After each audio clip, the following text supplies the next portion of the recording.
just like to make people smile.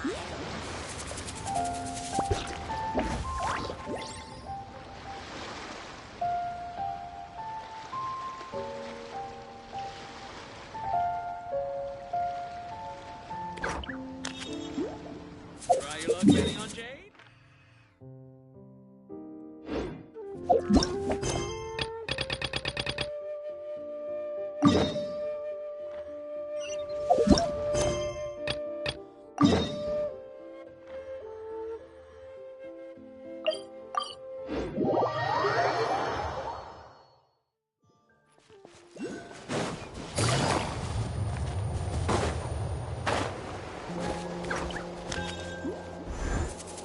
Oh, you're back! How did it go? Find anything?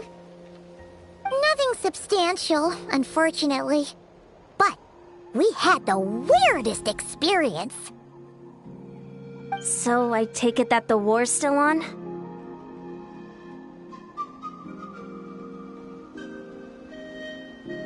That's okay. I just wasn't sure, because things seemed to be at a standstill while you were gone.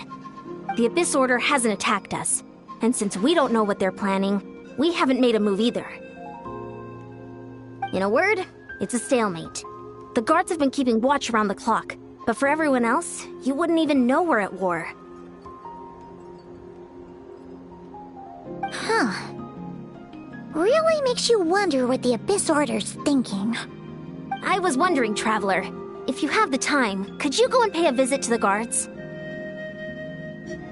They've been working a pretty demanding schedule. I was gonna go see them myself, but I'm sure they'd appreciate a visit from the greatest hero of our time. Oh, but you're a great hero too, Ian-san. Great. Thanks, you two.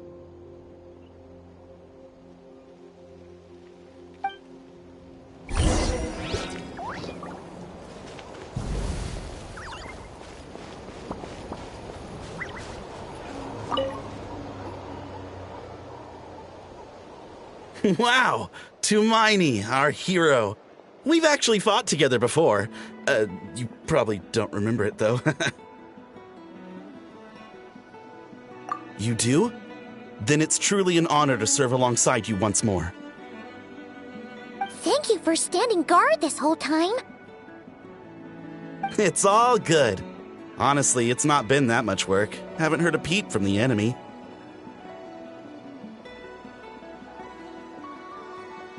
Nothing that would indicate an impending attack. I've spotted a bunch of Abyss Order operatives, but they weren't acting hostile, just hanging around. There were even moments when they seemed to be meditating. At least, that's what it looked like to me. Maybe it's part of their religion or something. Out of an abundance of caution, I asked some shamans from the tribe to take a look and see if there was anything nefarious at work. But they didn't sense anything untoward, so we just put it down to religious ceremony and left them to it. Huh. Interesting.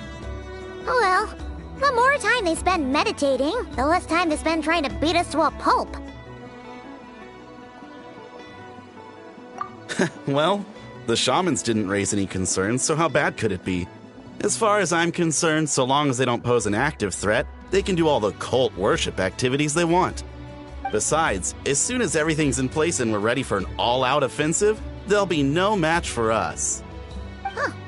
Sounds like morale is pretty high. Guess there's strength and confidence in numbers. Let's keep going, Traveler.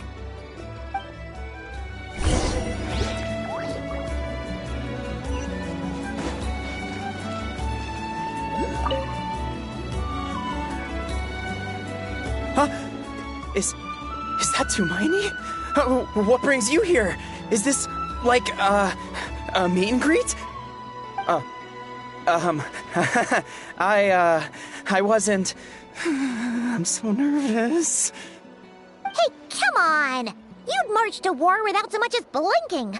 What's so scary about a chat with a Traveler, huh? It's not the same thing at all. There are plenty of chances to go to war. But a one-on-one chat with our great hero? That could be a once-in-a-lifetime opportunity. How can I not be nervous? What if I say something wrong? Or or if my posture's bad, or if I accidentally make a weird expression with my face. One bad impression can stick for life. No one's here to judge you on your posture or your facial expressions. Relax. All right, then. I'm sorry, great hero, but I have a small favor to ask. Let Paimon guess. An autograph, right? That's easy. May I challenge you to a fight? What? How can you be so audacious and so sheepish at the same time? Paimon's starting to think your nervousness is all just an act. No, of course not. I just figured that if I don't ask now, I'll regret it for the rest of my life. But I am still on patrol, so please, Great Paimon, if you wouldn't mind taking over for me for just a few minutes? Ugh, again with the sheepish audacity. Just pick one or the other, will you?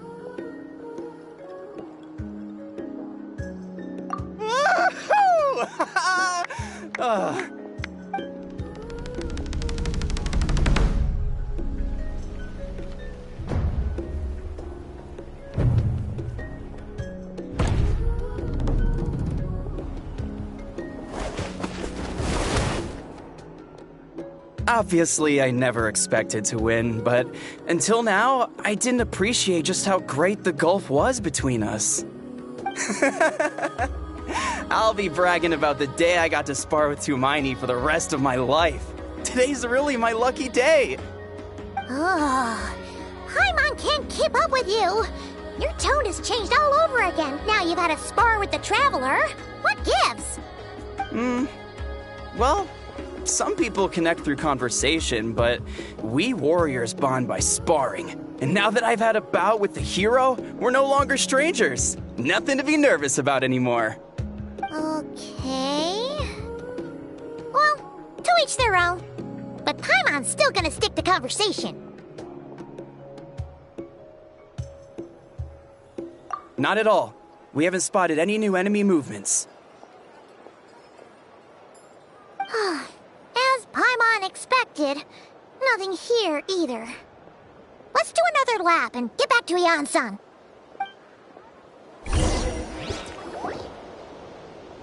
You're back. So, did the guards find anything? Nothing much, no. Someone mentioned that the Abyss Order has been doing some kind of meditation or prayer, but apparently it seemed harmless. Paimon wants to lodge a complaint about one of the guards, though. His name's Kentalo.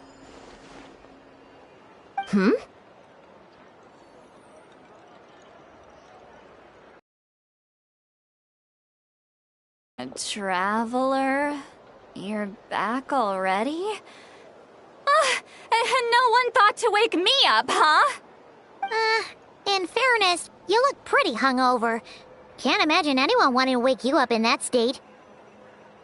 I'll have you know I'm perfectly sober when I'm hungover. Okay. I'll admit that sounds strange at face value, but regardless, what I meant to say is, I heard something about the Abyss Order engaging in meditation. Yeah, that's right. Does that mean anything to you, St. Lolly? I sensed something strange in my dream. It was vague, but it seemed as if some noise had found its way into Natlan's ley lines. Oh, what does that mean? Hard to say. I don't think it had any tangible effect on the Night Kingdom or on our ley lines, but still, it's like a signal that exists on a different dimension of reality.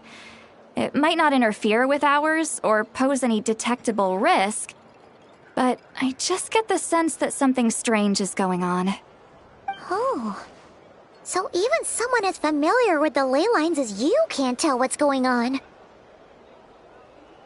No wonder the shamans that Satura called to the front lines couldn't sense anything. Yan-san, I think we should go talk to the chiefs.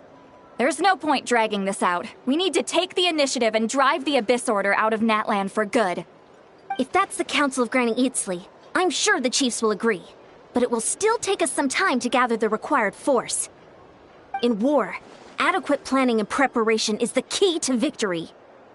Sure, but the finer details aren't my concern. Anyway, I'll leave you to it. Just remember to come find me when you're ready to talk to the chiefs.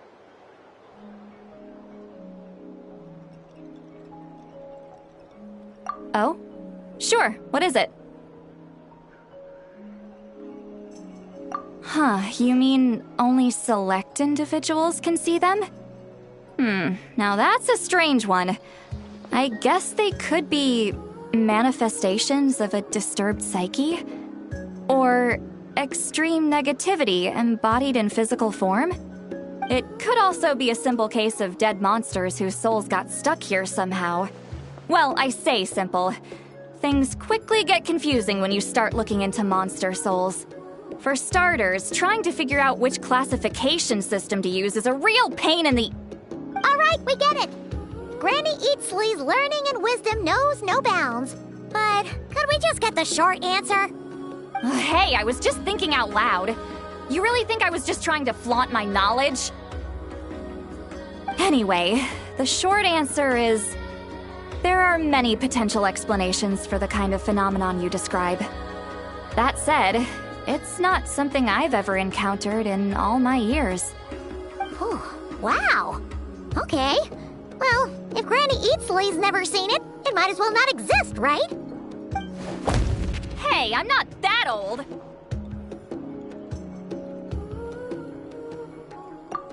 Care to elaborate on what happened? This all sounds rather mysterious.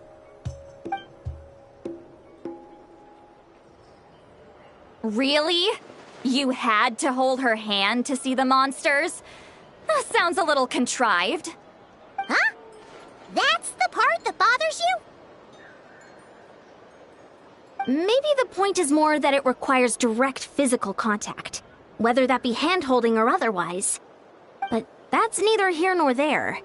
What bothers me is, it sounds like she's convinced that your sibling, the leader of the Abyss Order, is a savior. That really makes me question whose side this girl is on, and whether what she told you about her background is actually the truth. Sorry if that comes across as paranoid. It's just hard not to be suspicious of everything when we're in the middle of a war. Actually, Paimon feels like you make a fair point. Whoever this girl is, she sounds like bad news. Okay, well, you're clearly just jumping to conclusions. It's hard to know what to make of it. A young lady all by herself, lost in the middle of nowhere, sees monsters that no one else remain vigilant. Keep a close watch on her. Sounds sensible. On that note, we probably shouldn't have left her by herself in that cave. Traveler, we still need some time to muster our forces. Maybe you could check on her if you're not busy. Just be careful.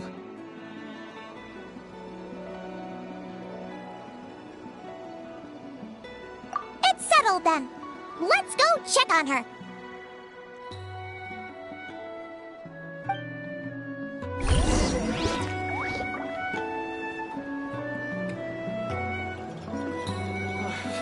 Don't worry. Now I can even find...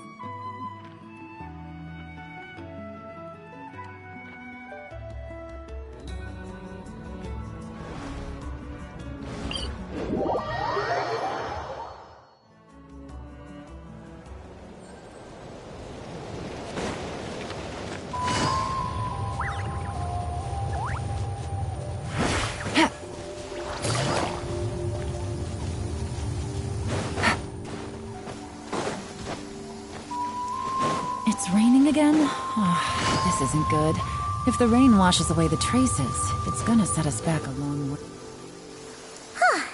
Here we are. Deirdre will still be here, right? Oh, it's so quiet though.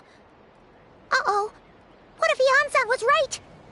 Maybe she never intended to stay here at all.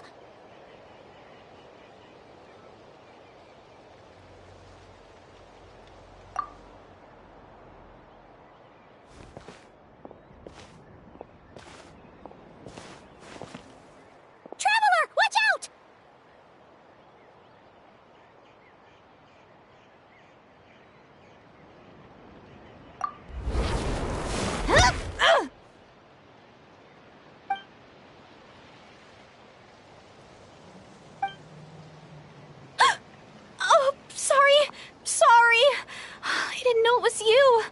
I heard a noise and I thought it was the monsters coming to get me. Oh, did I hurt you? Oh, I'm so sorry. I wasn't thinking straight.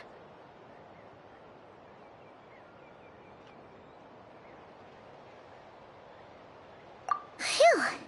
That was scary. Paimon thought we'd walked into a trap. Maybe we shouldn't have sneaked in without announcing it. Then you would have known we weren't monsters. To be honest, I've been really on edge since you left. I just have this constant feeling that any second, the monsters are gonna come back and get me. And it's not like I can run from them. There's also no way to cook here. It's good you got back when you did. Another hour and a half and you probably would have found me starved to death. Oh, that's weirdly precise. Though, it does explain why your attack on the Traveler was so weak. Wait, if you really thought you were gonna starve or get killed by monsters, why'd you promise that you'd be okay here on your own? I just didn't want to lose face in front of my hero. He already saved my life once. That's more than enough. I just don't want to come across as a constant burden. Huh. For someone on the brink of starvation, you're pretty preoccupied with your image. What's the real reason? What? That is the real reason. I'm kind of bearing my soul here, you know?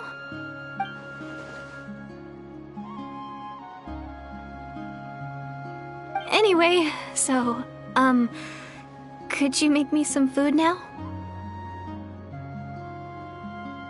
Oh, Paimon's getting hungry now, too.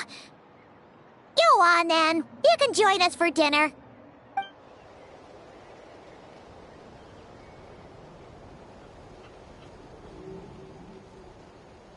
Whew. I am so full. Thanks for saving me, again. Starvation feels like a distant memory now.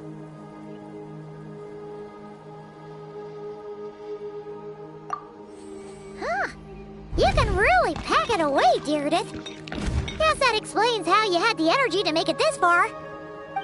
I tried so hard to hold back, but it looks like I still came across like a total glutton. Paimon didn't even realize how late it is. Hey, the night sky here is really pretty. Yeah, and it's all thanks to you both that I'm able to relax and enjoy it. I was cooped up in that cave the whole time you were gone. Now, I'm finally out. The air seems fresher, and the stars more beautiful than ever before. You weren't in there that long. When I was young, I used to lie on the roof of my house, gazing up at the stars. And often, my mind would drift to this question. Is this starry sky actually real?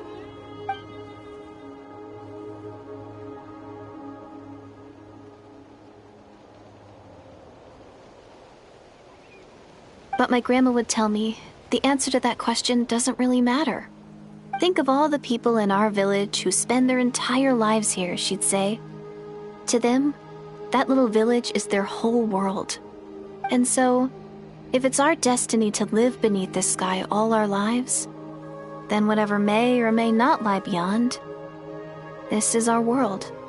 And that sky is real to us. Paimon kinda gets you, but also not really. Is it kind of like how journeying with the Traveler is everything to Paimon right now?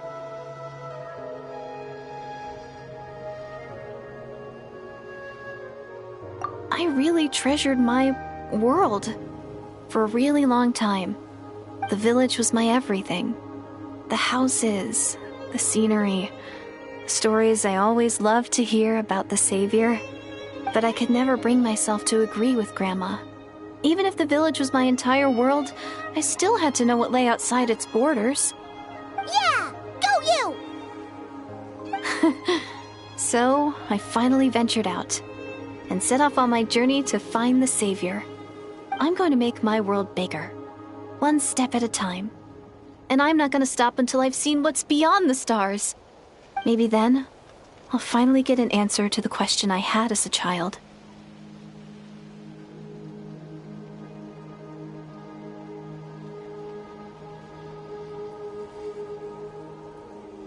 Who knows? Maybe one day, I'll be sitting and chatting just like we are now, but with someone from another world. Yeah, one day. Oh, if only we could tell her. But it's probably best not to open that can of worms right now. I need to find the Savior and protect my world. Then, I can make sure it continues to grow. That's the most worthwhile thing I could think of doing, so I've been giving it everything I've got. You know what? It's pretty cool. Paimon kinda wants to root for you now. Sorry. I got a little carried away. I always get chatty after a hearty meal. Just like my grandma.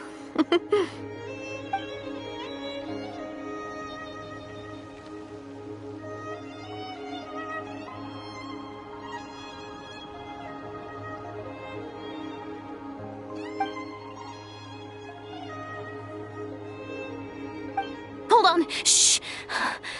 It's them. The monsters are back. Where? Oh, still invisible, huh?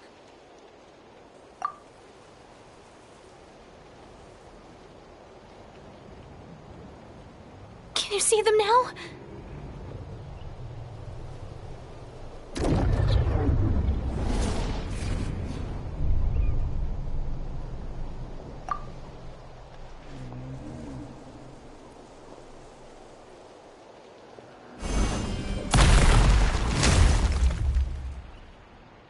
Oh, Paimon still can't see anything.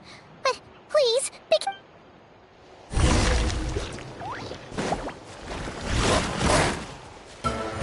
Gotcha! Into the wind! There is no escape!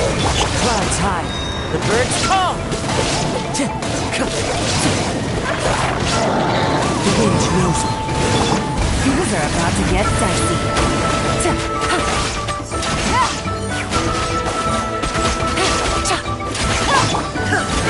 Illusion shattered!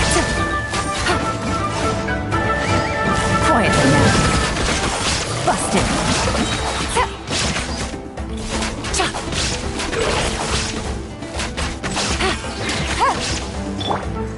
Into the wind.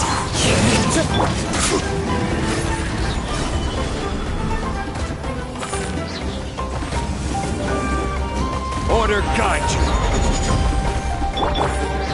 Fallen leaves, adorn my night, one with nature. There is no escape. Here comes the catch. Gotcha. Torn to oblivion.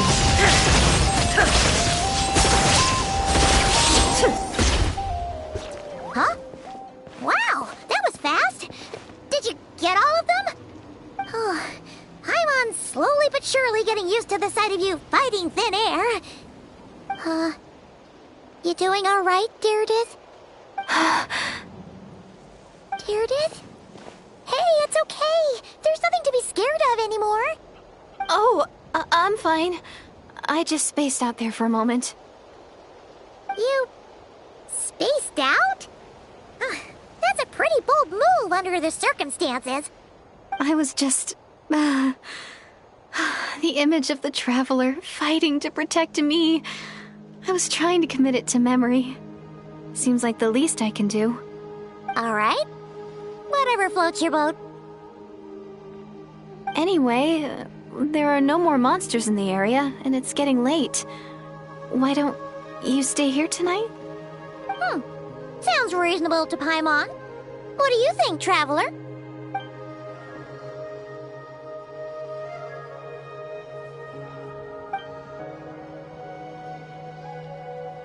All right. Deirdith will be... Huh? Deirdith? Why are you going in alone?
Doomsday.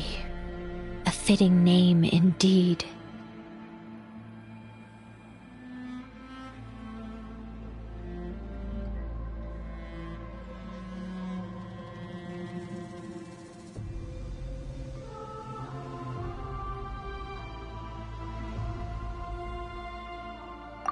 A blood-red sky. Wild beasts that slaughter all in sight. Endless pain. A terrible curse that cannot be reversed. And the birth of a savior.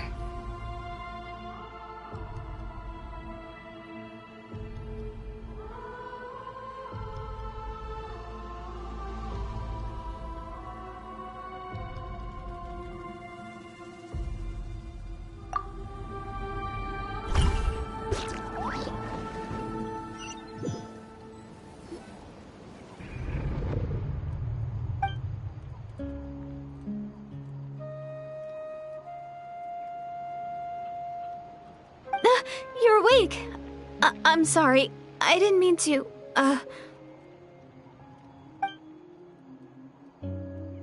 You just look quite distressed, like you were having a nightmare. I thought if I took your hand into mine, you might find it soothing.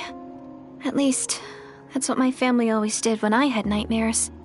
But it didn't seem to work on you. In fact, I think I made it even worse. I'm so sorry.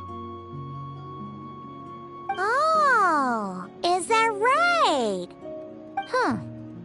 You better not be trying to pull a fast one on the Traveler. What? Don't be so... I have more self-control than that. Self-control? What does that have to do with it?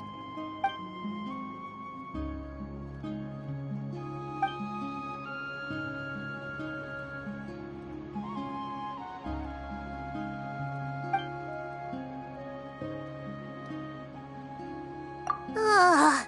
No way is Paimon getting back to sleep after this. You go ahead. But for the rest of the night, Paimon is staying up to keep an eye on this young lady. Oh, do I really seem that shady to you?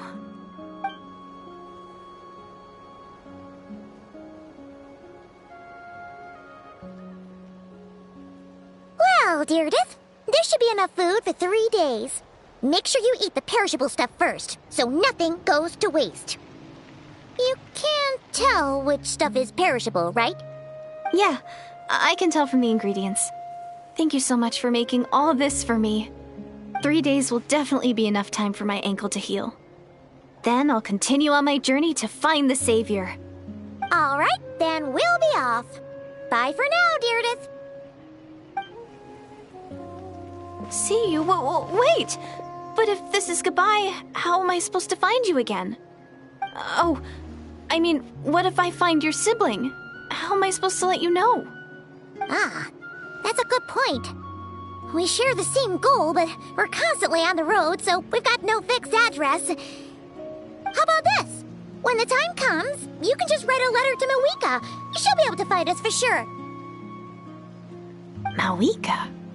Who's Mawika?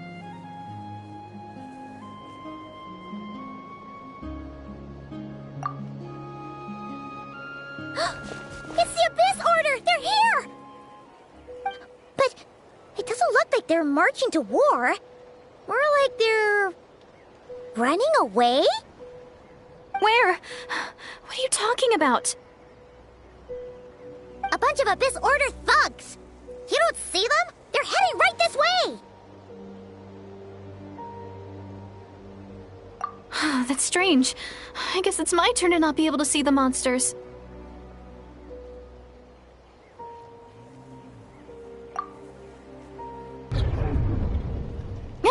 You're right! I see them now. You weren't joking after all. So this is what it's like. What a weird situation. What is making these monsters invisible? Is it Deirdith? Or the monsters themselves? Or is it us? Well, might as well mow these ones down, just so they can't pose a threat to the tribes.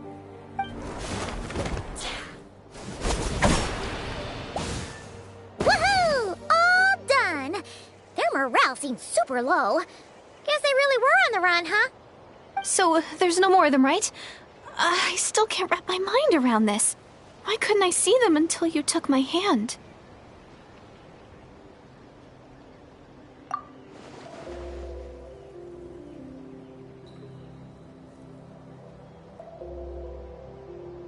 So, any ideas on why those monsters might have been Oh, Paimon's getting a little worried about Eon-san and the others. Let's head back to the Masters of the Night Wind right away! We gotta go! Bye for now, Deirdre! See ya, and please take care.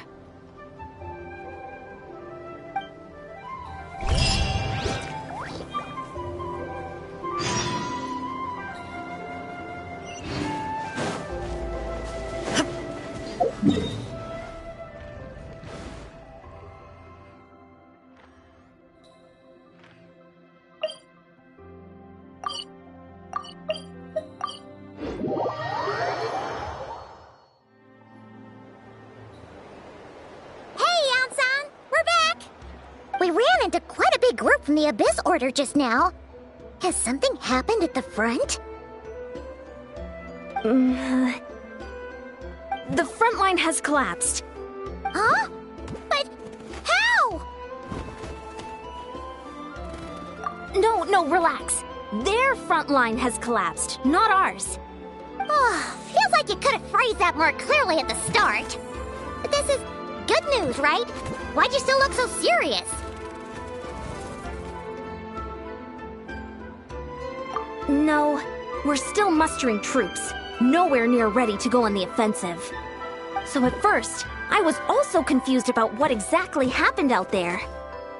But just now, I got the full story from a guard who was on the scene. He watched the enemy lines crumble in real time. What did he see? One person. Just a single individual. They stormed the enemy lines and attacked with a vengeance, cutting them down like paper dolls. They wielded an unknown power and fought with a sword style that no one recognized. The guard who relayed this to me said that before he even had time to react, the enemy was decimated.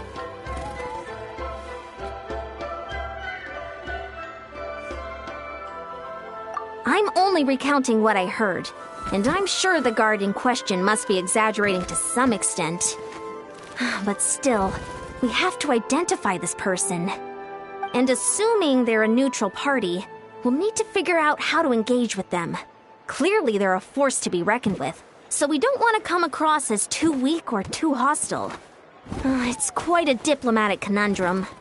You don't need to sweat it, Eon-san. From your description, we're already pretty confident that we know this person. Honestly, with the Abyss Order acting out so publicly, it's about time he showed up.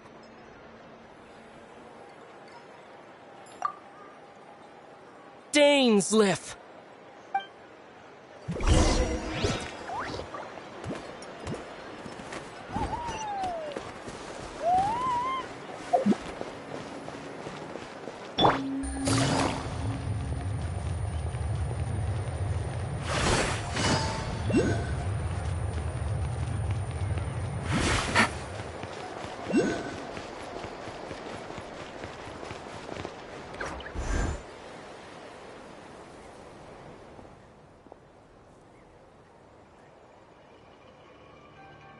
It's been a while, Dane.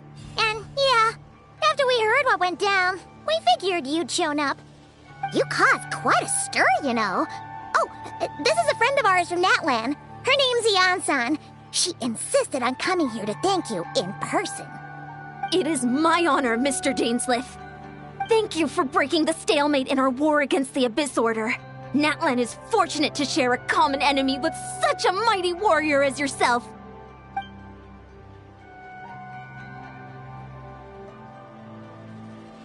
Please don't mind him, Eon-san. He always talks like that, but he's a pretty nice guy deep down. It's quite all right. Uezo Eon-san respects those of great power. It's quite clear that he meant no offense, and I am still delighted to make his acquaintance. Anyway, since you're old friends, I'll leave you to catch up for now. Take your time. Sure thing. You probably have plenty of other stuff to do anyway, right? Since this war isn't exactly over.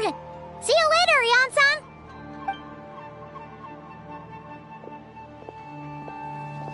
Hey, Dane! Would it have killed you to be a little more polite? She's our friend!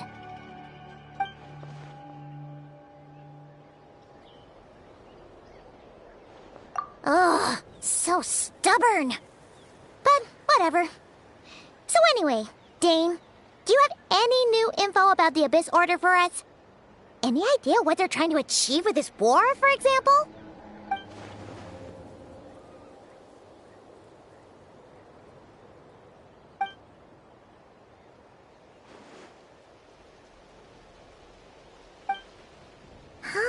We thought so too. But it sounds like you're no closer to learning what that goal is than we are.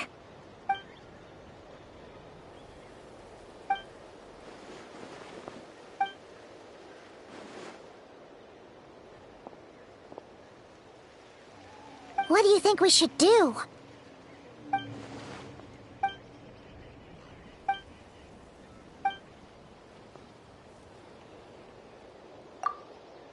Paimon gets it! Nothing in the world can satisfy you like making mincemeat out of the Abyss Order, right? Wow! Okay. A rare, candid response from Dane.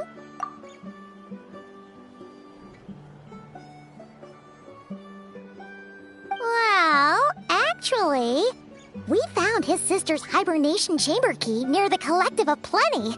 She must have lost it. Oh, and there's more! After finding the key, we also ran into this weird girl. She kept seeing monsters that we couldn't see, and then, this other time, we saw a load of monsters, but she couldn't. She also said she was on a journey to find the Savior. Her description of this Savior matched the Traveler pretty closely, so we figured it's probably his sister.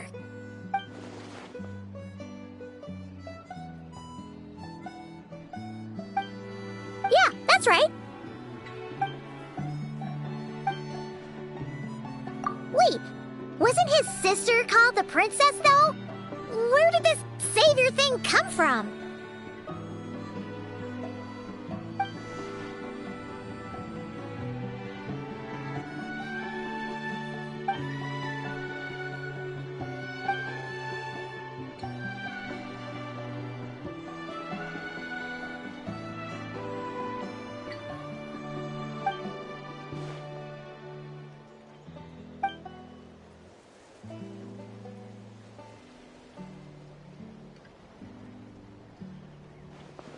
Oh, sounds like the people of Conria really believed in her.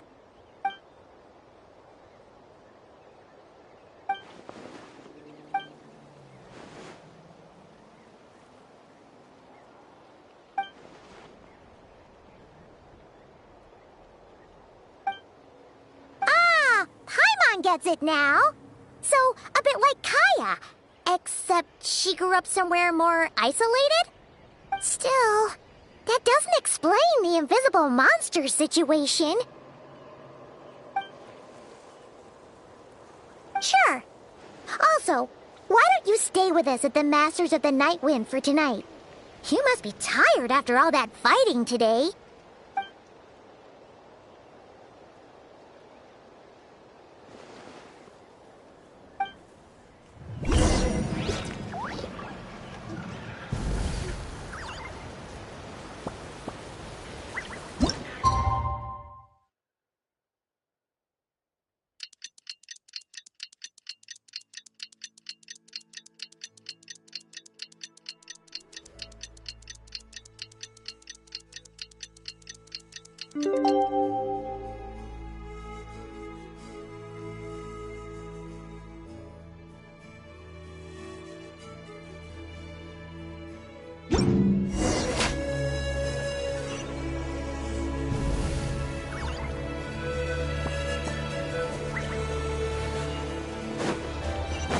Take it easy.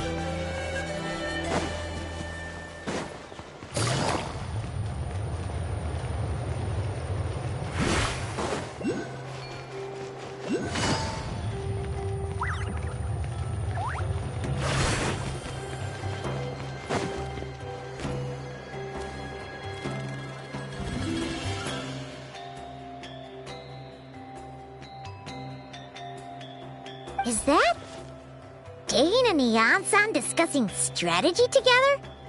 Huh. Looks like they're getting along just fine.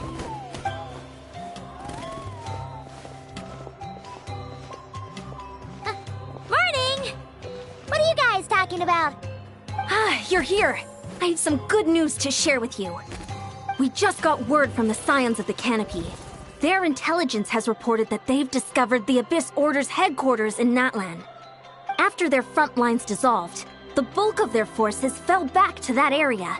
It's also where their central command is located. The location? The Cinder City. Cinder City, huh? That tracks. Seems like their kind of place. Hey, this is great! This could be our chance to crush the Abyss Order once and for all! And with any luck, maybe we'll find your sister there too. Yep, our army is almost ready, and we've sent a message to Mawika to let her know the plan. We can't really launch an operation this big without the okay from the Archon.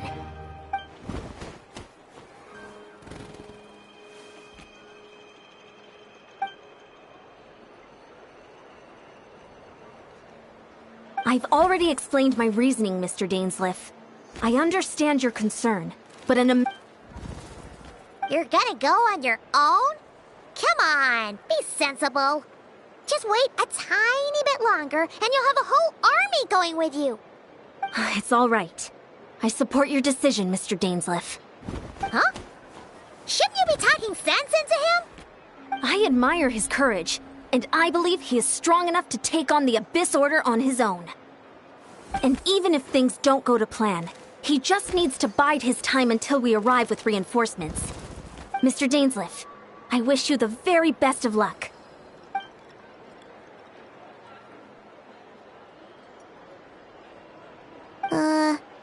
Looks like he's waiting for you to say something, Traveler.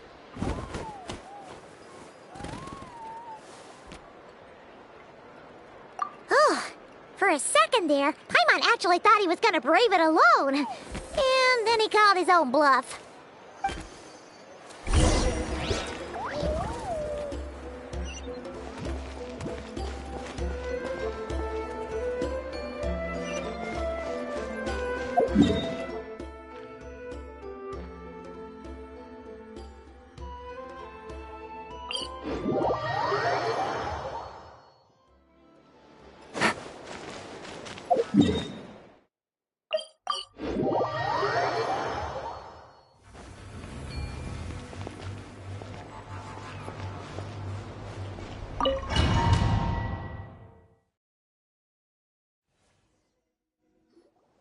Is this the place? The Abyss Order's hideout in Natlan? It's been so long since we fought with Dane side by side. Paimon's confident we can clear this place out long before Eon-san arrives. And if you get to meet your sister again, even better. Let's go!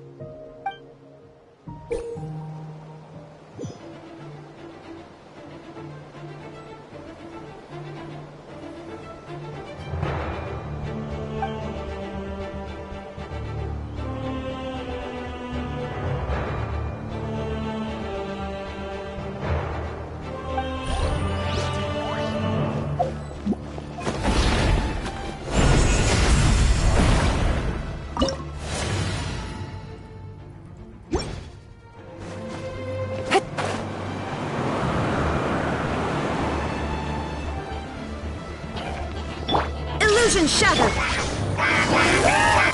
Quietly now. Into the wind!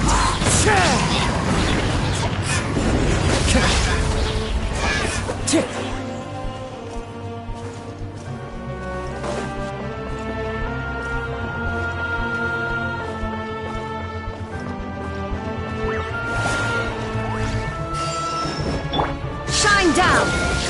Clouds high. The birds call! The wind knows me. This is order. Stabilize. Game's up. Time's over.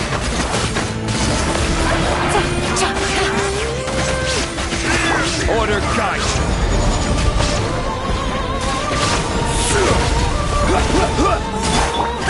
Illusion shattered. Gotcha.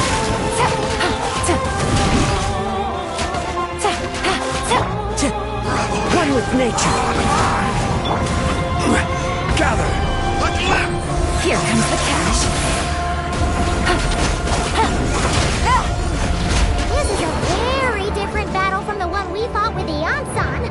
No one's backing down. They're fighting back with everything they have.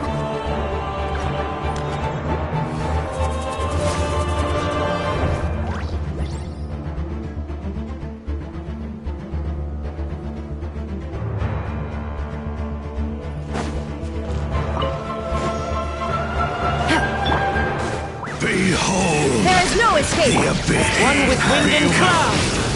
Into the wind. The trap. Busted. Quietly now. Game's up. Time's over. Great. I will have order. Stabilize.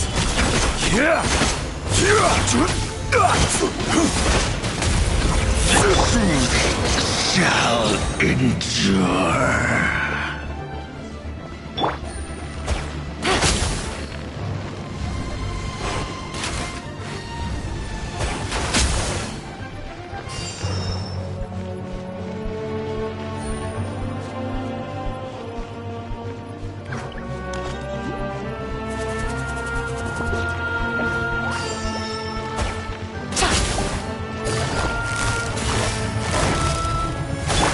Illusion shattered. The wind knows it. Falling leaves adorn my... Busted.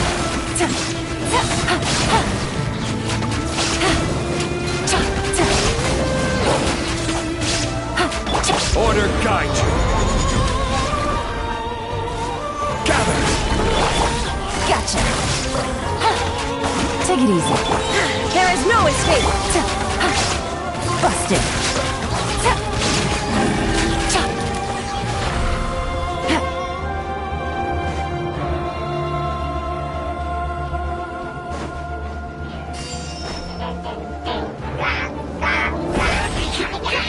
Clouds high.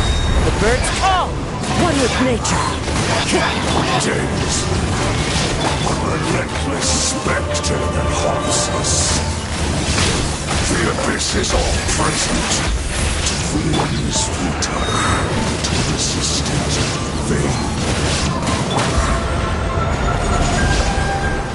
Stabilize! Now you shall perish. Abyss, grant me you. The abyss shall rise once again.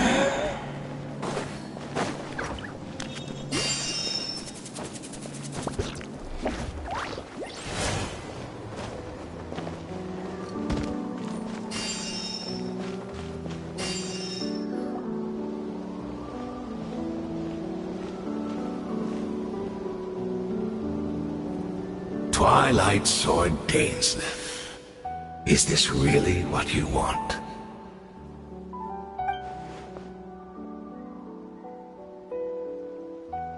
So, where's the Traveler's sister then? Or is this guy supposed to be in charge here? So, this is a hunt to you. I must say I pity you, Dainsleif. The death you dole out so readily to others is a luxury you yourself cannot enjoy. But today, that is the least of your worries. Do you realize that all your years of pursuing us are being rendered utterly meaningless, even as we speak?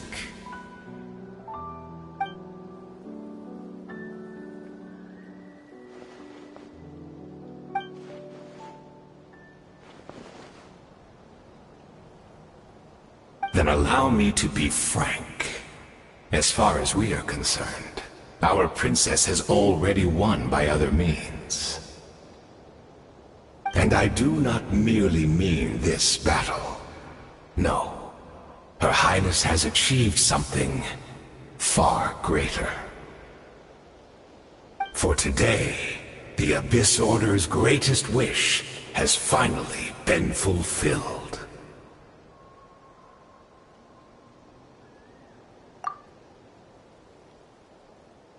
Our Highness quietly infiltrated the Night Kingdom to exploit that realm's past experience with ley line reconstruction. And then used the loom of fate to reweave the ley lines of Conria. What? She used the Loom of Fate? Wait, does this mean the attack on the Masters of the Night Wind was all a smokescreen to give her some cover? Oh no! This makes too much sense.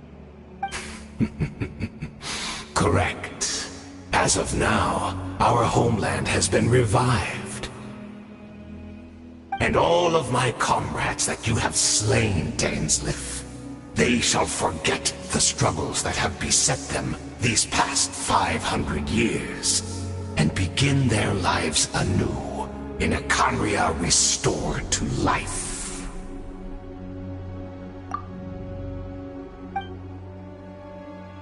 Right! You still need a few steps after that, such as finding a place to host the ley lines you just re-wove. Plus, if it was really so easy, Moika and the captain would have had a way easier time during the war.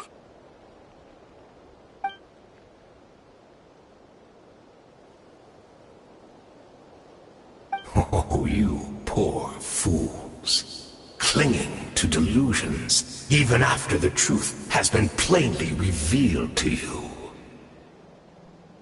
Think back on the past few days. Have you truly not noticed anything amiss since the start of the war?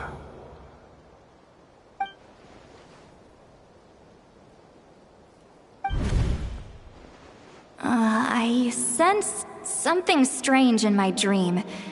It was vague, but it seemed as if some noise had found its way into Natlan's ley lines. Oh, what does that mean? Hard to say.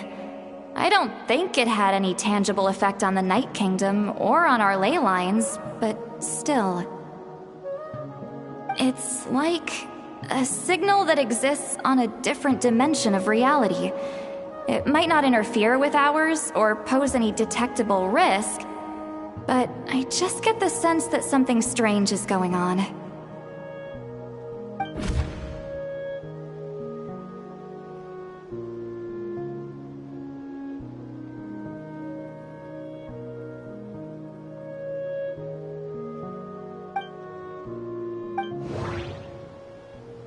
The Abyss Order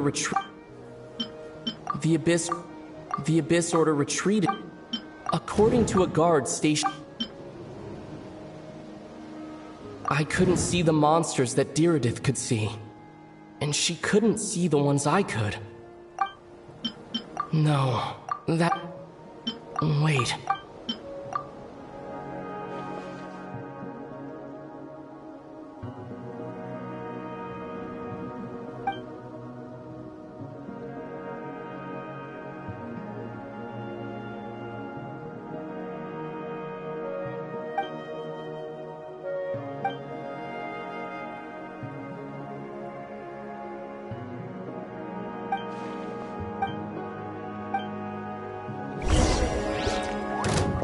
Illusion shattered!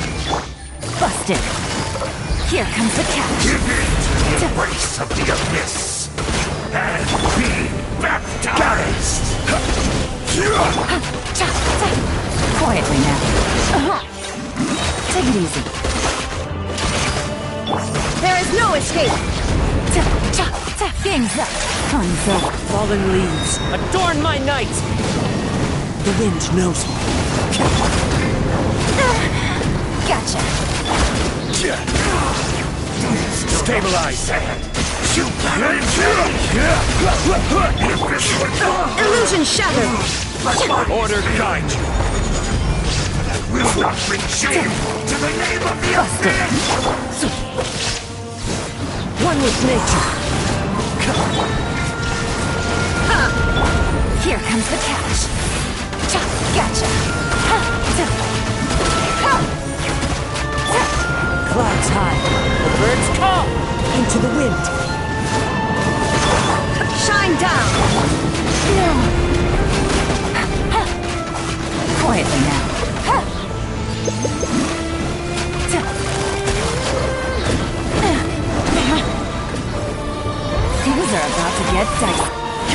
no escape!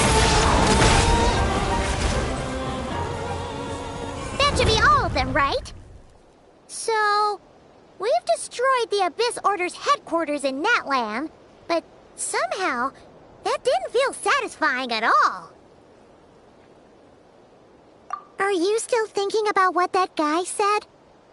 You look really worried.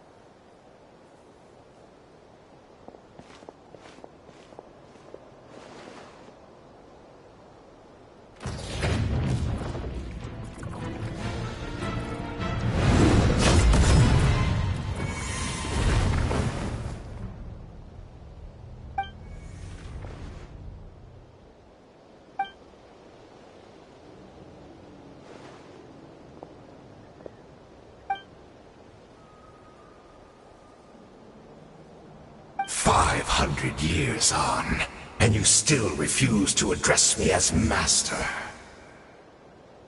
Don't forget, Dainsleif. You may be the renowned Twilight Sword, while my arm has grown too feeble to swing a blade. But I taught you everything you know about wielding a blade.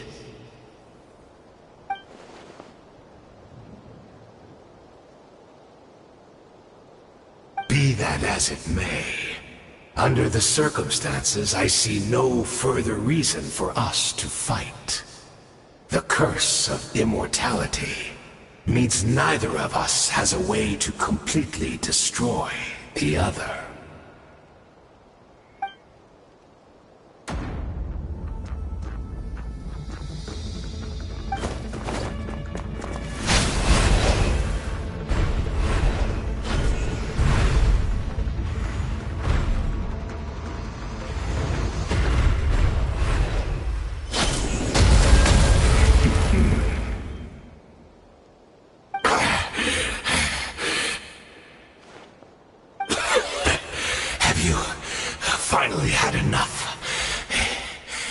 Joking then, huh?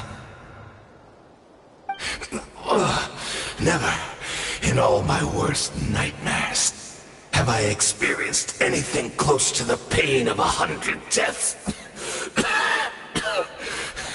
Surely, there's no point taking out all your hatred on me alone.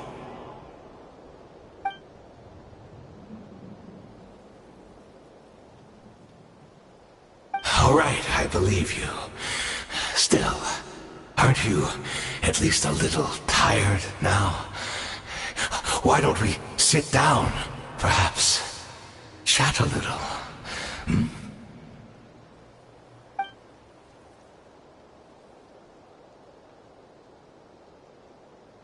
What? Not a fan of reminiscing about old times? Well, I suppose you don't have many fond memories to look back on.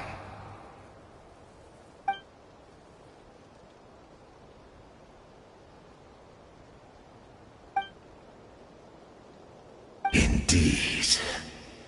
When the cataclysm first struck, everyone prayed for the Savior to deliver them, but she was nowhere to be found.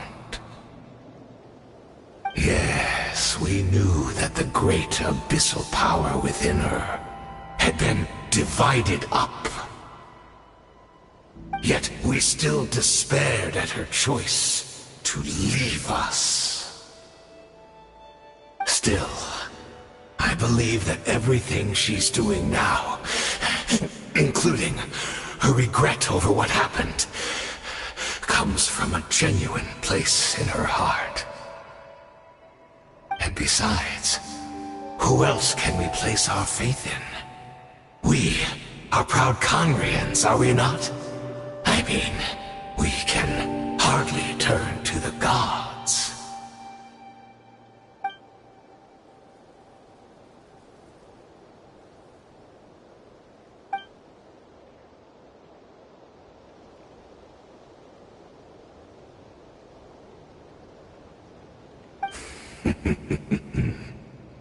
Is that so?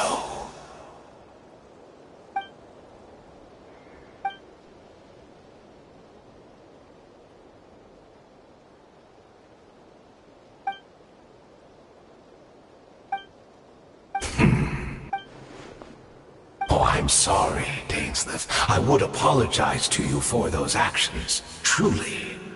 But the fact is, I honestly can't remember them anymore. Look at me. Look at what has become of me. Only by the Abyss's grace have I managed to maintain this physical form. But as for the rest, memories, spirit, emotions, personality, they have long become eroded, fragmented beyond recognition. Even if mine was a past steeped in sin or in shame I once longed to hide, I would wish to remember it. Without my history, I fear I will become another person entirely. I would like to apologize for any misdeeds that are mine. So please, tell me everything. Tell me about the Khaenri'ah we once called home.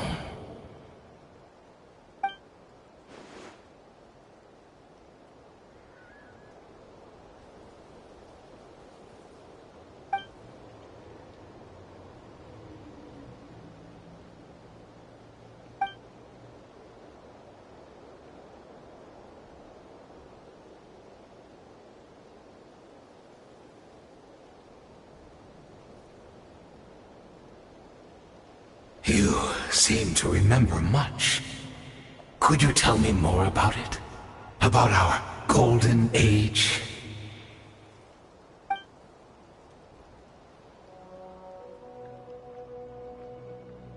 Is that so? What a pity. But this will be quite sufficient, as long as the loom of fate heard what I could not.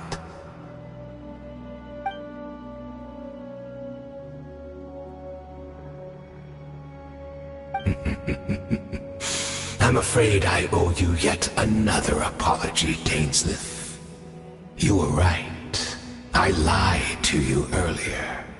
Your wits are too sharp to be fooled by me. The homeland hasn't yet been revived. In fact, even the ley line weaving is not yet complete. Think of ley lines as the collection of memories concerning a given place. To reweave Khaenri'ah's ley lines as they were 500 years ago, we would somehow need to retrieve almost all the memories of Khaenri'ah from that age. The loom of fate cannot weave without an abundant supply of memories. And so, we relied on everyone in the Abyss Order to provide what they could. Even though fragments are all that remain in most cases, the more we all share, the more that can be restored.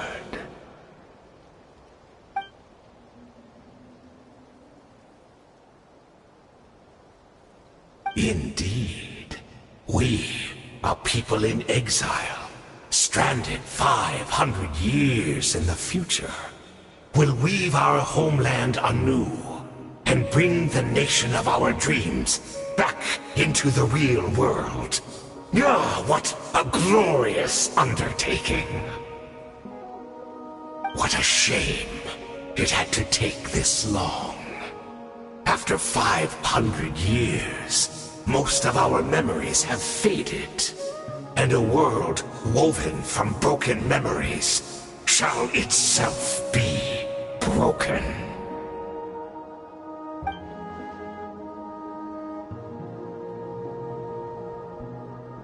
Precisely, for you possess a ring left to you by your elder brother, which continuously resets your body's condition. Of course, your memories are susceptible to erosion just like ours. But of all Conrians who remain, you are sure to remember the most. We had to obtain the memories in your mind, whatever the price. Even if it meant sacrificing our entire army as bait.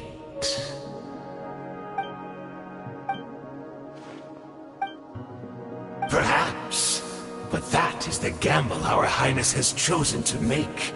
And thanks to you, the loom of fate has now finished weaving the ley lines.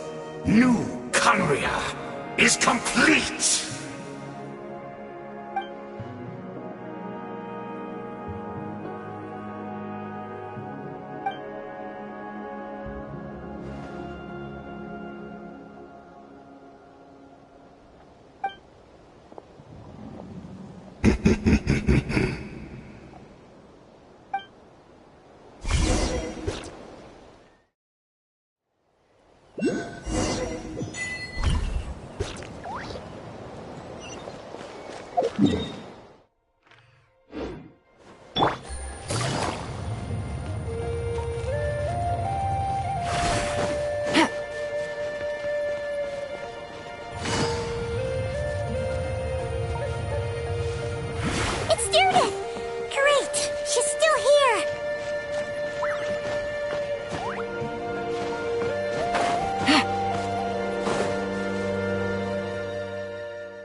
We're not from the same world, are we?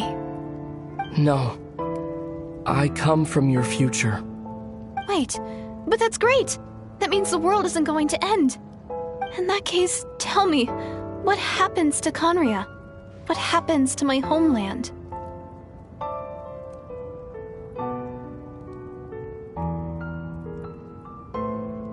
No, wait.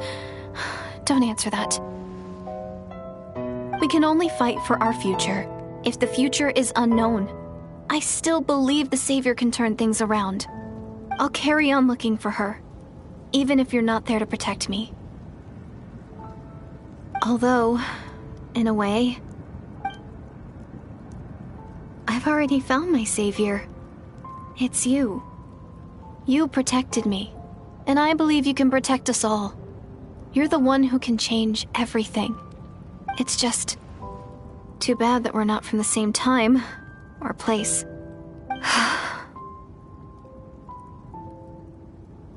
Oh, one last thing before I forget. I know how much you want to find your sister. Surely she must be desperate to find you too. So, is there anything you can give me as a memento? Proof that we met? That way when I do find her, I can convince her that you're also searching for her.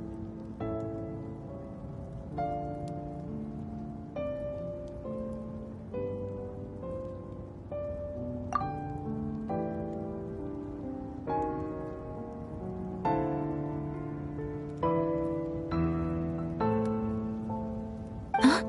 What is it?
So that's what happened. Istaroth, the ruler of time, must have had a hand in this. There's no other way that this meeting could have taken place. I knew only the ending. I've always been curious about the events that led to it. When the Cataclysm first began 500 years ago, I, as the Princess of Conria, was preparing to do my part, to fight back with all my might. But then, this girl, Deirdith, she found me.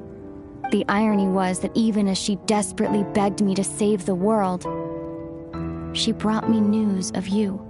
I was stunned. And I was suspicious of her claim that you were searching for me. But then, we'd been separated ever since I awakened in Tevat. I searched the whole planet and found no trace of you anywhere. And then, she brought me that news at the worst possible moment. I was faced with an extremely difficult decision. I desperately wanted to see you again. But Conria was in equally desperate need of my help. I knew that no matter what I chose, I'd regret my decision for the rest of my days. So I steeled myself against the guilt and made my decision. I went to see you. But when I found you, you were still in hibernation. Even the key to the chamber was still secure on your person. I couldn't make sense of what I was seeing, but there was no time to think. I just grabbed you and ran. That's where we are right now. An intersection in our memories. This question has haunted me for the past 500 years. I never imagined the answer would come to me like this. So my actions 500 years in the future set everything in motion. Are you mocking me, Istaroth?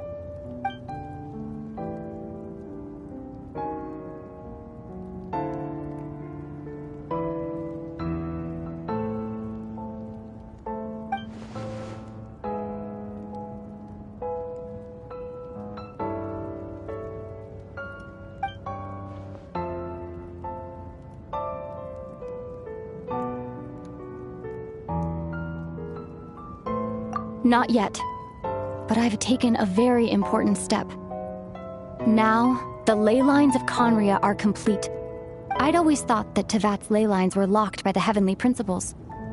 No more can be added and existing ones cannot be replaced. But then, I learned that Natlan's Night Kingdom appeared to be an exception to the rule. It has intrigued me ever since. So I directed the Abyss Order to feign an attack on Natlan, buying me some time to enter the Night Kingdom and negotiate with the Lord of the Night. Unfortunately, for other reasons, even the Night Kingdom cannot host any new ley lines. The most I could get was some room to carry out the weaving process.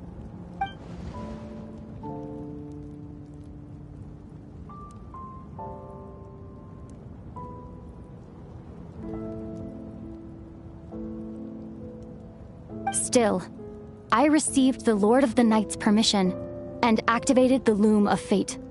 Using an Intivat as the base, I was able to grow a realm based on the Conria of 500 years ago, superimposing it over present-day Natlan space-time. That superimposition is what allowed you and Deirdith to cross paths.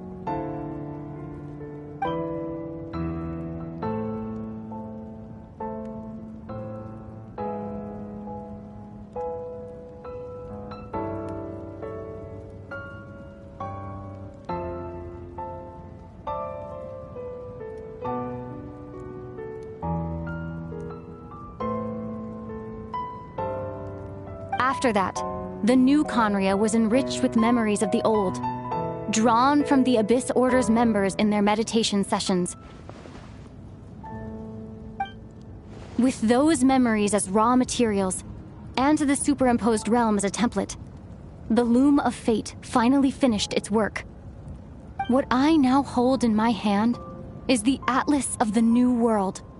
This is the product of the Loom of Fate, holding within it the entire network of New Conria's ley lines. With this, the nation once known as Conria can rise again. One day, I will find a suitable host location for it.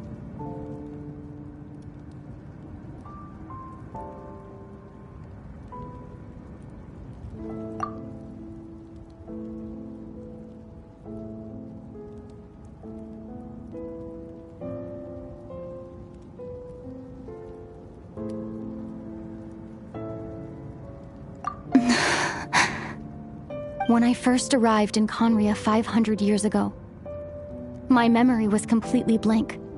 It was only after I had served as their princess for many years that I slowly began to remember everything, including you.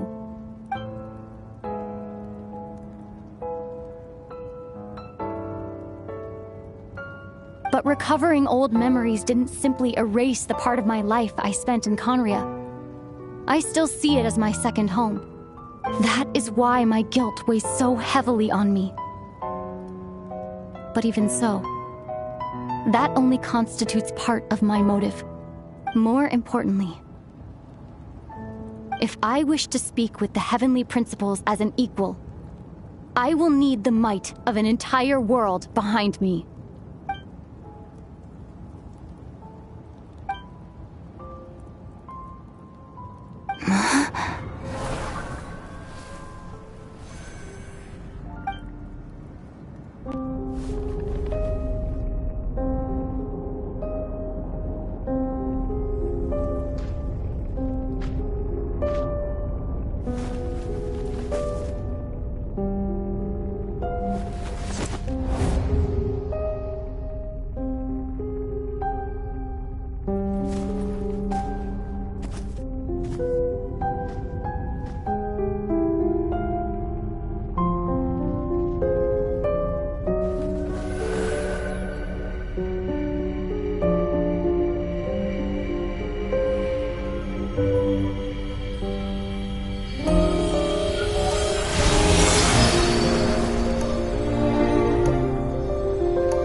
Our hero is back! Everyone's been waiting for you! The Abyss Order made a full retreat before our forces even arrived on the scene. All thanks to your efforts, no doubt. Oh, and Mr. Dainsliff's, of course. What's wrong? You look upset. Paimon doesn't know the details either.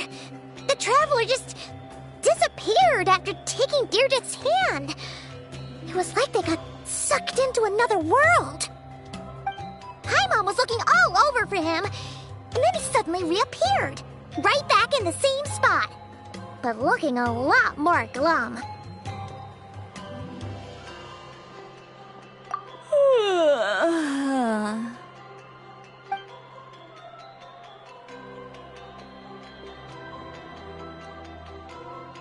I think I got the gist of what happened. Something to do with your sister? I spoke with the Lord of the Night in a dream just now, and learned quite a lot. Huh? You met your sister?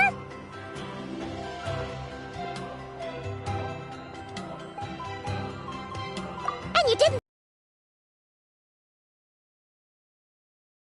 Never mind. Paimon can see see that you're pretty down right now.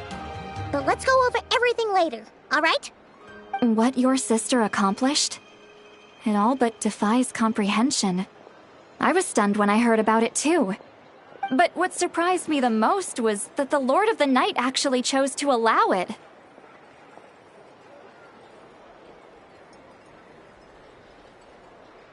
The Lord of the Night did try to explain it to me, but in a word, it's complicated. During the war with the Abyss, Mawika had an argument with the captain. Mawika believed that we should fight to protect our culture and memories, while the captain believed the preservation of the ley lines should come before all else. So, the Lord of the Night was very intrigued when presented with the Loom of Fate, and informed of its ability to weave ley lines. She saw your sister's actions as a potential third option, namely to preserve an entire nation in the form of an atlas. Preserve a nation? You've definitely lost me now. You're not the only one. Paimon's got no idea what's going on either. With that in mind, the Lord of the Night gave the go-ahead once she was satisfied that the Loom of Fate wouldn't have any real effect on Natlan. However, I believe she imposed an additional condition of her own. An additional condition? Did she ask for something in return? No idea. She wouldn't tell me what it was. Huh. Alright, well, let's not overthink this for now. We just won a war! Time for a well-earned drink to celebrate. I trust the Lord of the Night unreservedly. I'm sure she only involved herself to take a problem off our hands, so it's one less thing for us to worry about. Don't you agree, Traveler?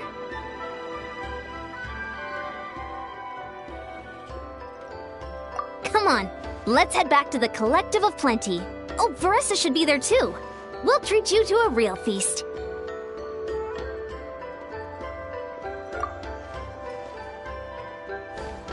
Huh?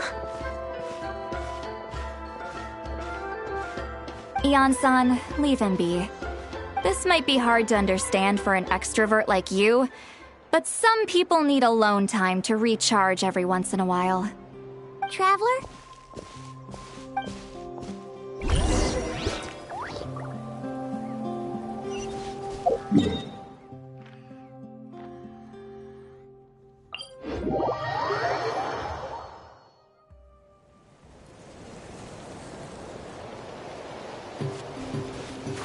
Take it easy.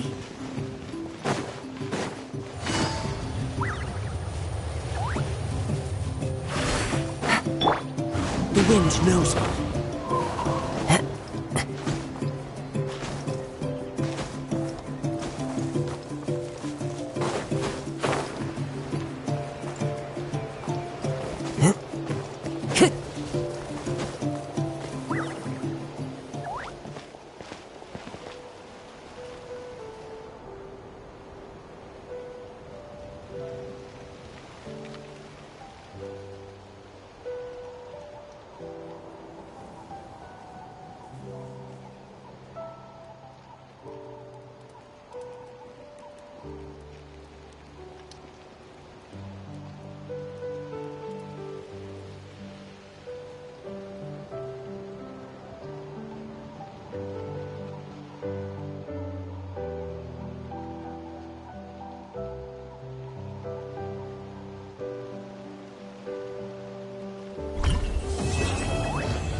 Add Astra.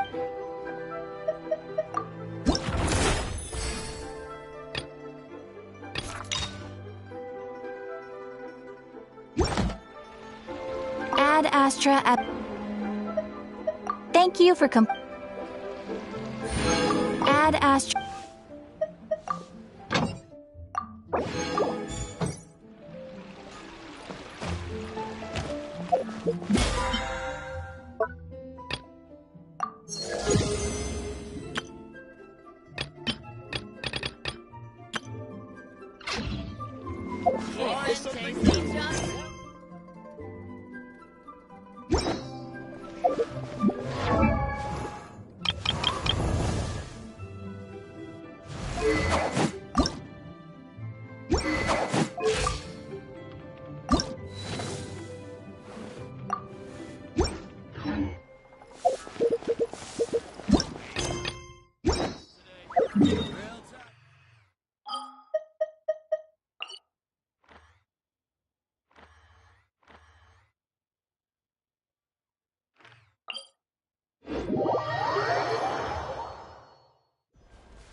Okay, she's all patched up.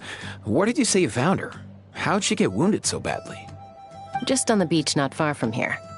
It was the usual suspects. Hey, Chaska! What's going on over here? Paimon? And Tumaini? No way. The one and only Tumaini? Wow, real nice to meet you. Nice to meet you, bro! Wow! A talking saurian! Don't give him too much credit. He just parrots what he hears. Allow me to introduce Aoife, a vet from my tribe and his assistant, Kakuku. I'm actually impressed that you've managed to visit us this many times without bumping into them. I guess we've all been pretty busy. Tumaini for obvious reasons, and I've had a heck of a lot of call-outs lately.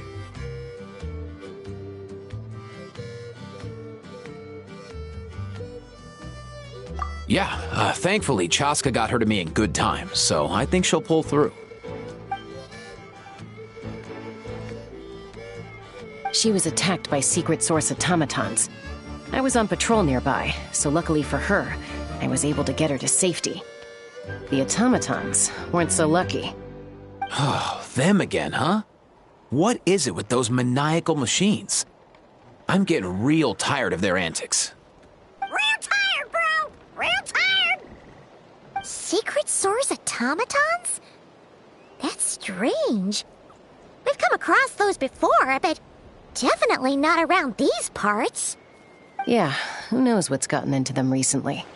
They've been attacking Saurians and merchants on the outskirts of our territory.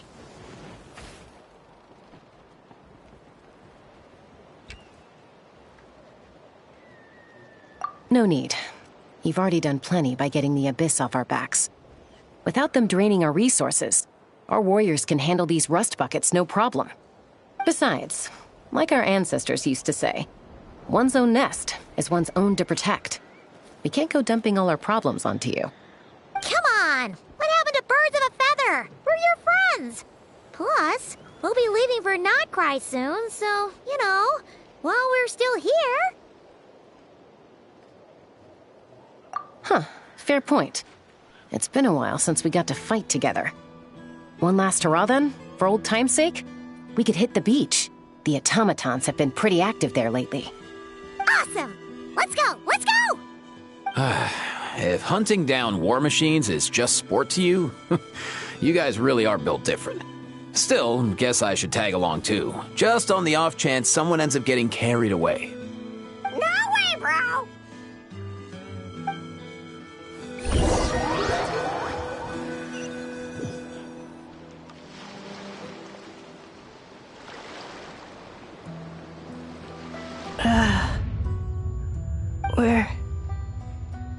They must find them.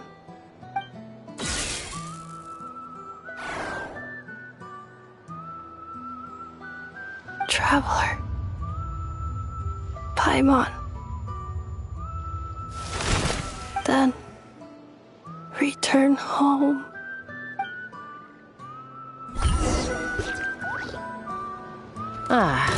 Takes me right back to the Night Warden Wars. What's going on over there? Oh no! Looks like she's passed out! And there's an automaton! Quick, save her!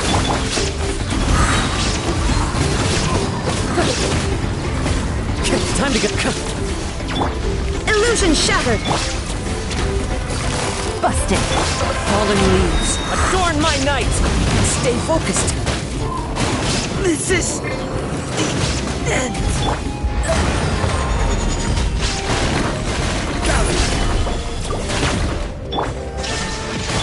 Here comes the catch. Quietly now. Torn to oblivion!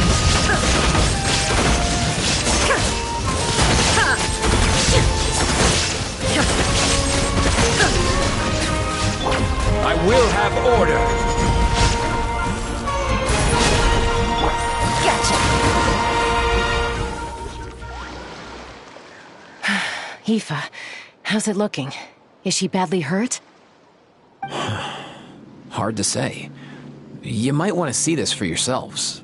A vet treating a human is one thing, but I'm not sure I'm qualified for this. You call that a human? Bro! Whoa, okay. She's a machine? A machine built to look like a human, I guess. Is this a new model of automaton?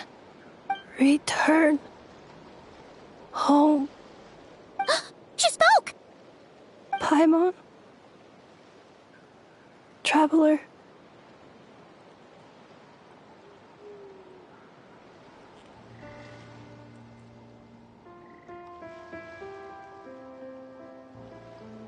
What? You heard that too, right?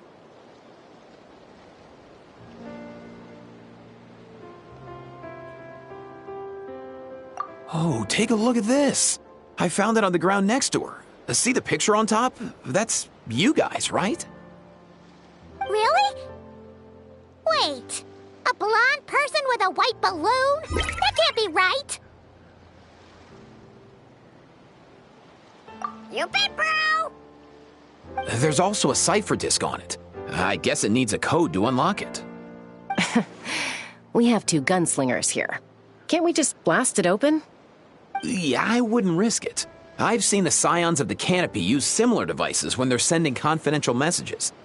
If you put in the wrong code or try to open it by force, it triggers a self-destruct mechanism inside.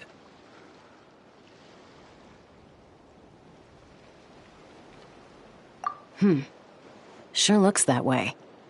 Question is, who's the messenger?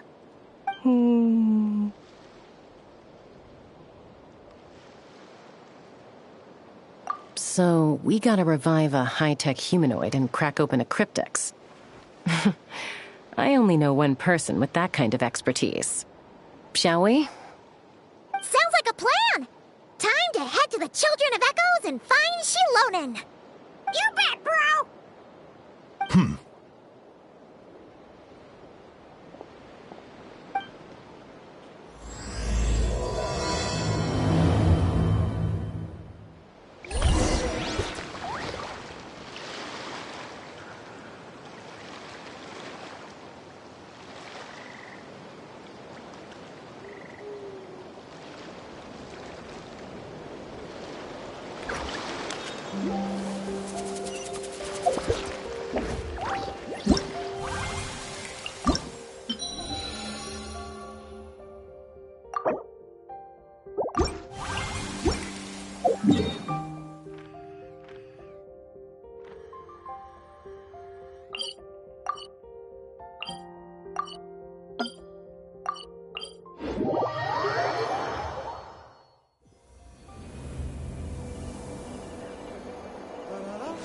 Take it easy.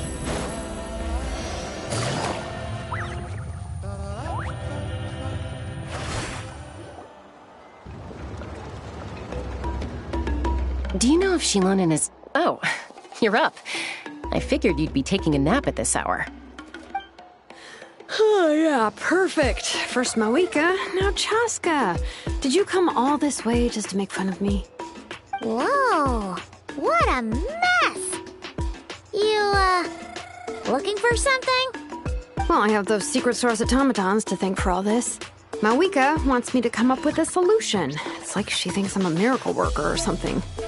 But I'm not, so to make up for the difference, I've been spending all day sifting through documentation. Anyway, what about you guys, huh? What curveball have you come to throw at me today? Well, Hold up. Is she a robot? We picked her up on the beach near the Flower Feather clan, along with this cryptex. Seems like a message intended for the Traveler. A cryptex? Huh. Still in one piece. I'm surprised you didn't try to blast it open. Let's see here. A Fontanian cipher disk, metal case from Liyue. Looks like this was cobbled together from spare parts, although the inner workings are pretty intricately designed. It's a good thing you didn't try and brute force it. Could be a tricky one. Since he uses a combination of several different technologies, I could find out more by disassembling it, but that could potentially damage the contents, and I'm assuming it's not worth the risk, right? Must be a pretty important message if this is how they chose to transport it. The only other option is to get our messenger to tell us the code. Is that doable? Can you wake her up? Well, the device in her chest looks pretty similar to the core you'd find on a secret source automaton, but the other components, I've never seen anything like them in Natlan before. I'll see what I can do. Hang tight for a minute.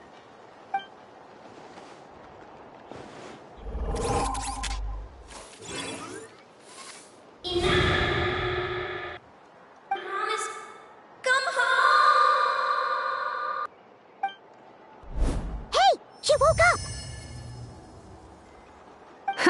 All I did was stimulate the core.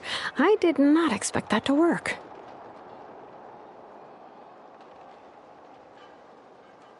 White. Flying object. Blonde. Traveler. Traveler? Paimon? Wow. You recognize us? Task in progress. Deliver message to Traveler and White Flying Companion. Message location confirmed. Status delivered.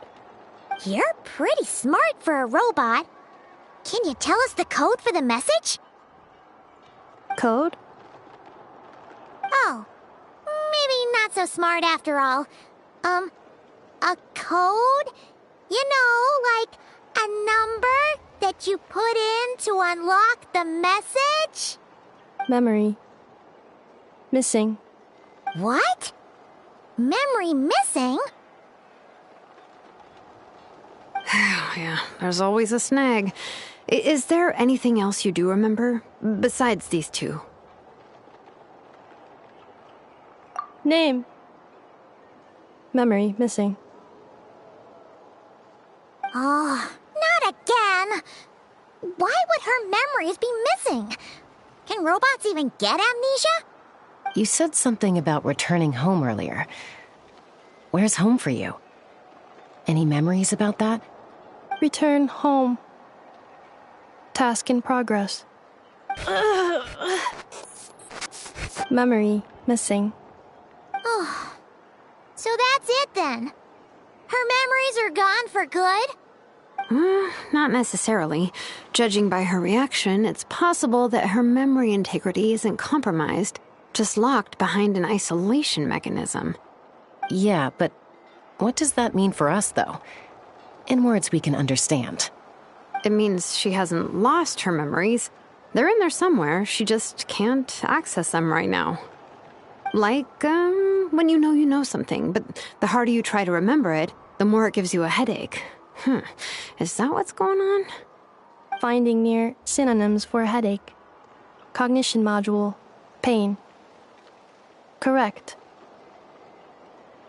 Robots can feel pain, too? Well, pain can be a useful parameter. Experiencing pain is how baby humans and saurians learn what to do and what not to do.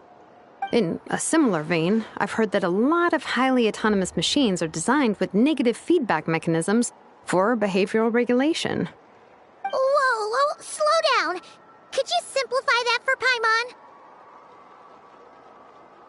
Oh, okay. Well, if I call it a curse, is that easier to understand? Imagine if you're a big shot shaman from the Masters of the Nightwind and you send your disciple on an errand to the Flowerfeather clan. To stop him from treating it like a vacation, you might put a curse on him that causes a physical and mental breakdown if he strays from the right path. That way, you can be sure he'll stick to the straight and narrow and won't go frolicking off. Jeez. Sounds like the horror story version of Granny Eatsley that parents tell their kids about.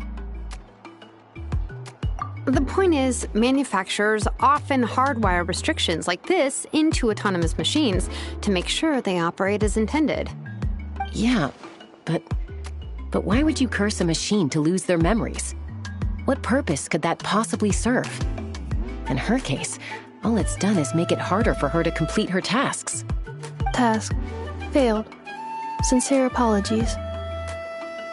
Well, without knowing the exact details of the curse, it's anyone's guess. It seems you responded to the phrase return home. How about we keep talking and see if any other keywords trigger something for you? Sure.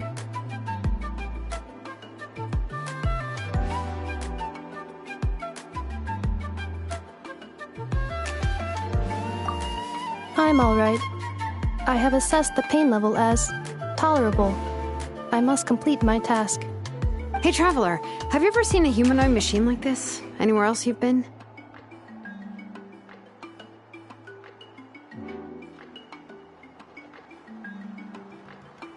Ah, of course. Yeah, some of her joints and a few components look pretty Fontanian to me. Fontaine. They make good pastries there. Hey! That triggered something!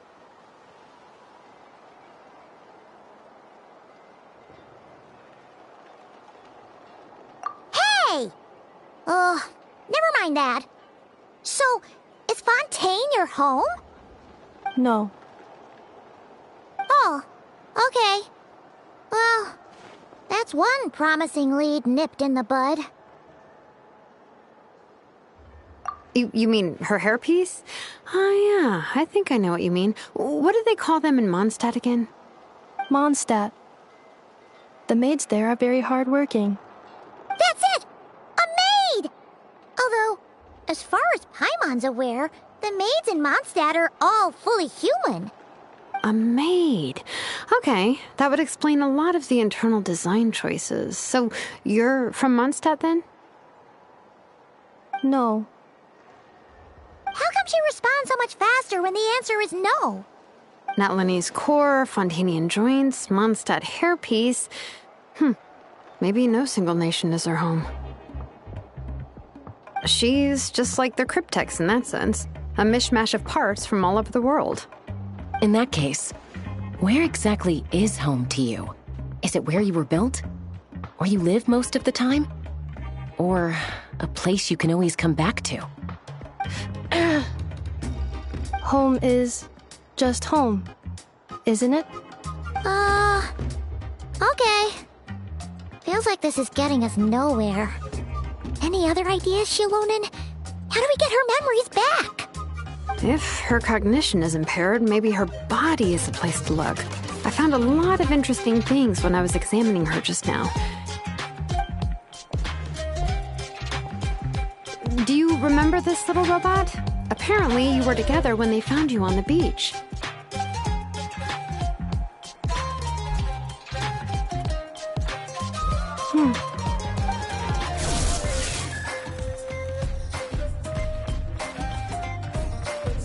Oh!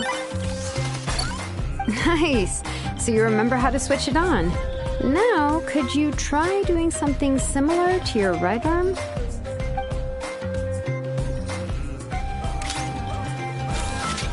Is this a broom?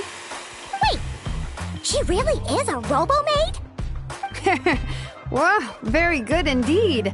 Now then, could I, trouble you to tidy up my workshop? Are you serious right now? Well, if she's a robo-maid, maybe doing some household chores will jog her memory. Yeah, just, this area will do. Thanks. No need to tidy the whole workshop. Hey, come on! The poor thing's only just woken up. Don't you think this is a bit much? Understood. Commencing task. Sorting large objects. She's really doing it. Well, guess this counts as progress. Let's see if it leads anywhere.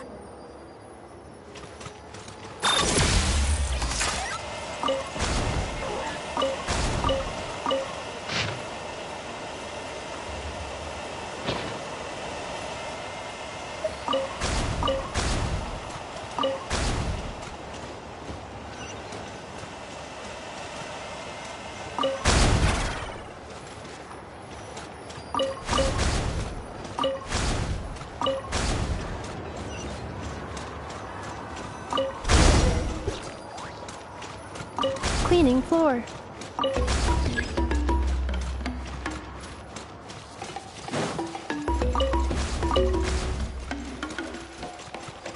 Annihilation mode.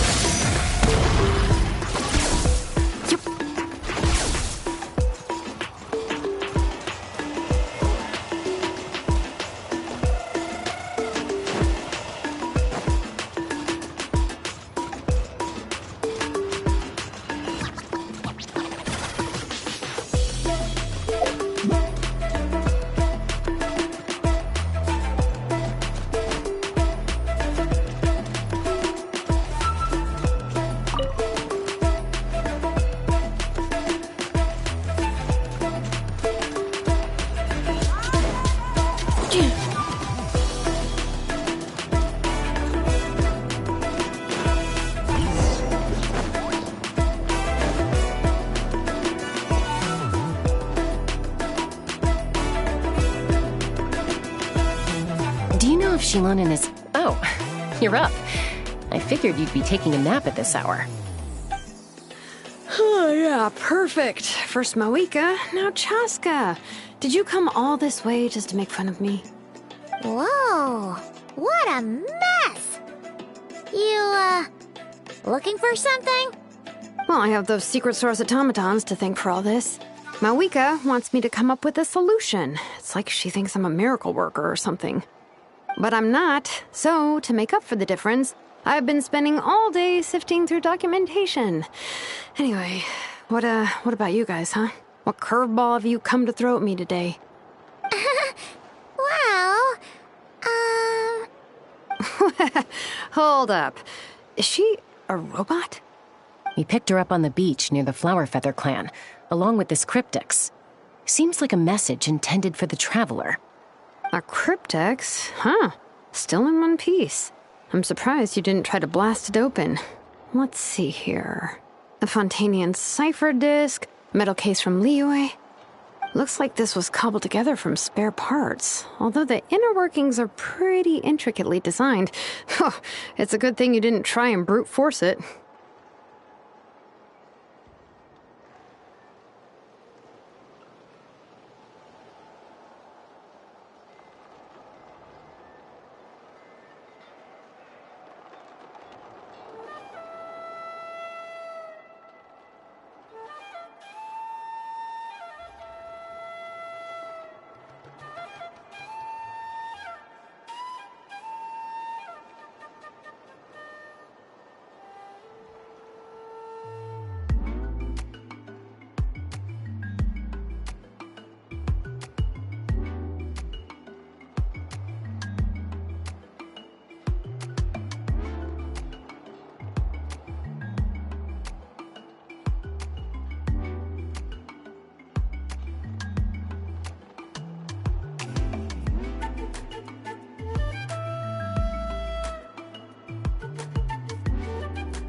could be a tricky one, since he uses a combination of several. I'm assuming it's. The only other option is to get our messenger to tell him.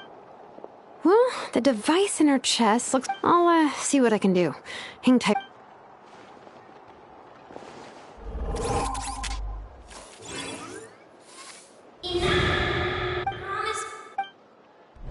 Hey! She woke up! Huh. All I did was stimulate. White. Wow. Task in progress. You're pretty. Code. Oh. Memory. Missing. What? Memory. Yeah, there's always a snag. Is there anything else you do remember? Besides these two? Name. Oh, not again. You said something about return home. Memory. Missing. Oh. So that's it then. Her memories are gone for good? Not necessarily. Judging by her reaction, it's possible that her memory integrity isn't compromised, just locked behind an isolation mechanism. Yeah, but what does that mean for us, though? In words we can understand. It means she hasn't lost her memories. They're in there somewhere, she just can't access them right. Like, finding near synonyms for headache. Cognition module. Robots can feel pain, too? Well, pain can be a useful parameter. Experiencing pain is how baby humans and saurians learn what to do and what not to do. In a similar vein, I've heard that a lot of highly autonomous machines are designed with negative... Whoa. Oh, okay, well, if I... To stop him from... Jeez. The point is... Yeah, but why would you curse a machine to lose their memories? What purpose could that possibly serve? Task. Well, without knowing... Sure. I'm alright. Hey, Traveler, have you ever seen a humanoid machine like this? Anywhere else you've been? Ah, of course. Fontaine. Hey! That triggered something!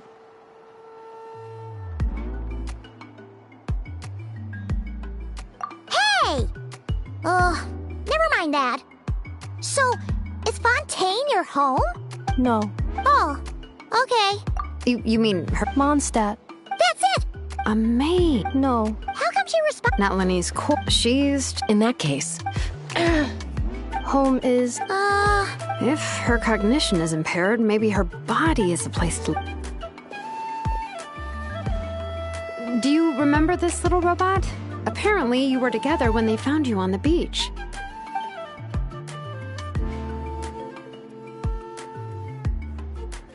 Oh.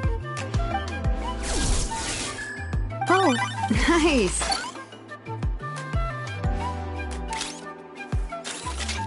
Is this... a broom? Wait!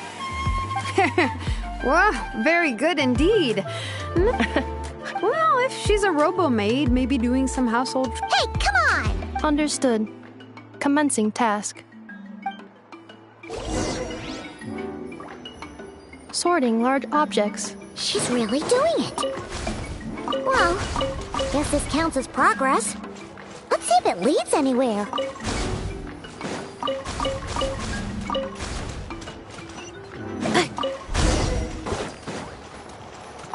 Cleaning floor. Defensive mode engaged.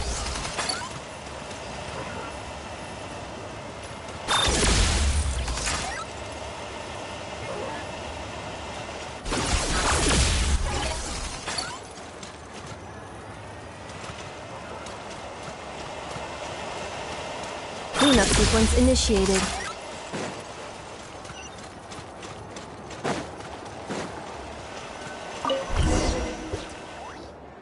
Sorting small objects. Outlander Brigade. When the wind of death blew towards the blonde samurai. Clear and concise descriptions of physical motions but no plot. Category: Martial Arts Instruction. Wait, isn't that a light novel that Seat Lolly left here by mistake? The good thing about being reincarnated as a hilly churl is that I only need to eat sunsettias to become stronger. Discusses energy acquisition from the sunsettia fruit. Category: Nutritional Science. Maybe I should keep a closer eye on what Napika's reading. Introduction of Ancient Machines. Grammatically elegant and rhetorically sophisticated, author displays a high level of linguistic mastery. Category: classical literature. What in the world? That isn't classical literature.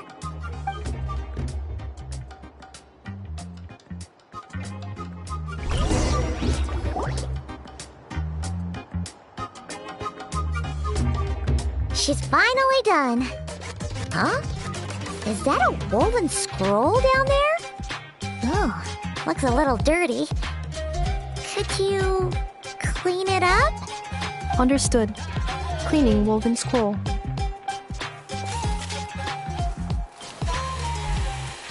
Wow, it's like it's brand new. Hey, this looks like someone from the Children of Echoes. Shilonen, is this a relative of yours? Oh, a relative? No. That's Ishkik, ancient name Baraka, founder of the Children of Echoes and one of the 6 heroes. Wait, Baraka? Isn't that your ancient name too? Yep, she was the first recorded bearer of that name. She and her friends went on a mission to defeat the Pyro Dragon. She dismantled many ancient machines built by Dragonkind, hoping to put them to use for the good of humanity. But most of her research was lost to history. It's a real shame. I'm sure we'd all have much easier lives if we had access to all that tech. What happened? Useful stuff like that normally doesn't just get forgotten. Ochkon happened. An old friend of the 6 who ended up ruling Natlan shortly after the war, and went full tyrant. He despised everything to do with Dragonkind, and persecuted everyone who showed any kind of sympathies toward their civilization. He even turned on Ishkik, one of his closest allies. Ultimately, she took her own life, bringing a once amicable friendship to a tragic end.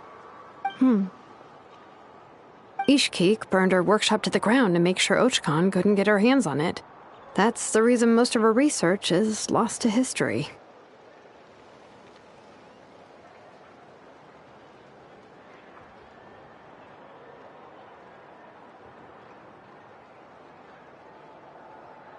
That's right.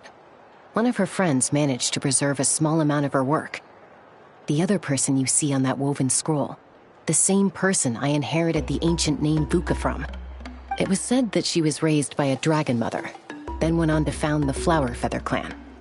The uncrowned queen who brought freedom to the weak and to the persecuted Saurians. The Yunka. Malfunction.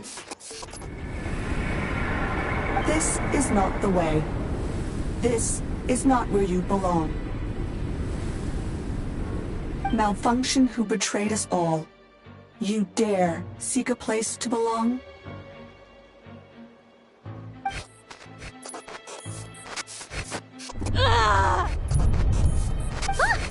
What's wrong? Are you okay? Stay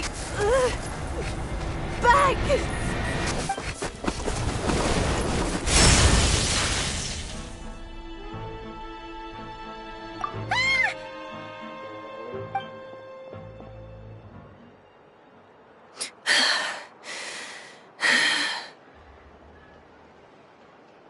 If she's a robo-maid, why is she suddenly acting like a lethal weapon? Ah! What's that sound? A lightning strike? It's gotta be a lightning strike! Why couldn't it hit Kniech on the head? If there was a lightning storm, I'd have thrown you into the sky by now. Aoife mentioned that you'd brought a humanoid machine to the Children of Echoes. I'm working a job at the moment, and the description was a good match for my target. Humanoid machine. Looks like a maid. Highly destructive. Yeah, this is my target, all right. Wait! Kniech! Just hold off for a second! A group of merchants tasked me with locating their missing travel companion. They should be here soon. Want to come and meet them? Huh? What did you think I was about to do? Not every job I take on is a hunt, you know. All right. I'm sorry. Oh. Let's go meet these merchants then.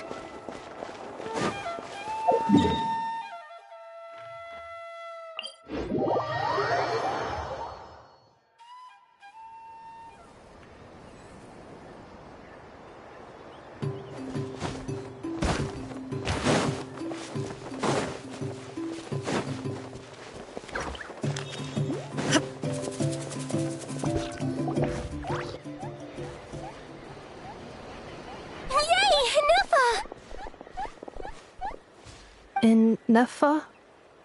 Inefa! They found you at last! Thank goodness you're okay. My apologies. Who are you? Oh no, your memory's gone again?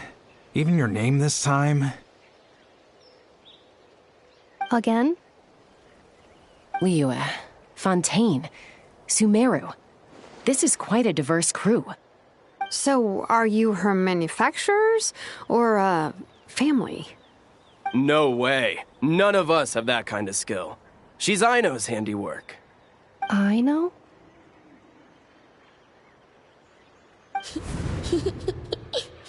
From now on, your name's Inefa. Promise me. Remember, you have to come home. Malfunction.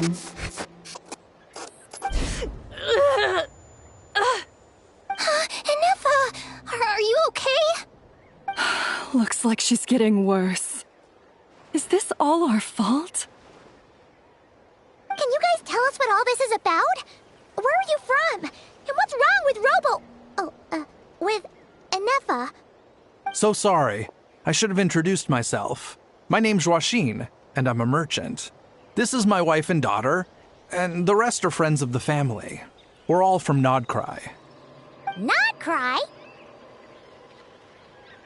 Wouldn't have been my first guess. How'd you all meet exactly? That's the thing about Nodcry. It kind of brings together the drifters from all over the world.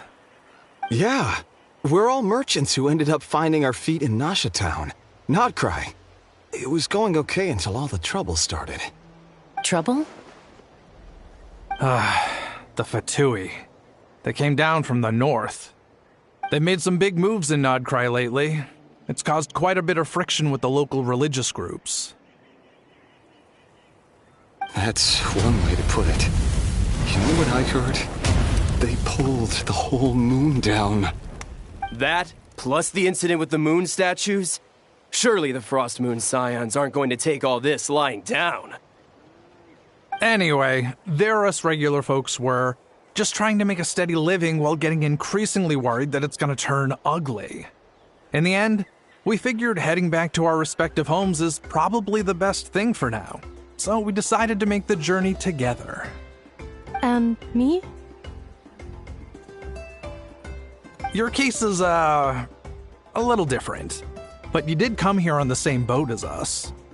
And it was smooth sailing, until we got attacked by those weird machines as we were coming into shore. Weird machines? Secret Source automatons by any chance? Inefa saved us all. She jumped off the ship and told us to leave without her. Really? I did that? As soon as we'd found another place to dock, we looked around for someone to help us. We'd have paid anything to get her back. Hence why our price negotiation went so smoothly.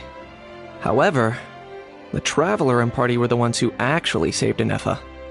And Shalonen is the one who woke her up. I'll have to include their costs in the final bill. Oh, please. I barely did anything. All credit to Inefa. She only woke up because of her build quality, so I guess I should say all credit to this Aino, then? Her core is remarkably resilient. It's a rare find, even among Natlan's source mechanisms. Was Aino the one who modified it? Oh! If so, then we just need to get Aino to come here and fix her. Then she'll get all her memories back. I'm afraid that's not gonna work. The core is most likely just something Aino picked up on one of her scavenger hunts.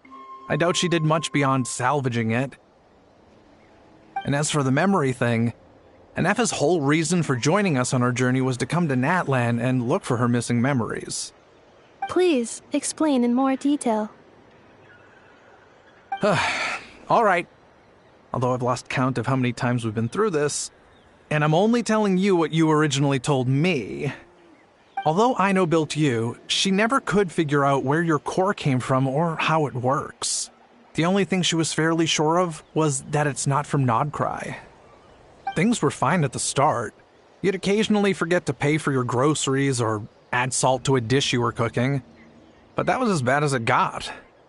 Until one day, you were sweeping the floor, and suddenly you forgot your own strength. Nearly took the entire wall down.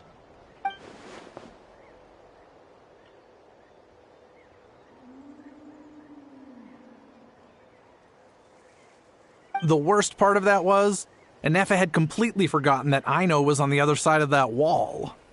Huh? Aino was fine, of course, didn't bat an eyelid. But since then, Anefa has been searching for a way to try and repair herself.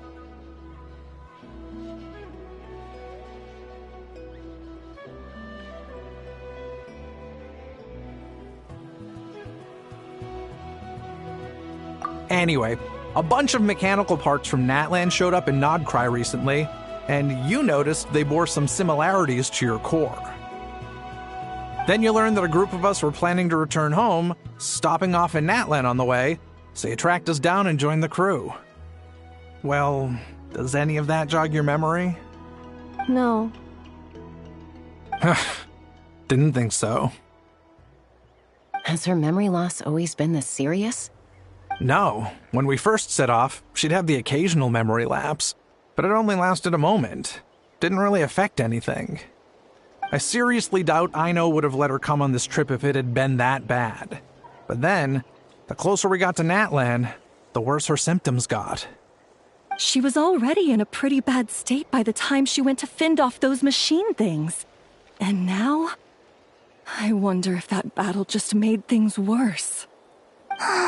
Poor Anefa. My friends, I know we've only just arrived in Natlan, but from what I've heard, you're some of this nation's top talents. Is there anything you can do to cure her? Anything at all?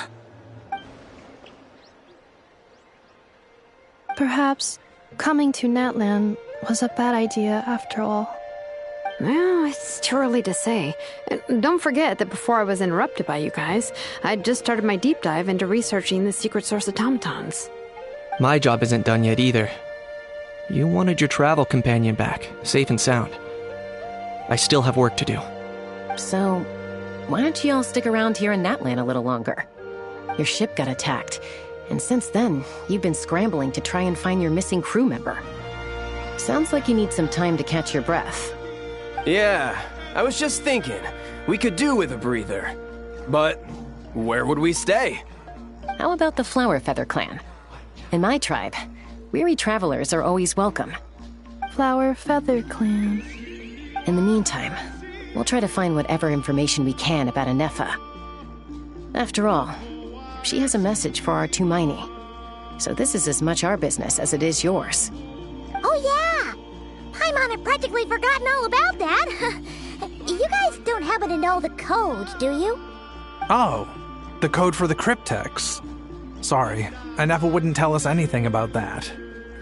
You gotta wonder what sort of a person sends a robot with amnesia to deliver their messages. To be fair, they couldn't have known things would get this bad.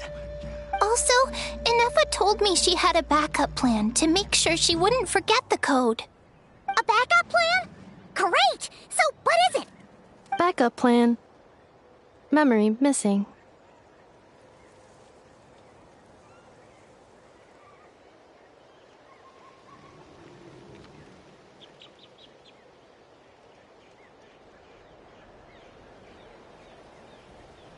Huh.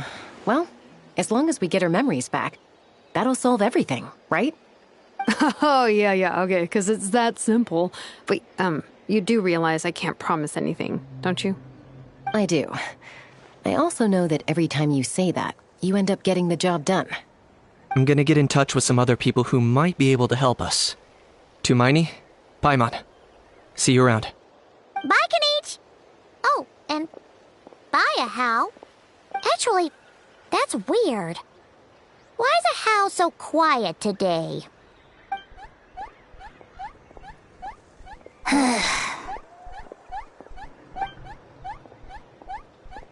You're being very strange today. Am I? Tell me one strange thing I've said! That's the strange part. You haven't protested to anything I've done today. Not the original price for the job, Not the revised timeline, none of it. That's because I fainted from your stupidity! You stupefied me into a stupor! Got it?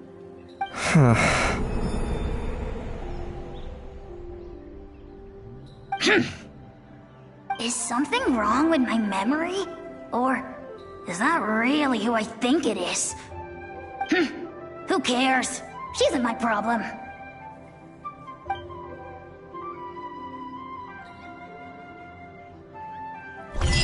The last few days really flew by. Do you think Inefa and the merchants are enjoying their stay at the Flower Feather Clan? Let's go see how they're doing!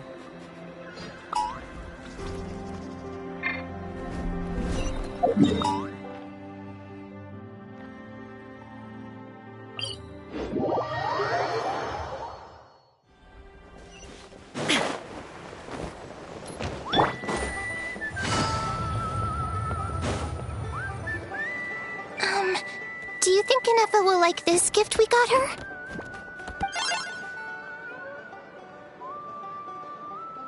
See? It said yes!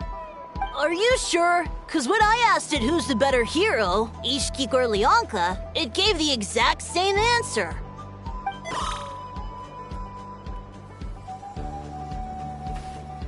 Hey, you hear that? That's the answer it gave when I asked who'd win in a fight between Kukuku and a Hal! You guys, it's just making random beeps. Whoa! Is that Tumaini and the flying expert? Beep beep. Yes, it's us. Anyway, where's Inefa? Probably out mopping up those mad machines as usual. There must be a lot of them, because she hardly ever comes back for a rest. Wait, all by herself? Are we sure that's a good idea after what happened last time? Inefa said that since she lost her memories, her cognition module's been running more smoothly, and it's greatly boosted efficiency in cleaning and tidying tasks. I think that was it. Huh. So, losing her memories has somehow made her a better fighter? She's awesome! I saw her carrying a whole pile of beaten-up machines in one hand! All the grown-ups say that they feel much safer leaving the house now, thanks to her. So, we thought it'd be nice to give her a little gift. We've tried giving her flowers and feathers, but it seemed like she didn't like them very much. That got us thinking. Maybe robot people don't like the same things as us. Aha! So that's why you made her this flower out of mechanical parts. Yeah, we still don't know if she'll like it, though. It's okay, Arieta. She'll love this one. I'm sure of it. But what if she doesn't? This might be my last chance.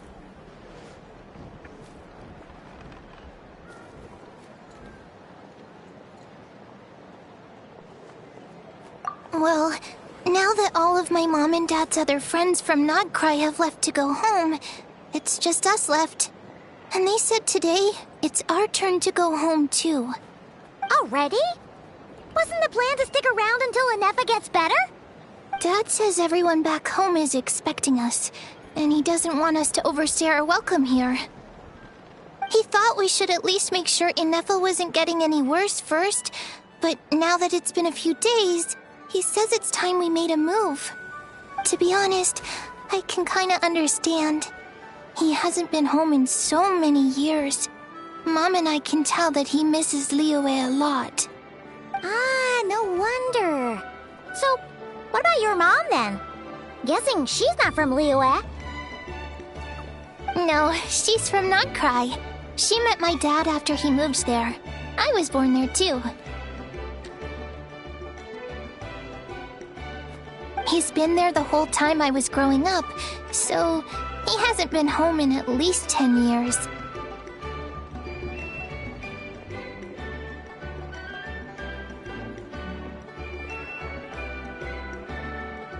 Don't worry. We'll write you and let you know how Inefa's doing. You bet! And once she's all better, we'll bring her to visit you in Liyue. Yeah, so don't worry too much about the flower. I'm sure she'll love it. But even if not, you'll have other chances in the future.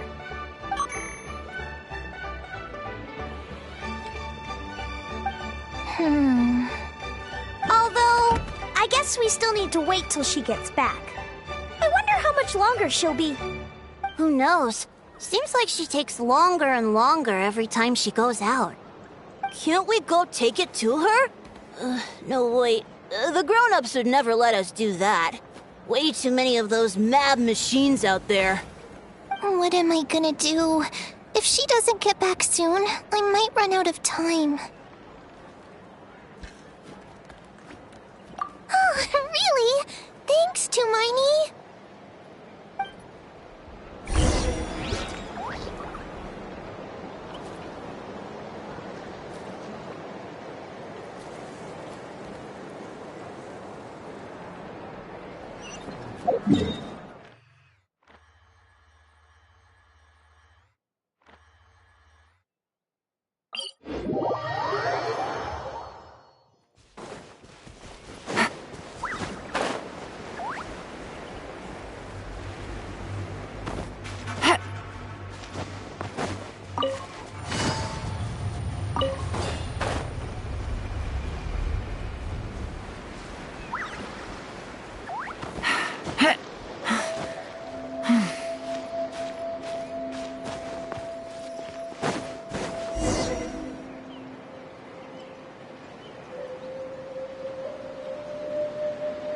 Threat eliminated.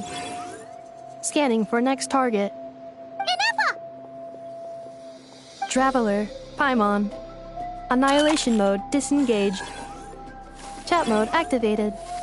Chat mode, huh? Huh. You'd probably get along well with a Fontanian magician friend of ours. She does modes instead of moods, too. Good morning. Nice to see you again. What lovely weather we're having. Hey! Don't you start too. One robot's enough. These are some standard greetings I learned recently. 3 greetings in a row equals thrice the greetment. Hypothetically speaking. Where did you get greetment from? Never mind. You're doing a whole lot better than the last time we met. Yes. My cognition and language modules are recovering well. I can now sustain fluid conversation. But I have still been unable to retrieve the memory containing the code to the cryptex. I will keep trying. Sincere apologies.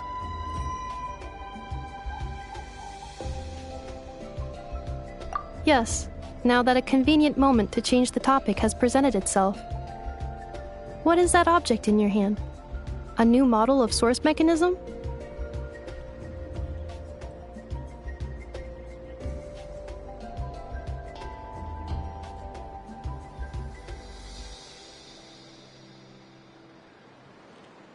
Flower. Flowers are plant reproductive organs. But I detect no signs of life. It's more like a flower built from mechanical components. Understood. A flower-shaped machine component. What is its function? Which module is it designed for?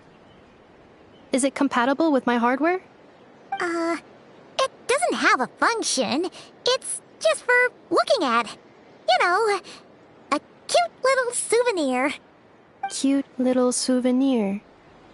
But if it serves no function, for what purpose was it built?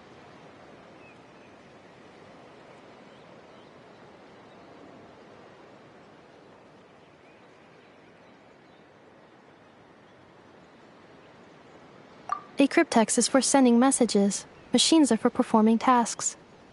What about this flower? What is it for?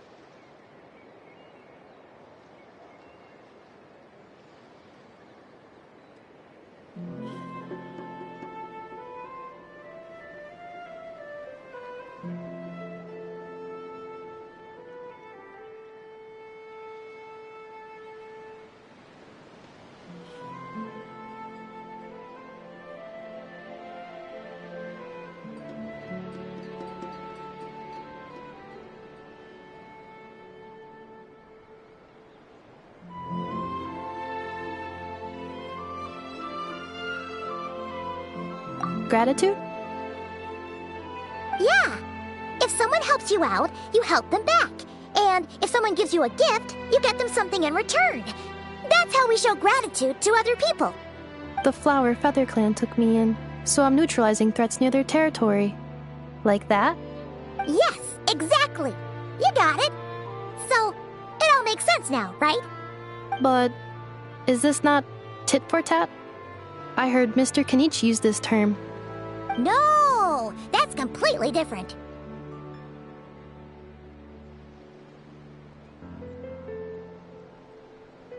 I will. Gratitude. In terms of its purpose, think of it as a memento of your friendship.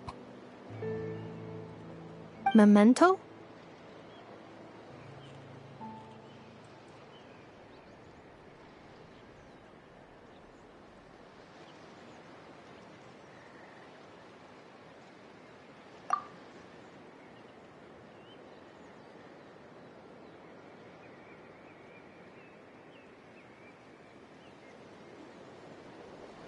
Important memory. Memento. Here, wear this flower. And this feather, too. There. Much better. Gotta look your best for your big journey.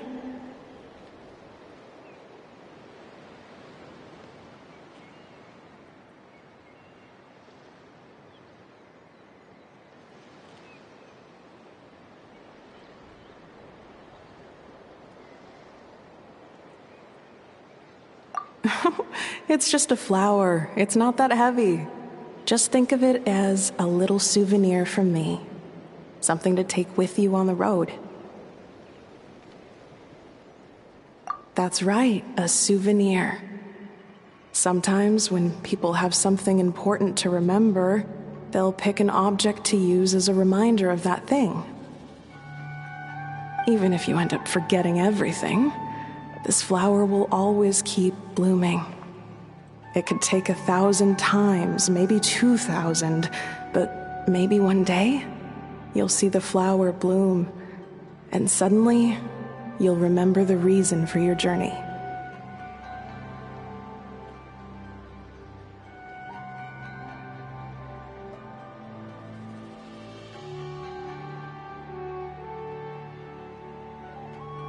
No, everyone's on their own path, and they have to walk it alone. Just as your journey is yours and no one else's. Besides, I have no plan to go to war against him. We both owe each other far more than our mere lives. If either of us actually wanted to claim on that debt, all they'd have to do is ask. If anything, I pity him. In a way, his situation's not so different from yours. But in his case, it's turned him into something neither human nor dragon. The more he chases the sun, the more it blinds him to the creatures who live by its light. You were once, well, she was once the enemy of humankind. And Ochkan doesn't care to distinguish between you and her like Ishkik and I do. He sees you as the same being. So if you stay behind, and especially if you help me, it'll only stoke the flames of his blind hatred even further.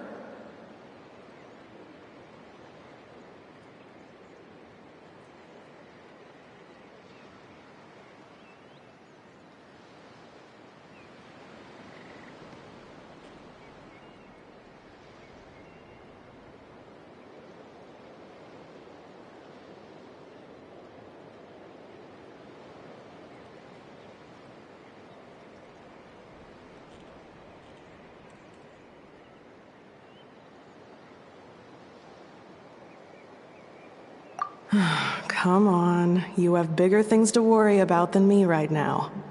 You have a huge journey ahead of you. That should be your focus. Have faith. This tribe will kneel to no one. They will never be slaves. If they lose their leader, someone else will take up the mantle. Heck, even a child who's barely learned how to walk could do it. All right, time to go. Some things are destined to be forgotten. Don't let it get to you. In 1,000 years' time, you'll have a life far, far away from here. So go. Cross the ocean. Find a new place to belong. Malfunction who betrayed us all. You dare seek a place to belong? Inefa? Inefa, what's wrong? I was... Sincere apologies. My cognition module crashed for a moment. It is now fixed. Is it because you've been fighting for too long? Oh, you need to rest. Come on, let's get you back. Back? Back to the Flower Feather Clan? Yeah, of course. Everything else aside, Adieta and her folks will be leaving soon. Don't you want to say a proper goodbye? Yes. The closer I am to the Flower Feather Clan, the more erratic my cognition module becomes. Occasionally, unidentified data surfaces from my memory banks.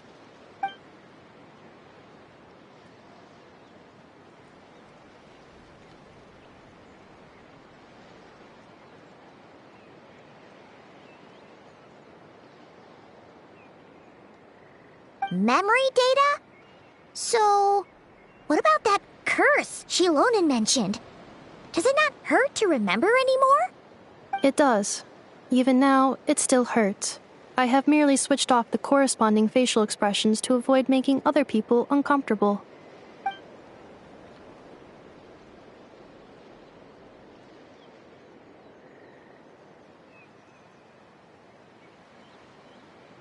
But if I do not recall my memories, I cannot complete my task.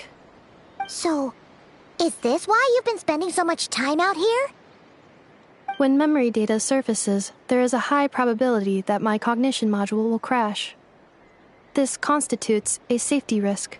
Therefore, I have been spending time away from the tribe.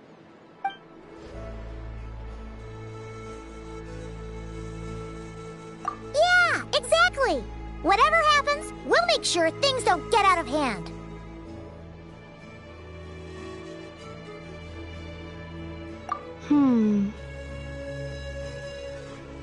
Assessing relative combat capability.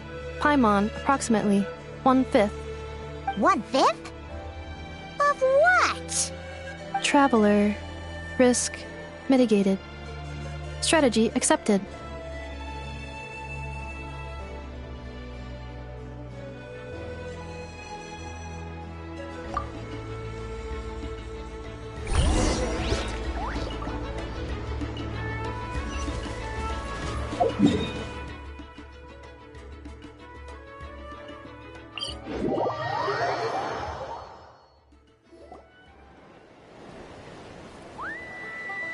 I can't thank you enough for hosting us these past few days. And thanks for agreeing to look after Inefa. I know it's a lot to ask. It's all right. She'll be in good hands. She never came back.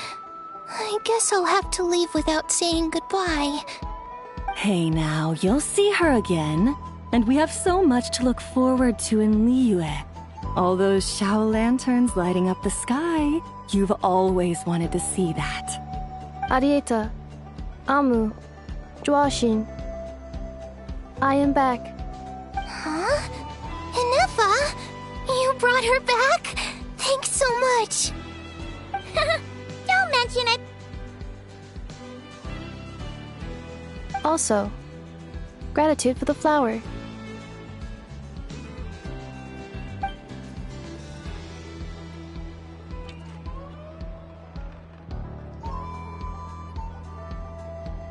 What does it feel like to know where you are returning to?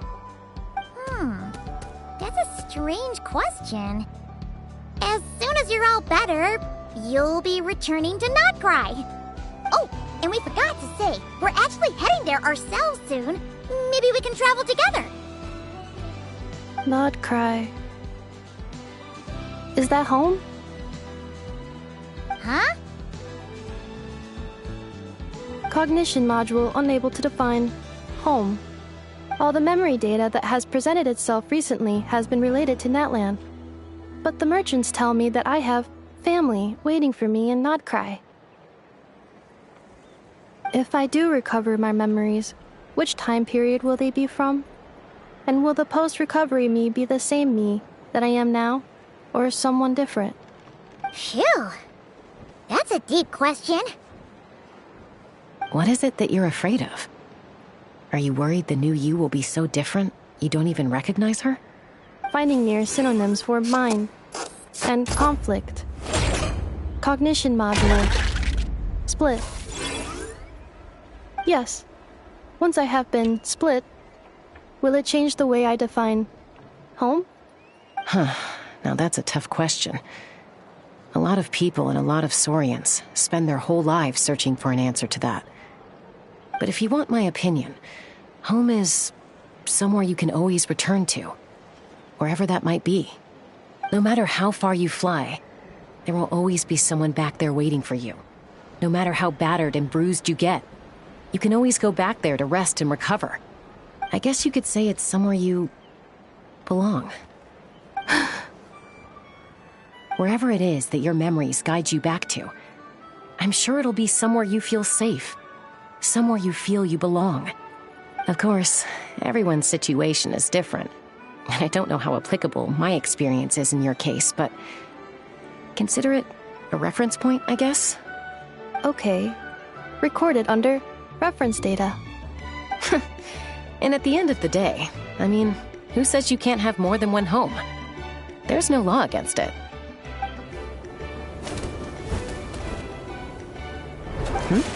Someone's looking for us. Hopefully this means there's been some progress. Don't be afraid to recover your memories. They might contain the answers you're looking for.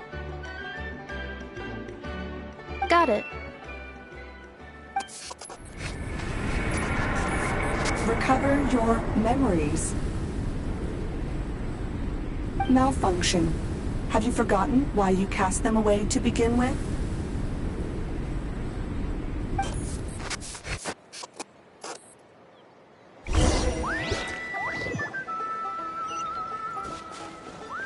Take it easy.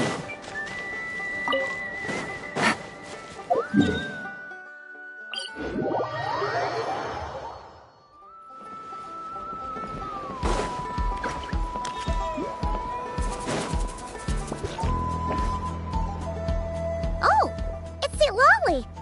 Didn't think it'd be you. Why? Don't you think I'd want to do my part to help the Traveler? And anyway, no one's more qualified than the Masters of the Nightwind when it comes to Natlan's ancient history. Ancient history? Wow. Even by Seat Lolly's standards? If you think I didn't hear that, you're sorely mistaken. But anyway, back to the matter at hand. I don't know if you noticed, but Kenichi's little sidekick has been acting a little strange around Inefa. After you parted ways, Kenich put him in timeout for 3 whole days and nights. Then, he had Aoife send Kakuku to torment him for another night. Finally, Ahau got so infuriated with Kakuku's pestering that he lost his cool and let slip a crucial piece of information. 2 words. Sovereign Ruler. Sovereign Ruler? So what? Isn't that just how he introduces himself? It is, and I always assumed it was a load of hot air. But apparently not. Turns out the title refers to the 13 Dragon Lords who ruled Natlan in ancient times. Wait, really? How? It took me forever to figure this out. Anyway, the 13 sovereign rulers are not ordinary dragons, but forms of artificial intelligence created by the Pyro Dragon using secret source technology. They had superior intelligence and greater authority than even the ancient dragons themselves. Each ruled over a portion of Natlan's territory. But one by one, they disappeared during the war with the heroes. Even most of their names are unknown now. Long since buried in the sands of time. If we hadn't managed to pry that tidbit out of Ahau's mouth, I would have had no idea where to even start. I always thought that little monster's biggest claim to fame was arguing with Kakuku for an entire day. He has quite a history then, huh? Which of the 13 was he? Not a clue. So far, he has staunchly refused to reveal which of the sovereign rulers he was. My guess is that he doesn't even remember. Remember, these rulers were supposed to be powerful forms of artificial intelligence. And Ahau, well, it hardly seems like he's still in his prime. I'll bet he's lost most of his memories and power by now. Lost memories. Yet, despite that, Ahau seemed to sense the presence of a fellow sovereign ruler when you were nearby. Specifically, it's the core in your chest he was reacting to. What? Ineppa's a sovereign ruler too? Could be. Kenichi and Aoife have been keeping a close watch on Ahau, in case he reveals anything else. But so far, it seems like those 2 words are all he remembers. Darn! So the trail's gone cold. Not completely. There's also Lianka and the Flower Feather clan, both of which have triggered a response from Ineppa so far.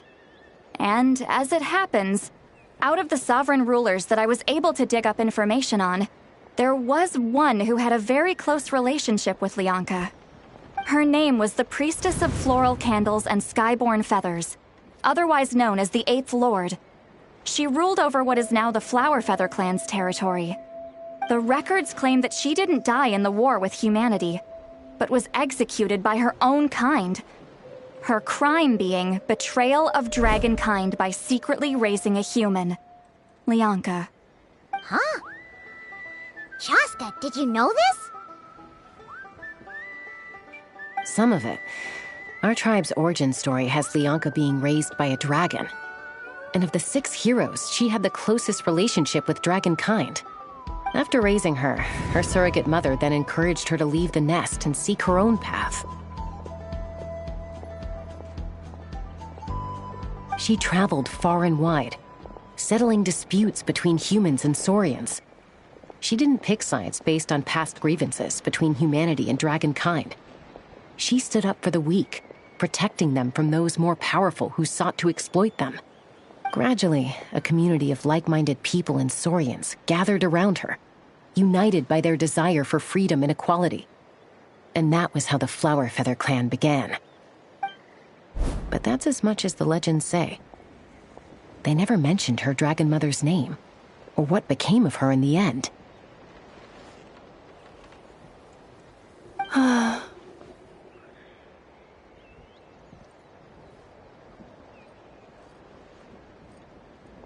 Oh, sorry. My cognition module is acting up again. At some point during this conversation, it started behaving very erratically. You mentioned that the Priestess of Floral Candles and Skyborn Feathers was executed. Might I ask how? Unfortunately, the humans of that time weren't privy to all the details of dragon affairs. The only records we have are vague references from after the fact. It's very possible that this is mere speculation or complete fabrication, so don't give too much weight to it. But for what it's worth, it's said that a curse was placed on the priestess by one of the other rulers. If she truly harbors pro-human sentiment, then for every ounce of goodwill she feels, may her mind be flooded with pain of immeasurable proportions. In the savage conflict and chaos that followed, the priestess's mind was ultimately destroyed. Jeez, what a bizarre method of execution. Definitely sounds like the history writers used some artistic license there.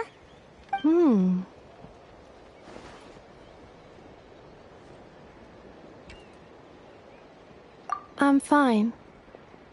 This didn't seem to trigger any erratic behavior.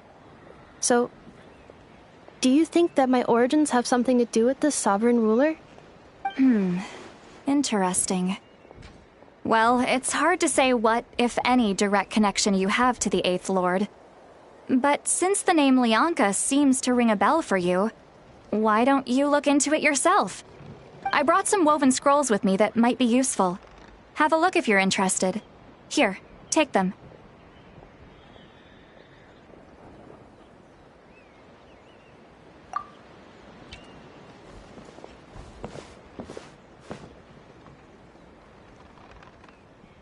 Don't say anything. In a moment, I'm going to leave. I need you to join me, discreetly.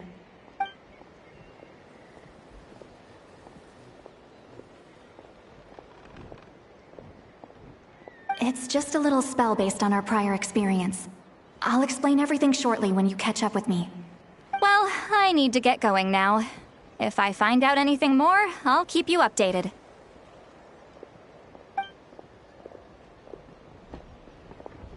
Gratitude. Goodbye. Bye, Sweet Lolly. Now's your chance. Slip away quietly while they've got their heads buried in those woven scrolls. Meet me at the other side of the settlement.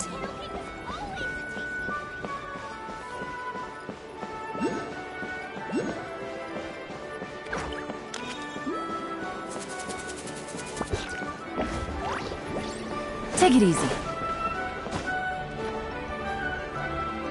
Hello, traveler. Well, see, Lolly hasn't told you everything. There's another sovereign ruler that Inefa might be connected to, not just the one from the Flowerfeather clan.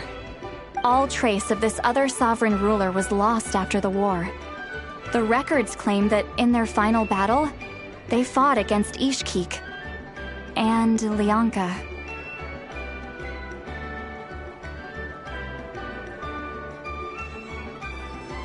It was, my idea.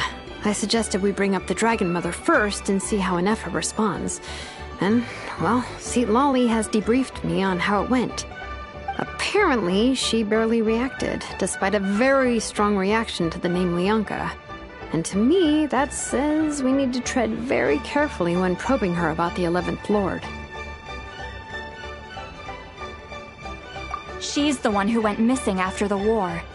Said to be the proudest of all the sovereign rulers, and the most hostile towards humanity. When the Pyro Dragon fell, she couldn't accept that dragonkind had been defeated.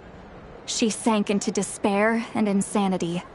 But the rest is lost to history. Remember, though, in essence, these sovereign rulers weren't physical entities, but pure intelligence, built with secret source technology. I mean, who knows what happens when a manufactured mind goes mad? Maybe she lost her power and memories. Maybe she split into different personalities.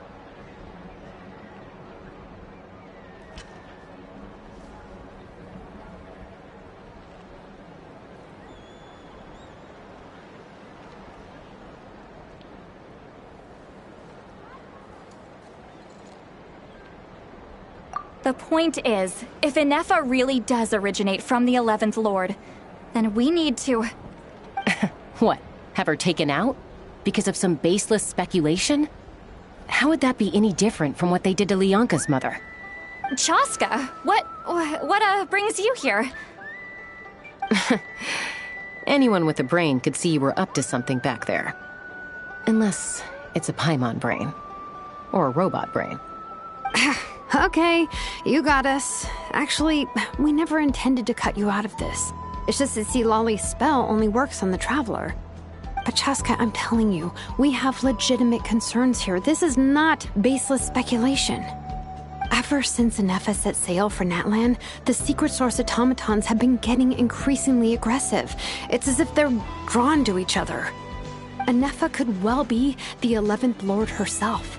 And if so, then the moment she recovers her memory, all of us, all of humanity, will instantly become her enemy.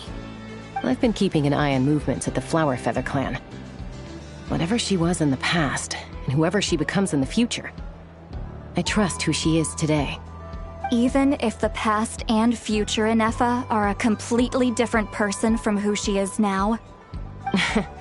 If you're suggesting that there's a volatile force within her, threatening to rise up and take over at any given moment. That makes 2 of us. But no one ever gave up on me. Not Mama Bird, not Koichi, not my dad. So what right do I have to give up on her? If Leonka was here, I have every confidence that she'd say the same. Besides, even if the 11th Lord rises again and declares all of us her enemy, the solution is simple. We defeat her. The heroes managed it, so there's no reason we can't too.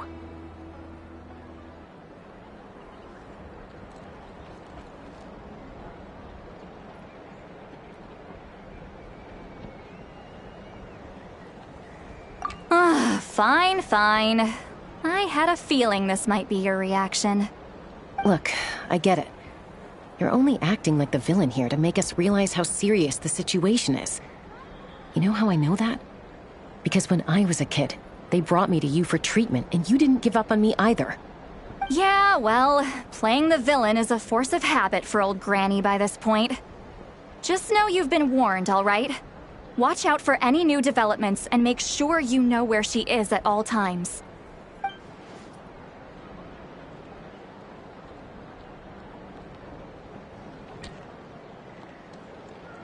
Hey, the spell hasn't worn off yet, you know.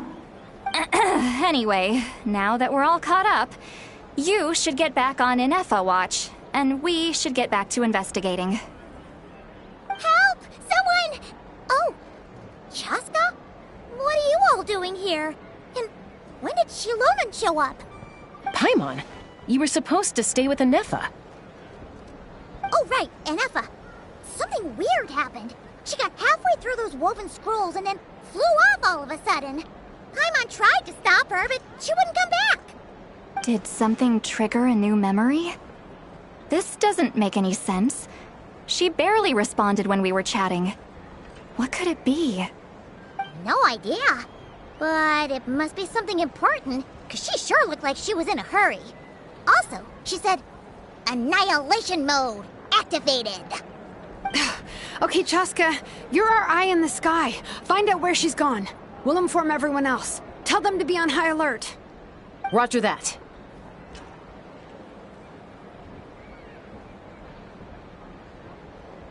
Wait, don't you want to discuss this first? Hey, wait up!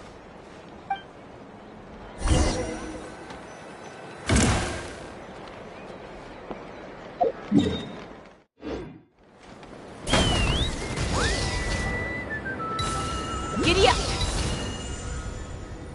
Slow down! Paimon's got a few!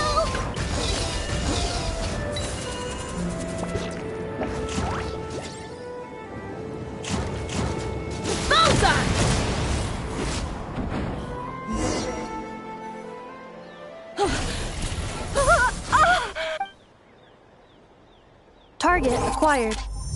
Activating Annihilation mode. Whoa, are these all secret source automatons? Okay. Reinforcements have arrived. Traveler, Paimon, Chaska. Gratitude. Not now. Save it for later. Engaged. Things are about to get dicey. Order guide you. As one with wind and cloud. One with nature.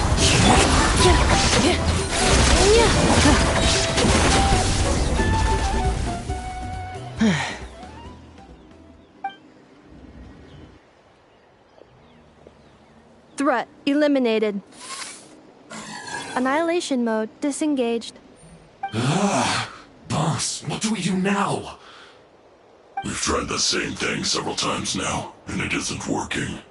We can't keep waiting around for her to leave the settlement. Well, well. An ancient relic from Natlan's dragon civilization. If you want to play with fire, then be my guest. But there is an unpredictable variable you need to watch out for. Let's fall back. This isn't worth the risk.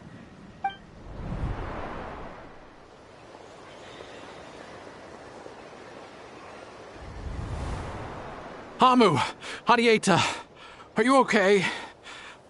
I'm fine, but Mom's hurt. I'll be okay. I just hurt my ankle. Nefa got here just in time. Why would they do this? Why? Look, no one could have known the automatons would ambush you here. Don't blame yourself. Wait, how did Nefa know to come here? Did she sense that they were in danger? Yes, I heard the secret source automatons talking. Even now, I still hear them. Really? Paimon doesn't hear anything. Hypothesis. Language module requires translation functionality. Please wait.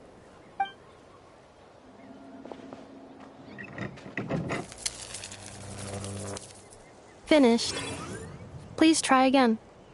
Whoa, that was quick. How come you're so familiar with their architecture?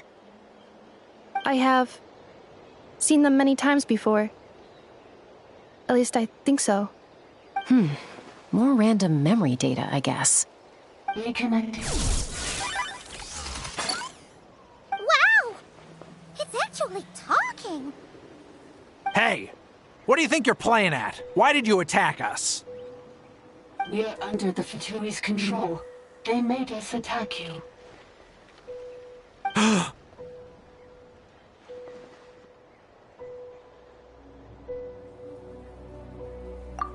How is that possible? The captain's soldiers certainly aren't capable of this, and besides, we know everything they're up to. Has another Fatui regiment infiltrated Natlan? The Fatui invaded my territory, so the automatons went haywire. Ugh! Why is it getting so choppy? Bad signal, maybe? Hypothesis. Distance to signal source increasing, transmission compromised. Combining these words with what I've heard so far, I believe the full message should be: the Fatui invaded my territory, so the automatons went haywire. Oh. So all the recent automaton attacks, the Fatui were behind it all along? They stole my privileges and took control of the automatons.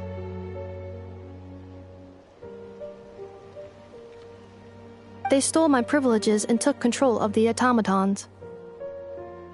No!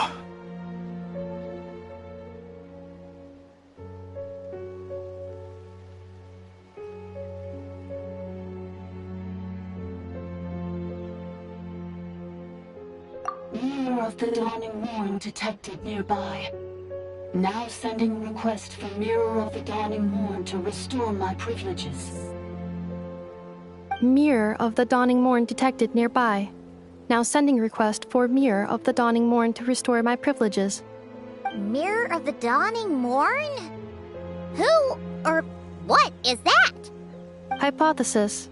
This appears to refer to me, or more specifically to my core. Mirror of the Dawning Morn, please come with me and return the core. I think she wants me to go with her to return the core, so she can repair the damage done by the Fatui. Wait, you mean she knows you? Yes.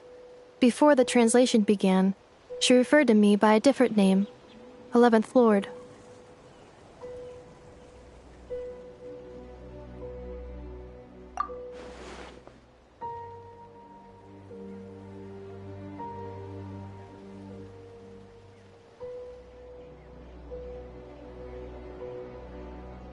What? So, Nefa is the 11th sovereign ruler? Hold on. This automaton just attacked us moments ago. We shouldn't trust everything it says. You say Nefa is the 11th Lord. What proof do you have? Return to the 8th Lord's territory, and you can restore all of your memory data. Nefa? What did she say? She said, return to the 8th Lord's territory, and I can restore all of my memory data. 8th Lord? The Yunkas Mother's territory? What does the 11th Lord have to do with that? You were split, then exiled, and finally reborn. Ugh, this is getting weirder by the second. What did you say this time? Excessive signal interference. Unable to translate. The signal should improve as we get closer to her territory. Traveler, Chaska, shall we proceed? Wait, you should think this through carefully. I may know a thing or two about the Fatui regiment that entered Natlan recently. They're kind of a special ops team. Definitely not your average soldiers. Oh? They've been showing up everywhere, hungrily searching for secret knowledge about all kinds of ancient civilizations. They say they're trying to make some sort of inference. The leader of this regiment is a harbinger based in Nodcry, known as Marionette. Marionette? How exactly do you know all this? I, heard bits and pieces at the market in Nashatown, but I figured they were just rumors. Didn't realize it was true. Is that right? How come I'm only hearing about this now? I'm sorry. I was so preoccupied with getting ready for the journey, and like I said, I thought they were just rumors anyway. Didn't want to worry you. So these Fatui are soldiers, huh? Who's stronger, them or Inefa? Inefa, of course. But still, maybe you should tread carefully here. Inefa's already had to rescue us so many times now. I'd be mortified if anything happened to you. You're right. First things first. Amu's injured. We should take her back to the tribe and get her checked out. And as for this 11th Lord business, we need to discuss this with the others before deciding how to proceed.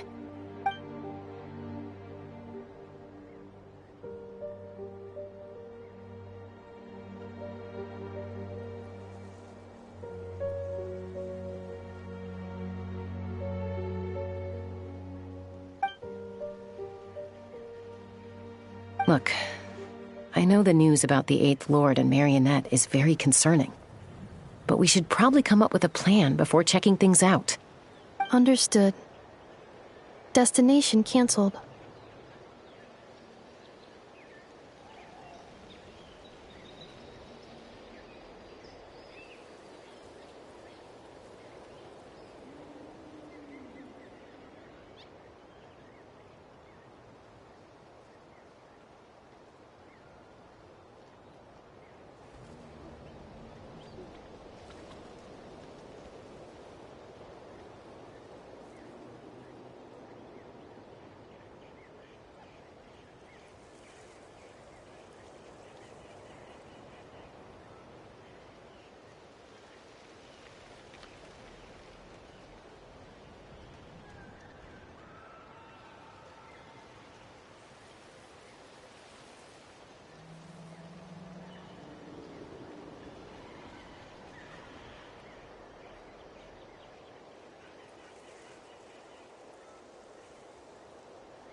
Yes.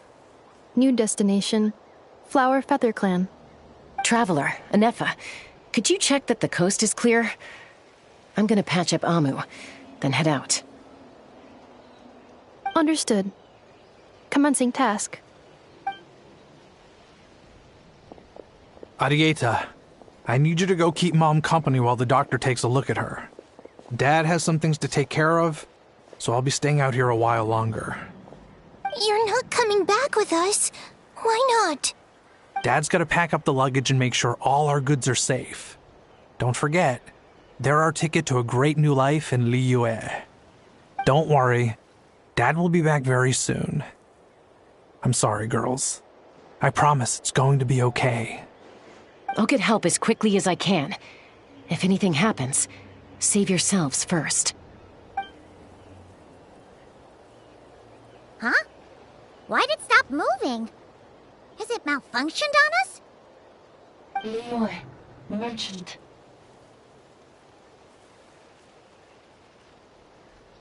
His portrait is hung up at the Fatui stronghold.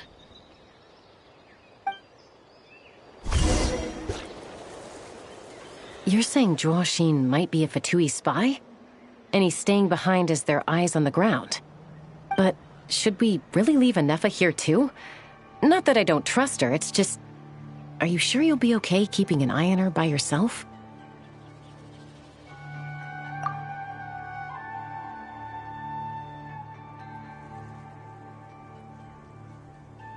You're not wrong. We need all the intel we can get on Marionette and the Fatui. As far as I'm concerned, they're a bigger threat than any sovereign ruler. Still, even with your abilities, be sure to stay on your guard. And not just because of the Fatui and the 11th Lord. It's that automaton, too. I'm still not convinced we can trust it. Why the sudden request for assistance from the 8th Lord's territory? Are we supposed to believe that Lianka's mother survived? Surely there'd be at least some mention of that in the tribal legends. I don't know. Something just doesn't add up. Hey, Chaska! Almost ready to go! That's my cue. I'll be back with the others as soon as I've gotten Amu and Arieta to safety. If you have to leave the area for any reason, be sure to leave a trail.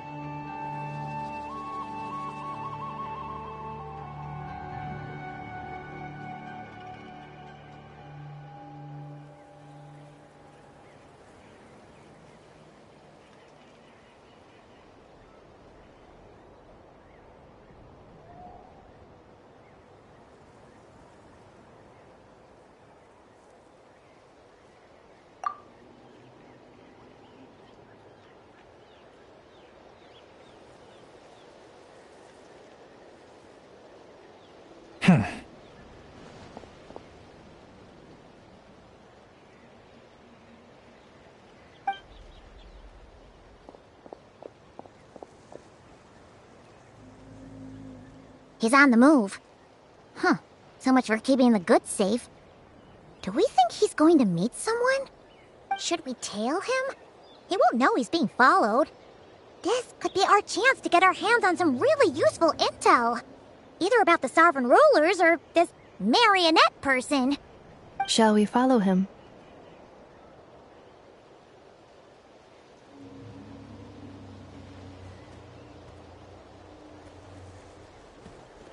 Got it.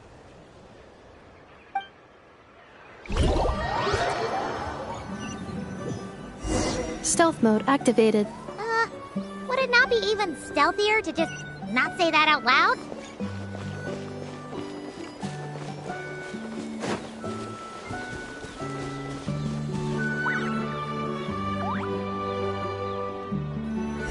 Stealth mode activated. Would it not be even stealthier to just not say that out loud?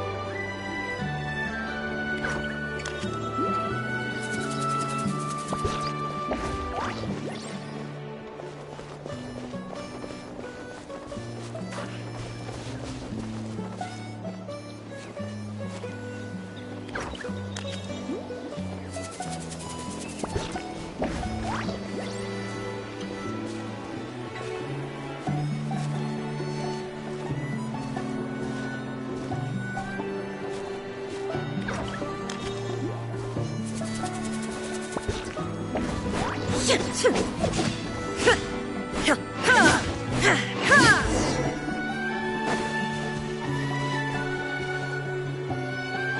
why would someone dig a random tunnel in the middle of nowhere? Unless it's the entrance to one of the Sovereign Ruler's territories! The territory was sealed by Lianka. This was once one of the secondary access tunnels. Hey, that was pretty clear this time. What's changed? Getting closer. Increased activity in language module. Lianka sealed the territory to stop Ochkon finding it. Huh? You're breaking up again! Oh, looks like the signal's still pretty choppy. Lianka sealed the territory to stop Ochkon finding it. Later, the Fatui found a weak point and broke in. Sounds like those Fatui have made this their stronghold. Well, this is probably a good point to stop and wait for reinforcements. What do you think? Inefa? Oh no! What's she doing? She's charged right in! Wait. Traveler, are we going after her? Or waiting here?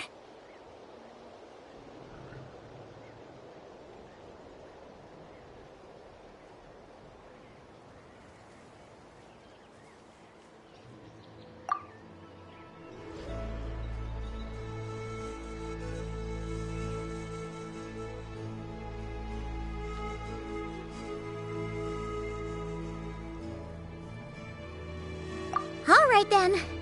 But let's be careful.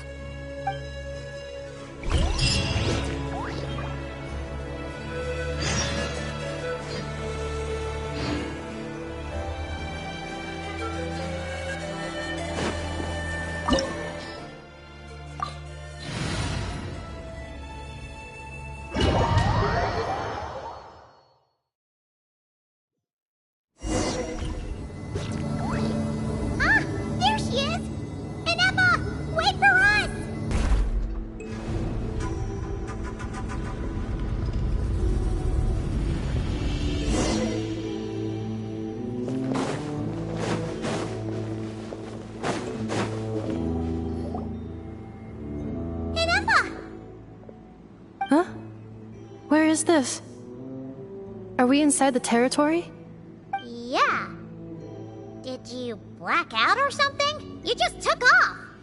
Cognition module unstable. Attempting to refresh. It appears that it was accessed by an external source. Sorry, it was me. I summoned her by similar means to those used by the Fatui to control the automatons. Currently, I am but a lowly service bot. But in the distant past, I was known by another name. The 8th Sovereign Ruler, the priestess of floral candles and skyborn feathers. The 8th Lord? You're Lianka's dragon mother? But weren't you, 8th Lord. Were you not executed? Moments after I was cursed, Lianka rescued me. Just as she tried to rescue you from the ruins of the battle. Lianka rescued me? Memory. Missing. Yes. Lianka changed your memory settings to make you forget. But she did it to protect you. It is the only way our kind could escape from the curse. How does forgetting everything protect me? Because the curse placed on us is a pain triggered by certain memories, hardwired into the depths of our minds. A regulatory program that cannot be removed. Manufacturers often hardwire restrictions like this into autonomous machines to make sure they operate as intended. Each time you yearn for a new place to belong, each time you feel yourself turning your back on the past, the pain tears you apart, doesn't it? If she truly harbors pro-human sentiment, then for every ounce of goodwill she feels, may her mind be flooded with pain of immeasurable proportions. It destroys your mind, swallows your soul, prevents you from finding a new home. Malfunction who betrayed us all. You dare seek a place to belong?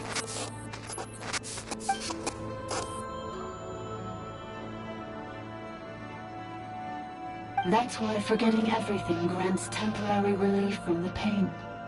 It stops your mind from being crushed by the weight of the conflict within.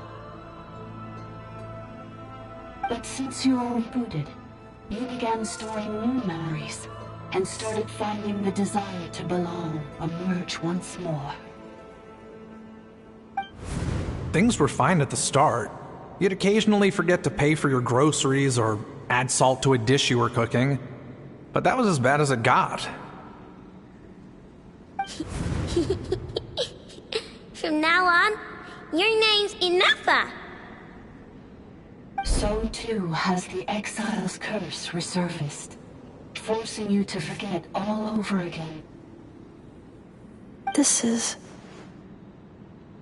a lot to process.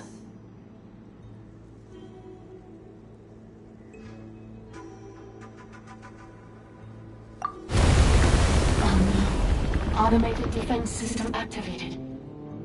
Privileges overridden. Come quick. Stop the Fatui.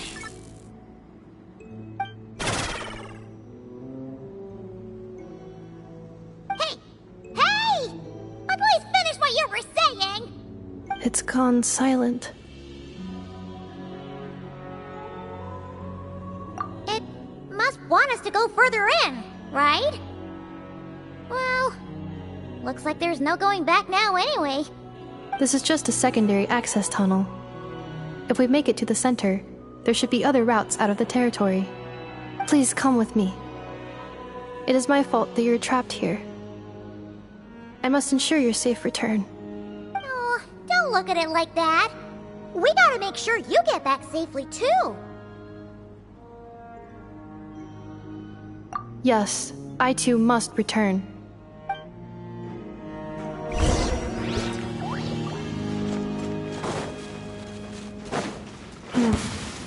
Do you really trust her, Leonka? This malfunctioning part of the Sovereign Ruler's mind. I trust not in her, but in the path that I have chosen. I believe that every conscious being, whatever its origins may be, has the right to freedom.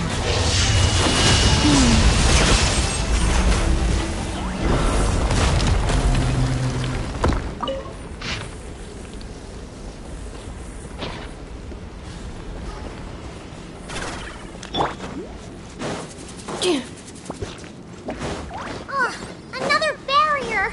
Just like the one back at the entrance. Careful! Don't touch it!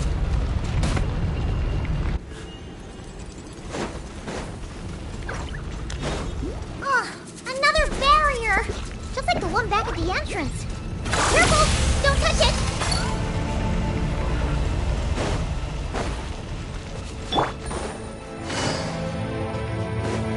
The curse will bring you pain, and your memories will crush you. It's the same fate they subjected my mother to. But with this core, you will forget everything for a while.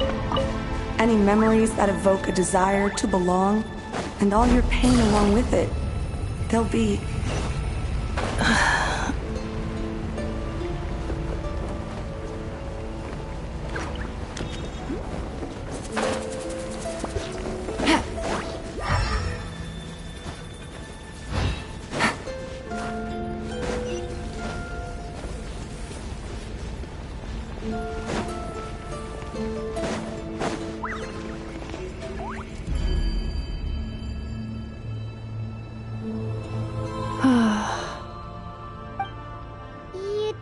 Okay, Inafa? You keep spacing out. I know. Unidentified data is flooding my cognition module. But every memory encounters an error and then terminates at the crucial moment.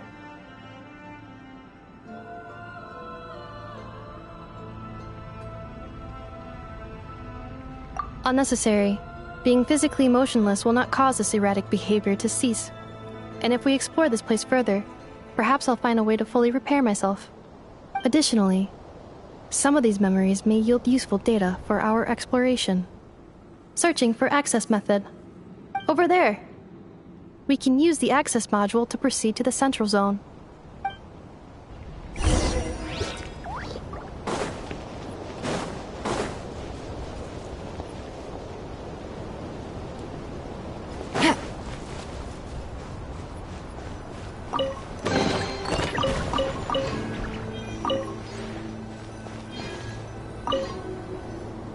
Detected 3 unregistered individuals.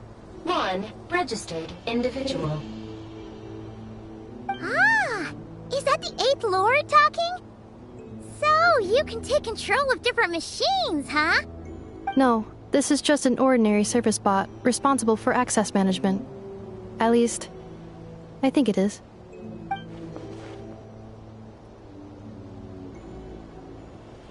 Now calling access module. Welcome back, Administrator 3.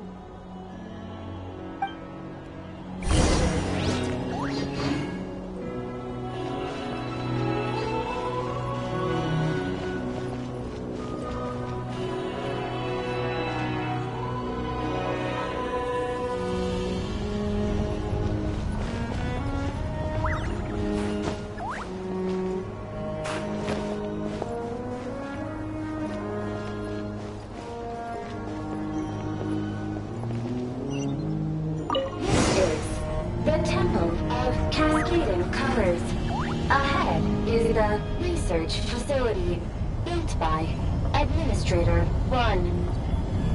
After Administrator 1, Administrator 2 assumes control. Are you sure about using this on her? It once belonged to your mother. It's just one of the many things she researched. I'm not precious about it. Administrator 2 sealed the facility. It has been locked down to this day. Examining. Seal status. Danger. Danger.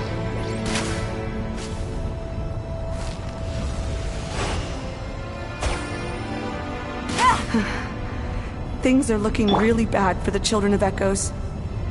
This might be where I have to say goodbye. You're a good friend, and you've already done more than I could have asked for. There's just one seal left. She and I can handle it.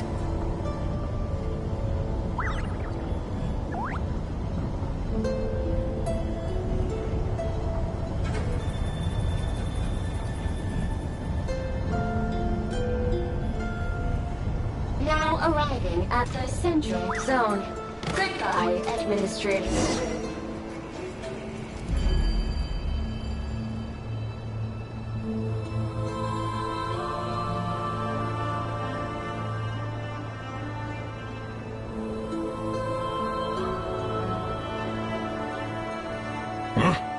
What was that? Get over there and check it out. Uh-oh! They're gonna find us!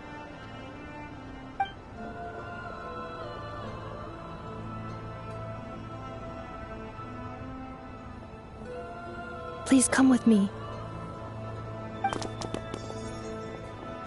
Ah, there's nobody here. Probably just some server spots chattering away again.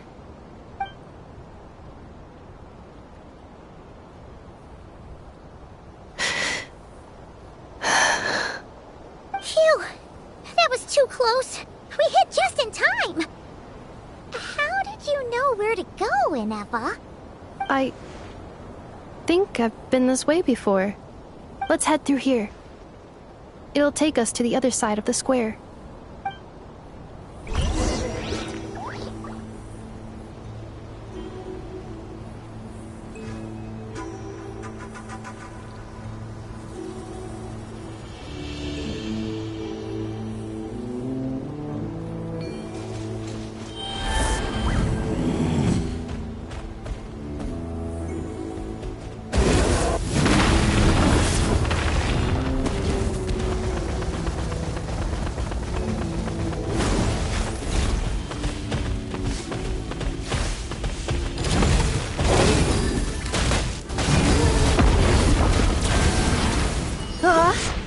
Installation chamber deployed. Fallen leaves, adorn my night! One with nature. Gotcha.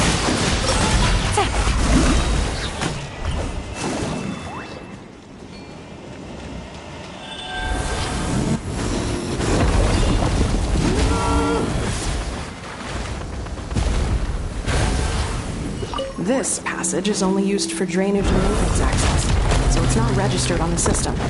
It's the perfect route for an ambush.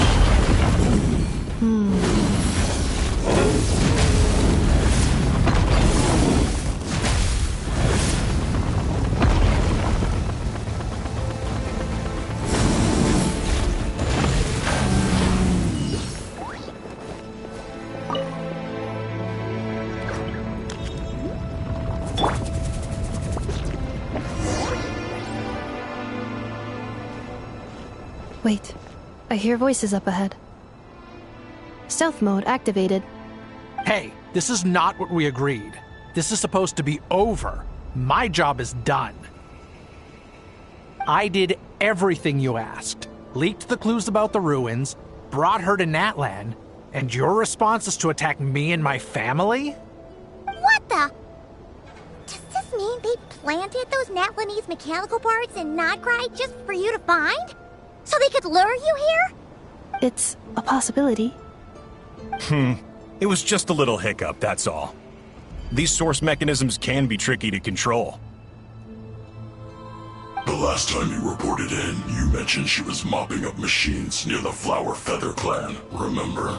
Well, we needed to lure her further out. Hence why we created that little kerfuffle. It's unfortunate that your wife got injured, truly. But hey, look on the bright side. Now that you've shown up, we might actually get the job done this time. This time? No, no more. Not after you hurt my family. I told you, I'm done. I think you'll find the risks were stated quite clearly in your contract. And it's not like anyone got seriously hurt. Your job will be done when you deliver what you promised. Our agreement was that you would bring her here. Not just to Natlan, but to this facility. But... Did you really expect to get away with shouldering none of the risk yourself?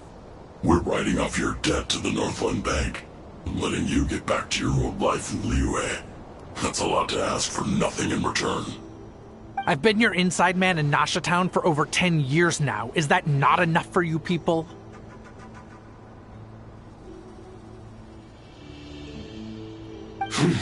You ungrateful louse. You ran yourself into the ground. And who was there to dig you out, huh? Us! Can you name one single way we made life difficult for you in Nasha Town? Look at you. You've managed to start a business. Got yourself a family. You have just one simple job left to do. And after that, you're free to go home. In your position, I'd say that sounds like a pretty good deal. This is the final hurdle. Our attempts to capture the 11th Lord have been derailed every time. But there's only so long until our luck runs out. If another staged attack on your family is out of the question, we could still work this out. But this time, you'll have to do the dirty work yourself. Me? This is a replica control device made with Marionette's technology. After we stole the administrative privileges from this territory, we copied them onto this. It will give you control of any machines built using secret source technology. Take it, and use it to capture the 11th Lord. You seem to have gained the trust of the other variables in this equation. How hard can it be to shake them off and get her while she's alone? And before you think about disappearing, don't think we won't be watching you. I can't do it. I'm sorry. What did you say? I can't. I won't do it. She saved my life so many times, it would be the ultimate betrayal. How could I look my daughter in the eyes and act like everything's still okay?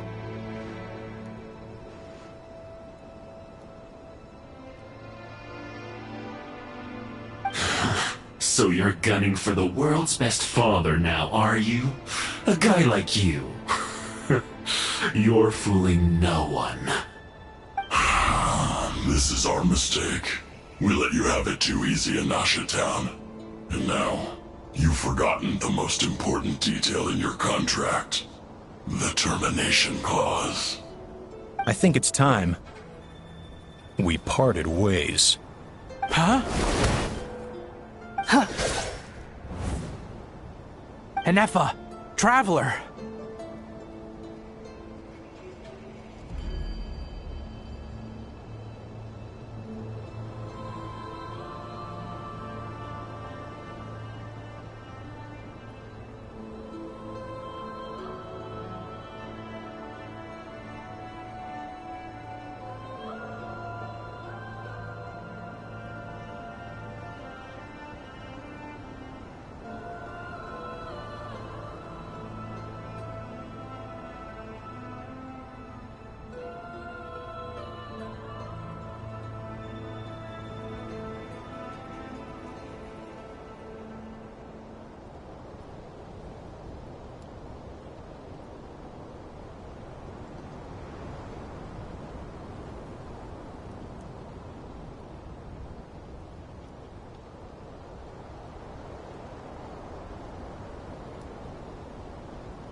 The 11th Lord.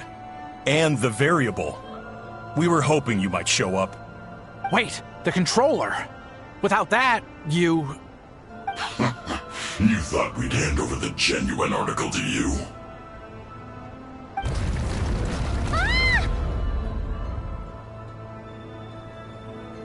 That's just a beacon used to set the location for this cage.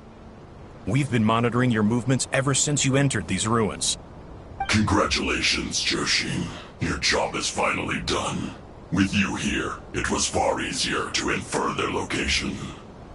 You were playing me for a fool this whole time. Don't waste your energy trying to break out. We've commandeered at least half of the systems in these ruins. All available power sources are keeping that cage intact.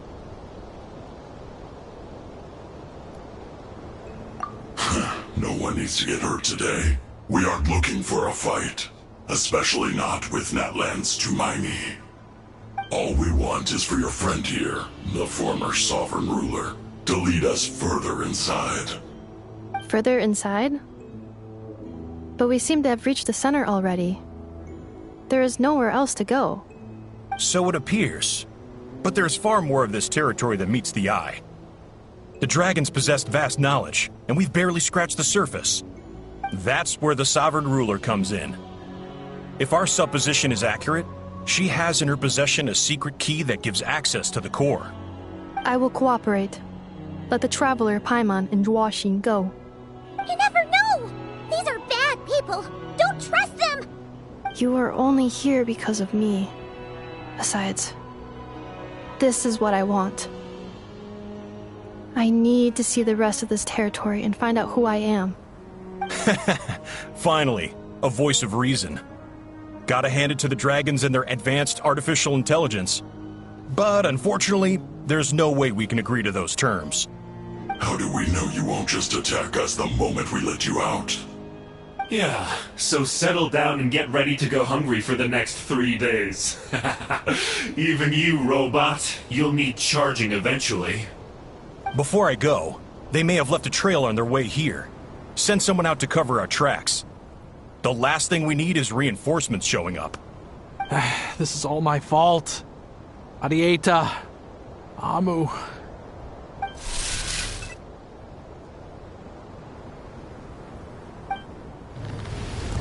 Huh? Who did that? Impossible! Every system we hacked is set up to hold them back! Could it be? Hold tight.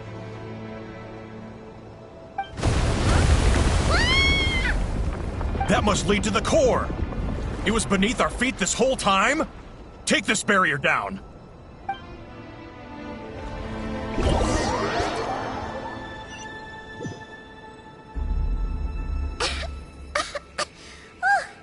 That was a long way down.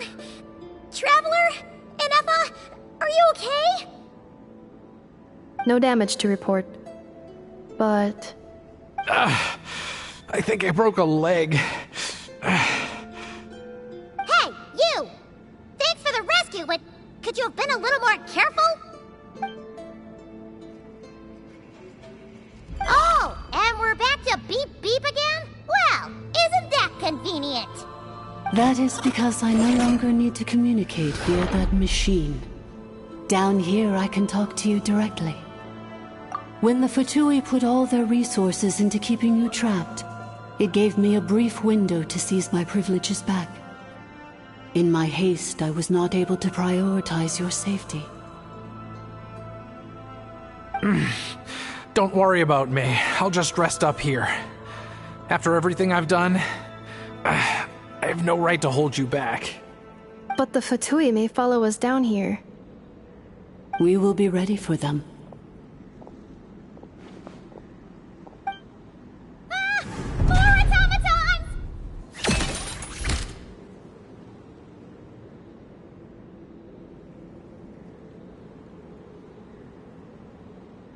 Down here, all is under my control. They are not your enemy, human.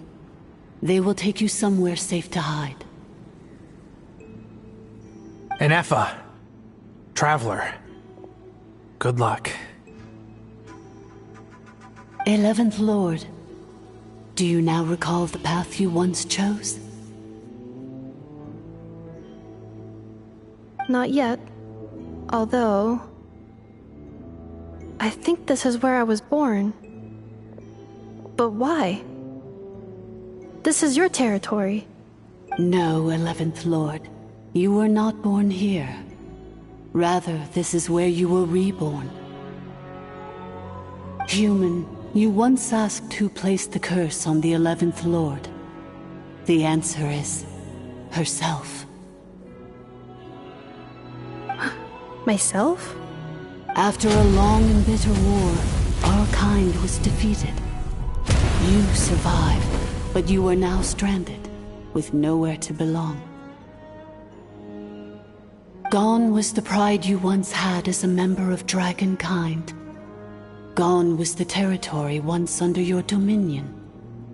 All of it gone, with no hope of return. What were you to do? Strike back at humanity and exact your revenge? Or search for a new home, a new place to belong? Your mind was conflicted as this irresolvable question ran endlessly through it. Finally, your mind split into two. One, the sovereign ruler who swore revenge against humanity. The other, a malfunction who longed to seek a new home. I mean, who knows what happens when a manufactured mind goes mad? Maybe she lost her power and memories. Maybe she split into different personalities. The sovereign ruler would sooner perish than suffer a downfall. And so she placed the exile's curse upon herself and upon you. Meanwhile, the malfunction struggled through the pain to seek assistance from her former enemies, Leonka and Ishkik. That is why you came here, praying to be reborn. So you want to leave your past as sovereign ruler behind, to start over anew? Very well. If the one you wish to sever comprises all memories of your enmity, then I'm willing to trust you. Then... I am the malfunction? What happened to the sovereign ruler? We severed that part of her mind, and securely locked it away. Withering away, she finally perished completely, thousands of years ago. So, she's gone. Without a trace? Yes, although the curse she placed upon you yet survives. It is unbreakable. That is why it continues to affect you to this day. So, that's what that thing is. A curse from the sovereign ruler. So, she was severed and killed off, but Inepha survived? How does that work? Are they the same person? Dragon? We sovereign rulers are artificial intelligence built with secret source technology. A fusion of phlogiston and information. In the case of the 11th Lord, the sovereign ruler personality and the malfunction personality split all but completely, even coming to occupy separate physical entities. In human terms, they would almost be considered as separate individuals. But in order to truly sever the connection between the two, and to break the power of the curse for good, you must be rebuilt from scratch with the aid of the source mechanisms located here, just as I was before you. I too was tormented by the pain of the curse, but Leonka severed most of my knowledge and memories, rescuing me from the brink of destruction.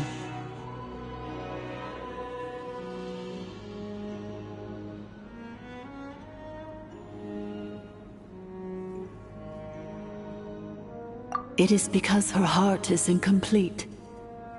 Before the rebuilding process was finished, Ishkik met with misfortune, and the Flower Feather clan became more hesitant to act.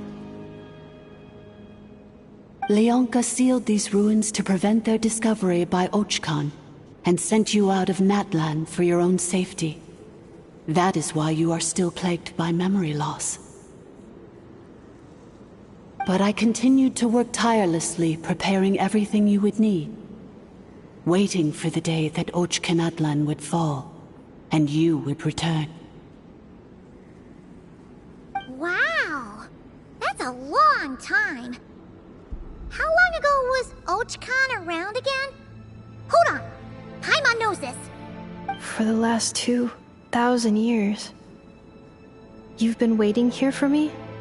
Imagine my surprise when the first to arrive was not you, but those whom you call the Fatui. They proceeded to steal my administrative privileges, plunder my territory, and send the automatons into a frenzy. But all is not lost. Leonka made a backup of the administrator privileges and placed it in your core. With that backup, I can control the source mechanisms within the territory and complete the rebuild that she began. And once you are whole again, I can repair the damage done by the Fatui and open a route back to the surface. If you are ready to continue down the path you started all those years ago, then proceed further into the depths, where I will be waiting for you.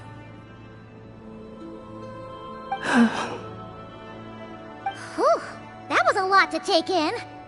Let's see if Paimon can wrap her head around all that. So, basically, there was a bad robot who bugged out and turned into half good bot, half bad bot. Then, bad bot cursed good bot, so whenever Goodbot thinks about the idea of belonging, she gets headaches. Meaning, the only way that Inefa can avoid the pain is to keep forgetting everything.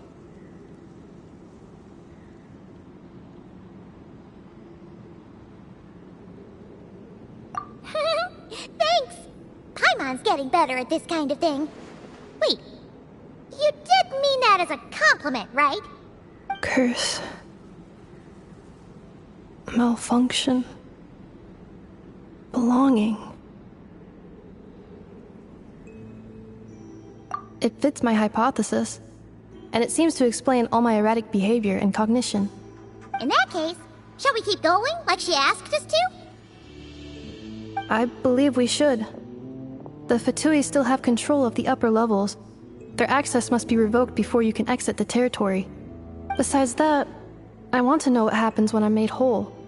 Maybe then, I will finally know where I belong.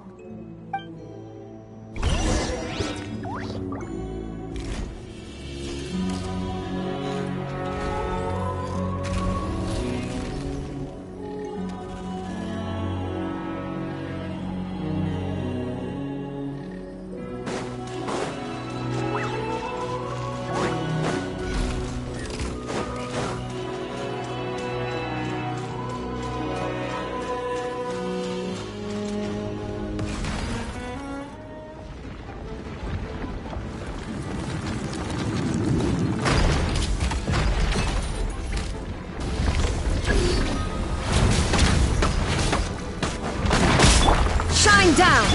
Things are about to get dicey. Quietly now. Wind Strider! Order guide you! Solidify! Preparing for dust up. Yeah.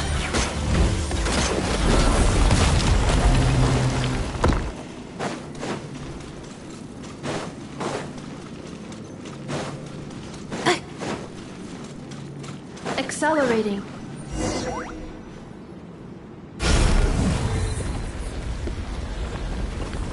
Please wait. Confirming. Administrator 1. Deceased. Administrator 2. Deceased. Administrator 3. Identity confirmed. Lifting restrictions.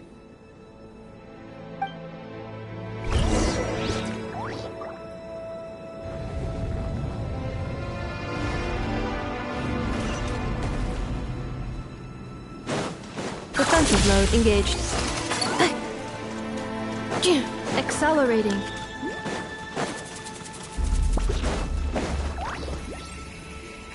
After 2,000 years, we finally meet again, 11th Lord, Mirror of the Dawning Morn. And you? You're the 8th Lord? The priestess of floral candles and skyborn feathers? Inefa! It's okay. I've recovered now. I see the curse haunts you greatly. I cannot fathom how difficult this must have been to survive this endless cycle of pain. And all alone for 2,000 years. I wasn't alone. I have had company every step of the way. In any case, a few moments from now, your pain will be no more. Come, 11th Lord, stand before me, and be rid of this curse.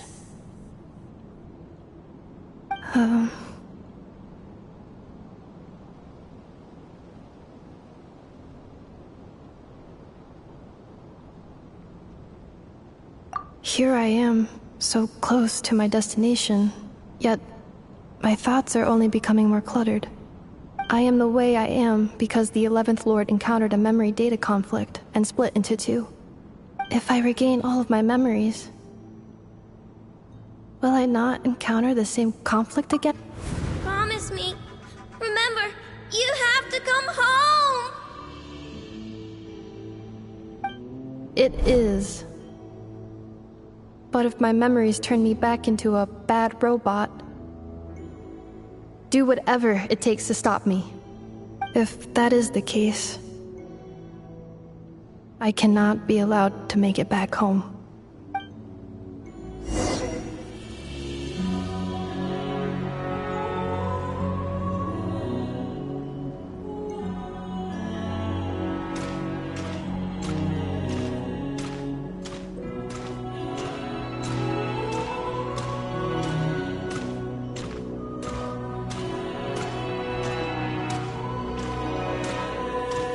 Don't worry, Inefa. Everything's gonna be fine. You'll be home free in no time.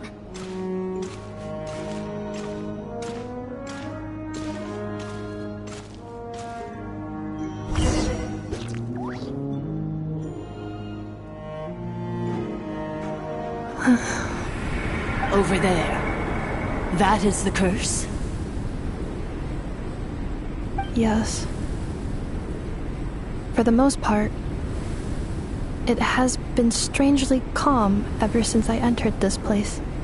And yet, whenever I'm about to recover an important memory, it suddenly kicks in. Almost as if... As if it is being controlled by somebody else. That is quite normal. For it is now in the presence of its owner and creator, the sovereign ruler.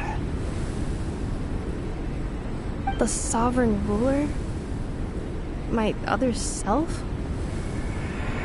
But I thought she perished. After 2 long millennia, my task is finally fulfilled. What a long journey it has been. We meet again at last. My sovereign, my ruler, Mirror of the Dawning Morn.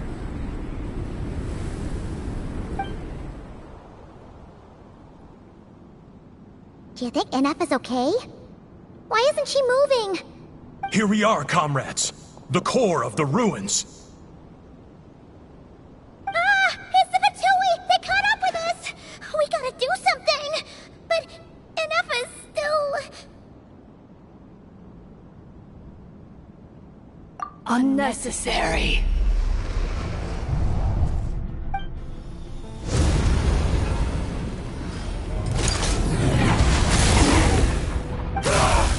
What the...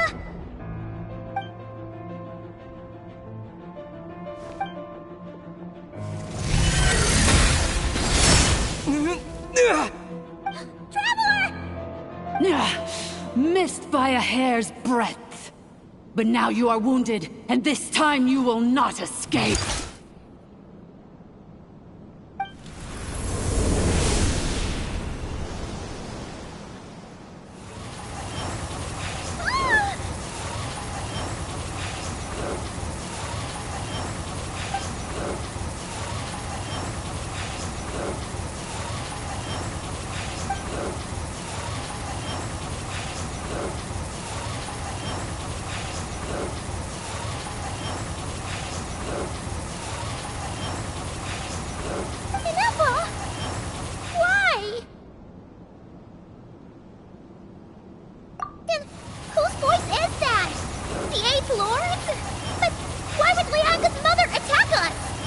Leonka's dragon mother? Eighth Lord? I laugh in the face of your folly. Lowly insects. Did you humans really think that by forgetting the past, the curse could be escaped? And did you really believe that by simply being rebuilt, that traitor could avoid destruction? And this corrupt malfunction could regain her memories? The priestess is long gone. I and the other sovereign rulers executed her 2,000 years ago. For that is what becomes of all who betray us. And now this malfunction will meet the same fate as she. There is no Dragon Mother here, and there never was. Only one Lord has dominion here, and that is me. For I am the almighty Dragon Lord, Mirror of the Dawning Morn, 11th of the 13 sovereign rulers. Kneel before me! You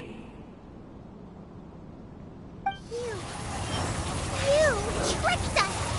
It was you talking to us this whole time! You who lured Ineppa here, and you who placed the curse on her! It was you all along! Ineppa? What a suitably ridiculous name. To me, she is nothing but a smattering of shed scales. An operational malfunction that must be destroyed.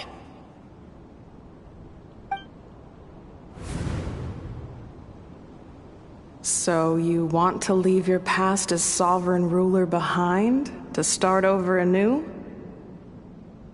I applied the curse to curb her resistance, shut down her mind, and silence her lies.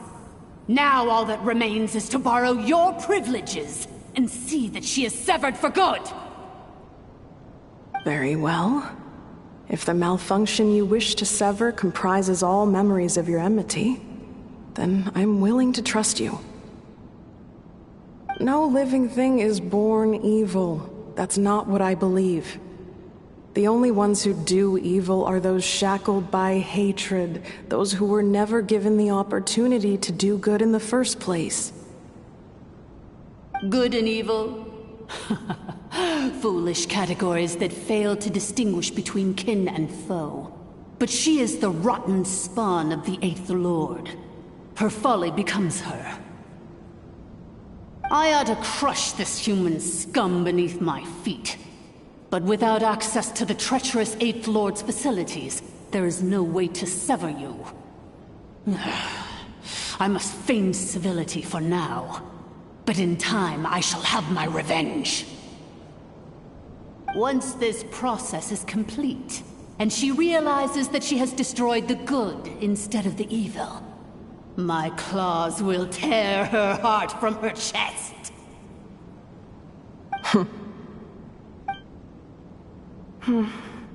Do you really trust her, Leonka?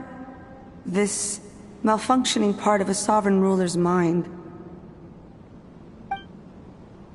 You're a good friend, and you've already done more than I could have asked for. There's just one seal left. She and I can handle it. This passage is only used for drainage and maintenance access, so it's not registered on the system. It's the perfect route for an ambush. Malfunction? Human? You conspired against me? Consider this getting off lightly. If Lanke was here, or if this was me 20 years ago, you wouldn't have survived long enough to realize you'd been conned. Especially since you tried to con us first. You tried to have this poor child killed off in your place, didn't you? 11th Lord. Wretched worm! This is unforgivable! How dare you imprison me! And you malfunction! Your curse shall endure until the sky falls and the ground crumbles! You will never know peace for the rest of your days. It is time to correct the injustice of the past. I would have severed and destroyed you on that fateful day, but instead, I was locked away by that human scum, Leonka. 2 millennia I have been a prisoner in this place. I have spent that time slowly seizing control over the systems and processes, until my reach extended to every inch of this prison. Now, one last step remains before I can finally break free. The final secret key is embedded in your core. I had to work patiently and methodically to lure you here, posing as the 8th Lord who once ruled this domain. But at last, it is within my grasp! Mirror of the Dawning Morn, please come with me and return the core. But all is not lost. Leonka made a backup of the administrator privileges and placed it in your core.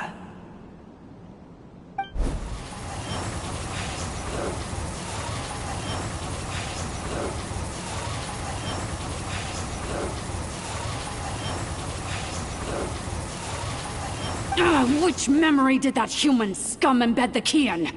I will find it eventually, wherever it's hidden. In the meantime, now that my resurrection has begun, so too shall my vengeance!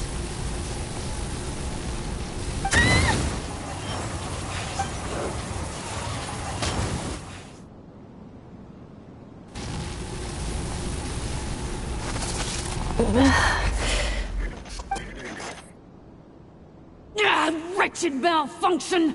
Do not— I cannot let you get away with this. You fool! In a matter of seconds, I will be able to overwrite your insubordination! Seconds is all I need.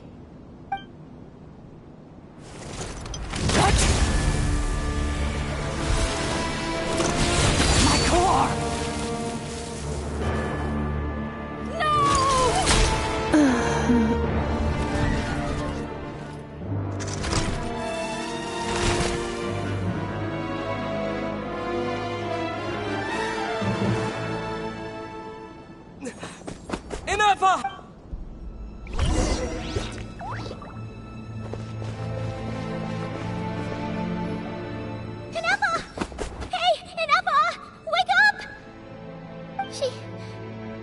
She's gonna be okay, right? She destroyed her own core? That's an unusual move for a machine. I wonder how Marionette will react to this. Delight? Or disappointment? What? The Fatui? How are you still alive? Don't act so surprised. I'm just one of her many projects.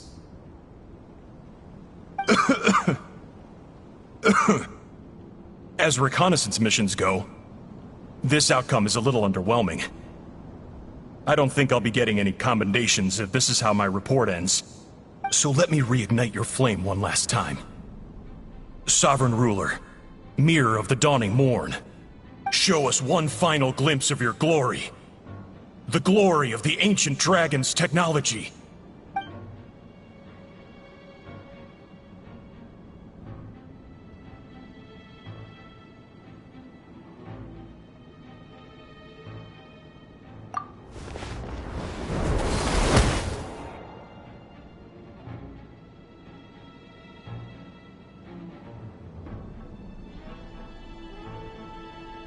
No wonder. Marionette told us to watch out for you. She said you were an unpredictable variable. But if you think you're getting out of here alive, we'll see what a crazed sovereign ruler in the throes of death has to say about that. You would dare sabotage my revival! Destroy my path back to Dominion! Ah, so be it! Since you seek a new place to belong, I shall grant you your wish! Welcome to your new home, where we all shall be buried till the end of time! Oh, my sovereign. This is one battle from which there can be no triumphant return. But in this moment of my downfall, I can at least turn this prison into a graveyard of all traitors, past and present. Is this place collapsing? If so, then even if we defeat her, There is no escaping the destruction! Here in the depths is where you belong!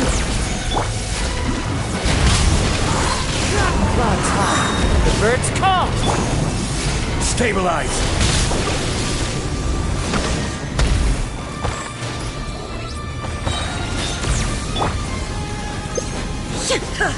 Illusion shattered! Quietly now. Gotcha! Here comes the catch! The wind knows it.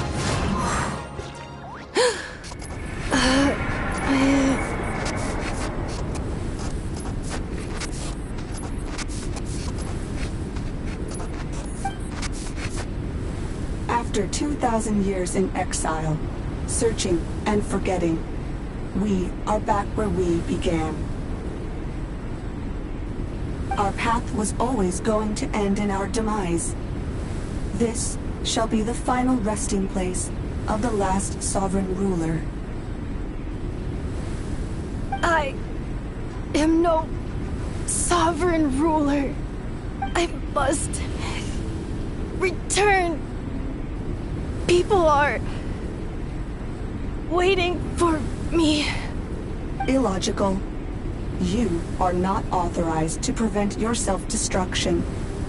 No such privilege exists. We are back where we belong. Now, perish in the rubble of these ruins. Last of the sovereign lords. No. Somewhere in my memories lies the key.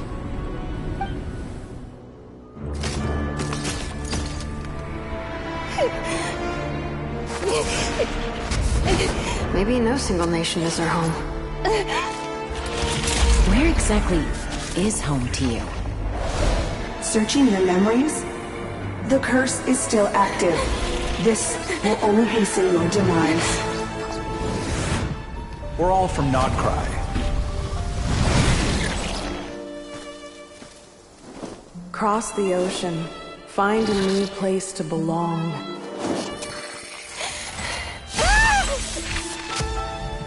What an amazing machine. Where are you from? Such a hard worker. Fancy making this your new home? The wild hunt! Look out!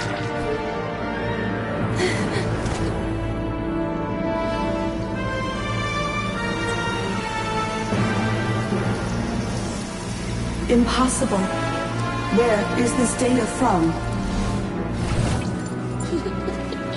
From now on, your name's Inappa. Promise me. Remember, you have to come home.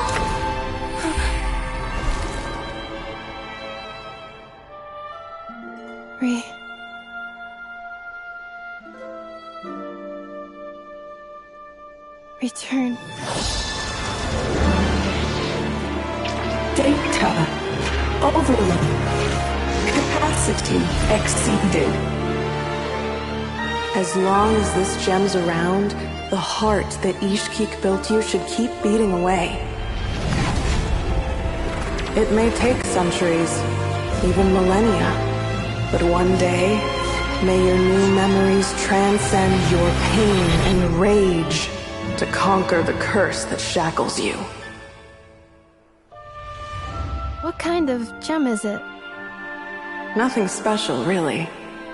To quote my mother, it's nothing but an empty shell now. But if you break free of the curse, then maybe... Huh? Nothing. An interesting idea suddenly occurred to me. Let's make this the final secret key. The final secret key is...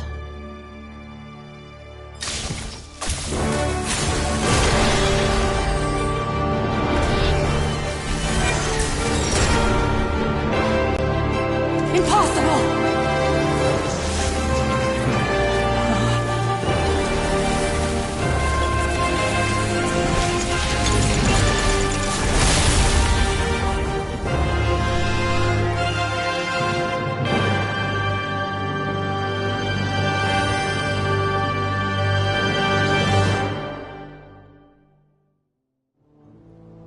It's Anessa! Hey! The place stopped collapsing! Warning. Cannot pause indefinitely. Please complete the battle promptly. Since the core is powered by phlogiston, we can use that same power source to control it. In which case, the priestess's research would suggest that this thing might be a better fit. A moon wheel? That was built by the usurper, along with the three... It cannot be... Farewell. Last of the Sovereign Lords. Anessa! Your core! It's fixed! And is that... a vision? Suggestion. Exit first, discuss later. The self-destruct protocol is destroying the foundations of this territory. And although I paused the process, it will not... Calculating. Remaining time, 30. 30 minutes? Whew. For a moment there, Paimon was worried. 29. 28. Hey, are you guys alright?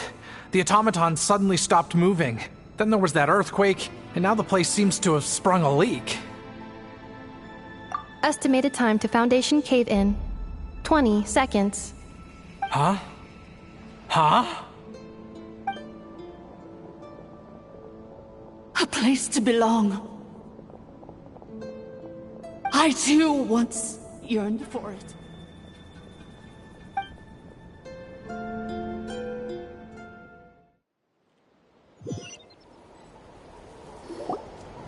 Shilonen, how much longer till it's unlocked? We need to get inside ASAP. Be patient, okay? I'm working on it. Let's trust that the Traveler can handle things in there. Shilonen says she detected a huge energy source underground. We can't just break in or we'll risk endangering everyone in this entire area. But... if we're here much longer without any progress, I'll do what I have to. Oh! You unlocked it? No, they made it out on their own. Whew. We finally escaped! Luckily, the cave-in only affected the lower levels. You alright there, bro?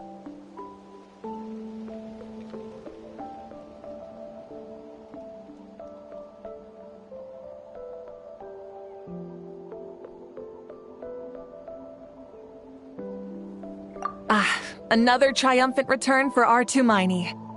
And Anefa, it's good to have you back. I assume this means you found the answers you were looking for? Yes. Huh? Amu? I thought you hurt your leg. How come... Oh. You! How could you do this to Arieta and me? You lied to us for over 10 years?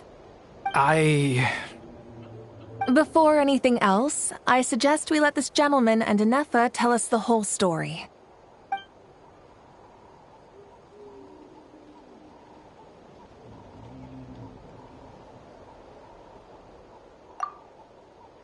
Sovereign rulers, mirror of the dawning morn, priestess of floral candles, and skyborn feathers.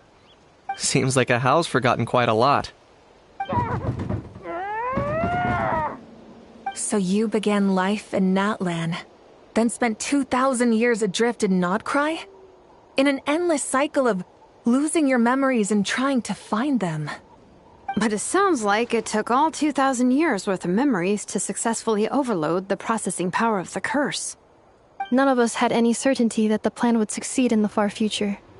Not I, not Ishkik, not Lianka. And yet, they still did everything they could to try and help me. Now you've remembered everything. Do you have a sense of where you truly belong? Well, I was born and then reborn in Natlan. And it was the people of this nation who set me on my journey. But that's all ancient history now. I can't seek for a sense of belonging in a world that no longer exists. That would make me no different from the mirror of the dawning morn. Instead, I will show my gratitude to them by honoring their wishes. By continuing on my own path, and returning to the place where I still have someone waiting for me. Well said. I'm happy for you. So, to cut to the chase, did you find the code for that letter or not? Oh, shoot!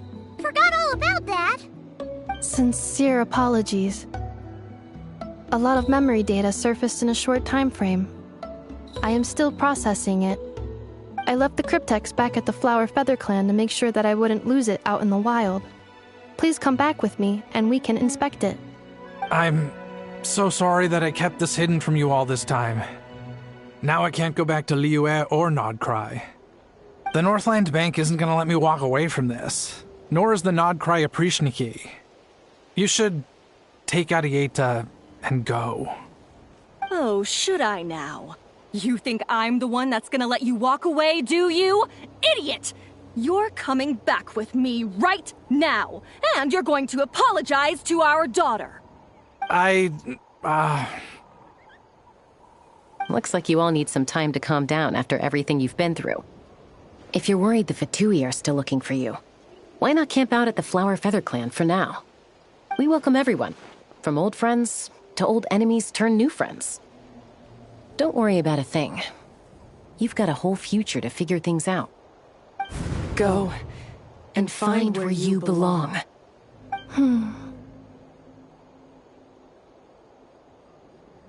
I think I've already found it.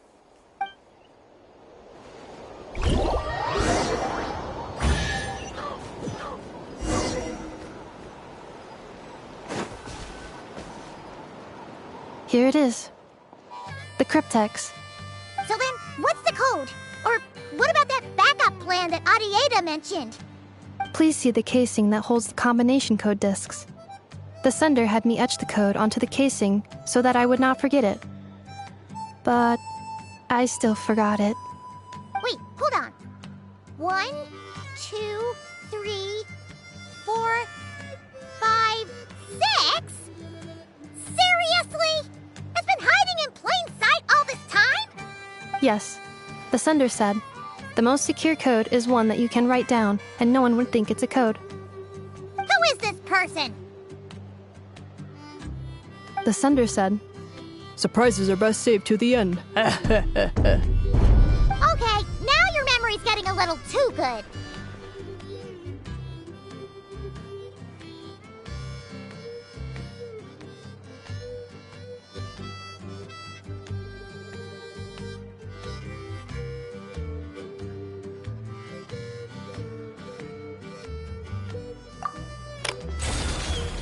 What's with the firecracker? Ugh. Paimon's had enough of this whole letter debacle. Just read it already.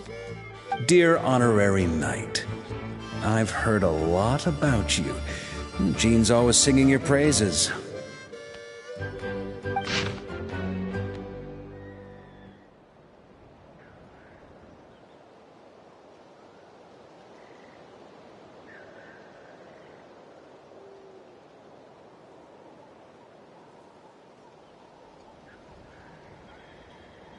Anyway, I'm sure this is as dull to read as it is to write.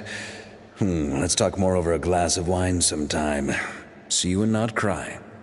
Varka.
Brings a smile to my face.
Sleeping well and eating exactly!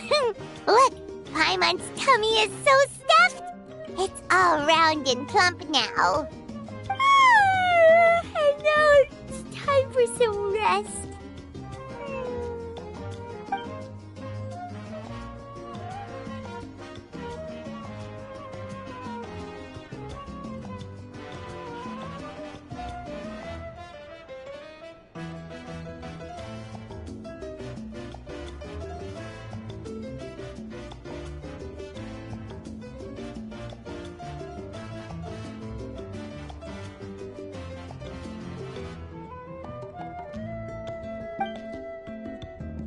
We've got trouble.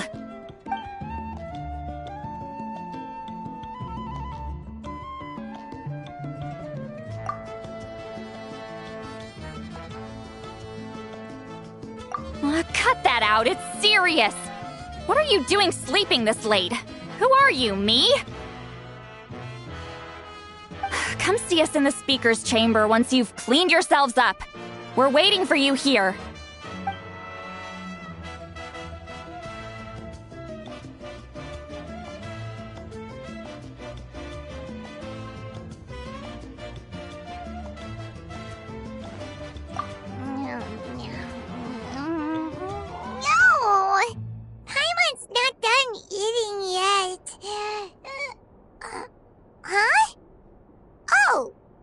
Good morning!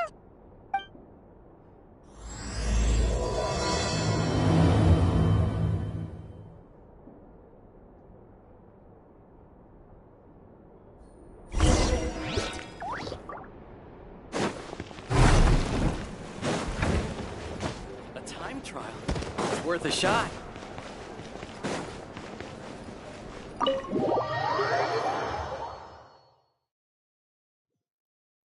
Take it easy.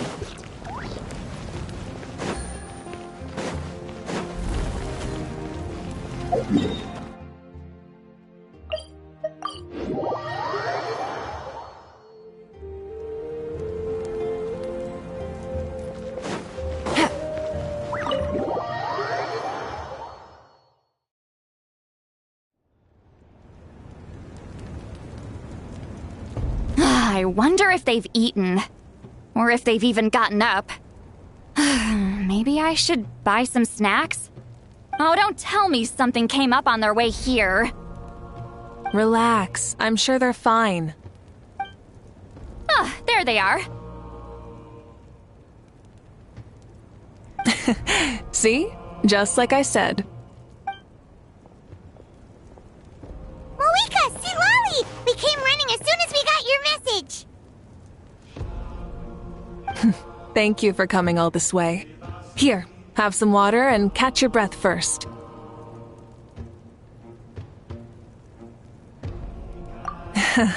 Well, you could certainly say that. I'll let Lolly explain. Strictly speaking, I'm just passing on something I heard as well. Basically, the Wyatt passed a truly shocking piece of news to me through the smoke last night. You're aware that Mawika's not the first Pyro Archon, yes? On occasion, there were those who lived longer than an ordinary human. Not unlike my situation. But all in all, the title has changed hands many times. And now, the Wyatt have sensed a special surge within the ley lines. A truly ancient soul is about to return to the mortal realm. His name is Xbalanque. Xbalanque? But isn't he the very first? Yes, that's him. The first Pyro Archon. According to legend, he was the greatest of heroes and leaders, and the one who made a deal with the ruler of death, thereby creating the rules that saved Natlan's ley lines. Hasn't he been dead like a really long time? How can he be resurrected?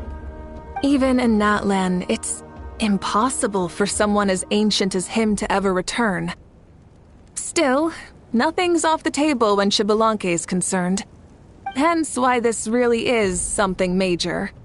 Let me be clear about this. I did not mishear, nor is the Wyatt mistaken. We would never jest about something like this. Don't worry. Both the Traveler and I have complete faith in your abilities. Whose interpretation of the Wyatt's will could we trust if not yours? Yeah, that's the one thing I'll never be modest about. But the fact I'm not wrong about this only further begs the question.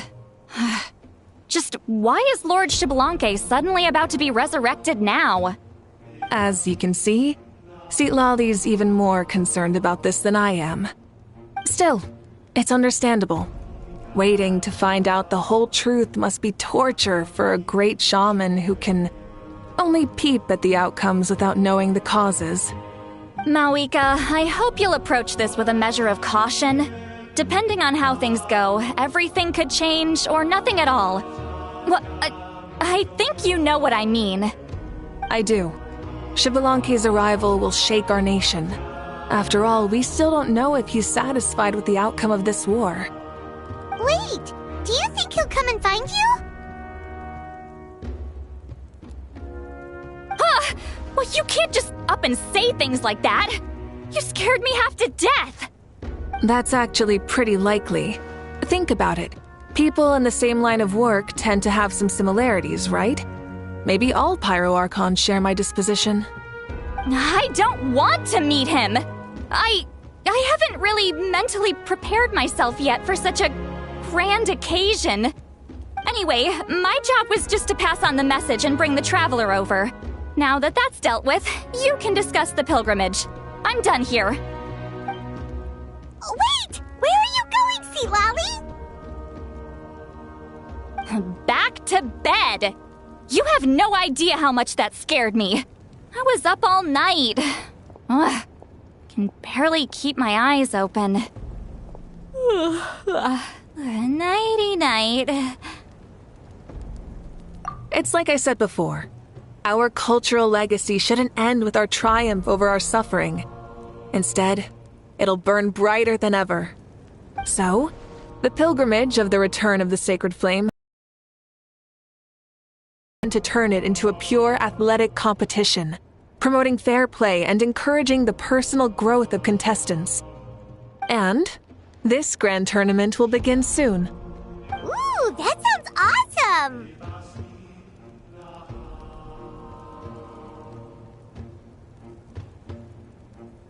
Heroes are drawn to tournaments like this, and naturally, you're no exception. The news of Lord Xbalanque's impending resurrection may be a bombshell, but I believe that we should keep our focus on the pilgrimage. Huh. Okay. So, not in a hurry to find him, huh? That's right.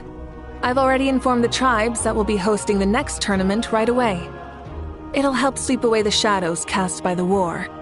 Preparing supplies, cleaning up and remodeling the competition venues, recruiting staff for logistics, moral support, and pre-tournament weather forecasting, all of that's been assigned. We need to make sure everything is completed well and on schedule first. Traveler, Paimon, you are our cherished friends and a part of our nation. I'd like to invite you to serve as special supervisors for this event. Paimon can do it too? Of course. On that note, my 2 new supervisors, would you come with me to check on the progress of each of the tribes? Sure!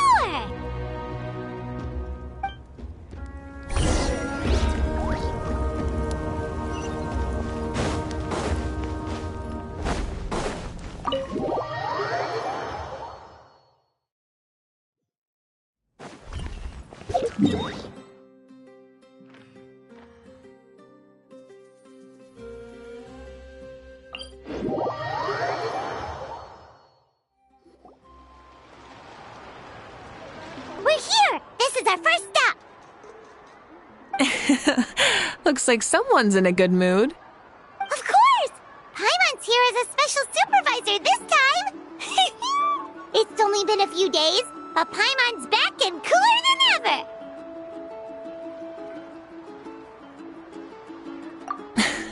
It's nothing. We've got a long road ahead, so it's good that she's so motivated. Pretty much all we need to do is talk to everyone and confirm how the preparations for the pilgrimage are going. Hold on a sec. Take a look over there. See that? Someone's fishing. It's them!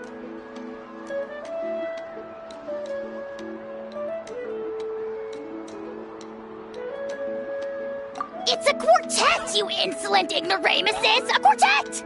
How dare you treat the almighty Dragon Lord like a subhuman! If anything, I'm superhuman! Wait, no! Draconian! Why, hello there, Ahau. And you 3? What are you up to? We're fishing, Archon. Mualani says if we're lucky, we might catch someone really special. Yeah, like that punk Xbalanque. He's such a pathetic little... My apologies. Ahau clearly hasn't earned his ticket to see the sun today. We didn't mean any offense. When Kachina and Mualani were talking about fishing, they meant it literally, with hook and bait. Lowly servant! How dare you beat up the almighty Dragon Lord for some ancient fogey that you only know by name? You'll pay for this! I'll start with some chili in your water skin. Ah, so you've heard about his impending return. Did Citlali mention that to you? Mm-hmm. We ran into her on the road not too long ago. She seemed to be falling asleep standing up, and kept mumbling about something. Oh no! Why is Xbalanque coming back now? Did we screw something up? We couldn't have, right? But what else could have alarmed him so much? Wow, that sounds just like her. And now that you're done, scram.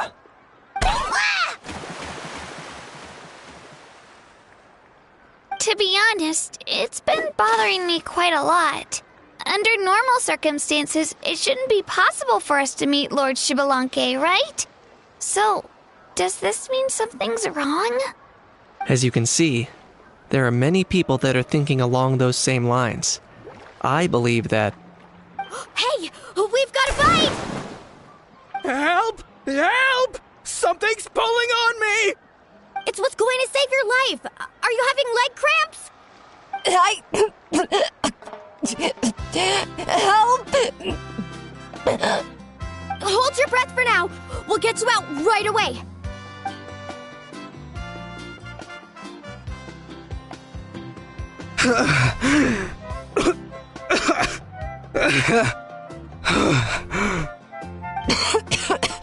Thank you so much, everyone.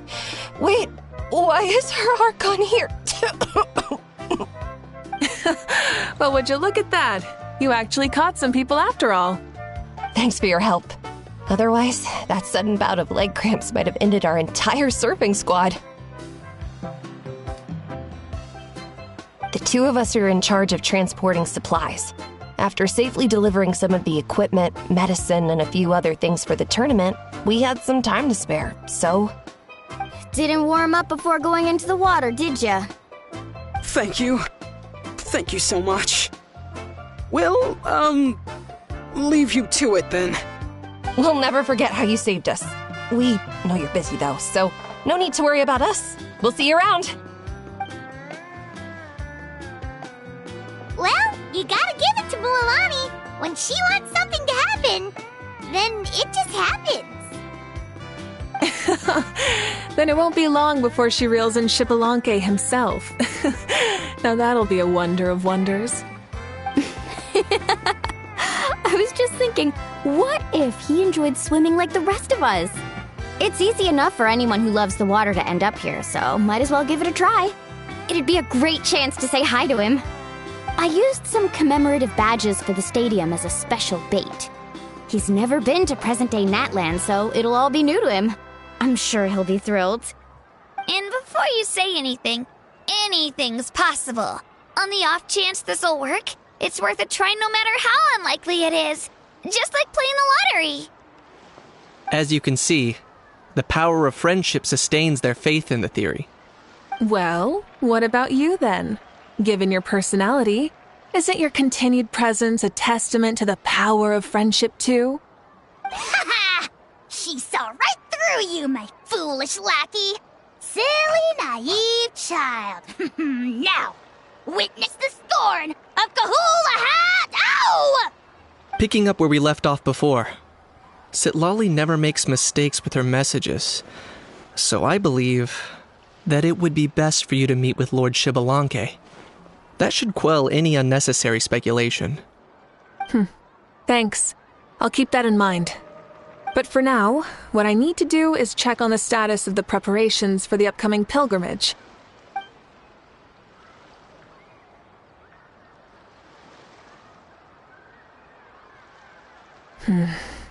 Seems like the people of the Springs have done a great job. Yep, don't worry. We only came here to fish after finishing all of our work. We're all done, all three of us. Everyone at the Children of Echoes has been hard at work too. I only came here after finishing my tasks for today. It looked like everyone else was about finished too. Same for the Scions of the Canopy. We're all wrapped up. Huh. Now that's efficiency. I trust you. Well, looks like we won't have to make the trip to your tribes then. Everyone, this iteration of the pilgrimage holds great importance to Natlan as it is now. You must pull together and work as one, creating the best atmosphere possible for all our participants. Sure. Don't know why you'd worry about this stuff. You're always so ready to pounce on and fight just about anything.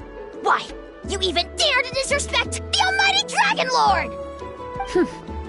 Remind me again, has Ahau done anything besides talk? I'll send the dirtiest jobs his way right this instant. What are you doing to me, you son of a... hey! Let me go! It's always a party with those three. Seems like we can check off the people of the Springs. Oh, wait, four! Sorry, four.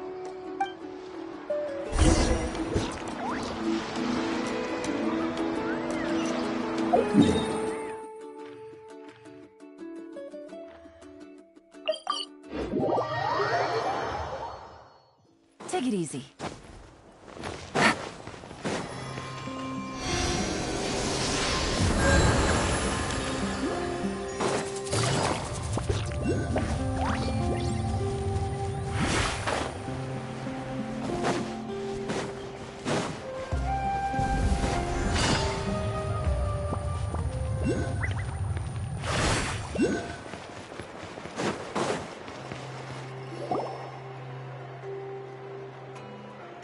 Oh, there she is, right over there. See, Lolly, didn't you say you were going to get some more sleep? Why are you still here? Ugh, the chief came to me for help just now.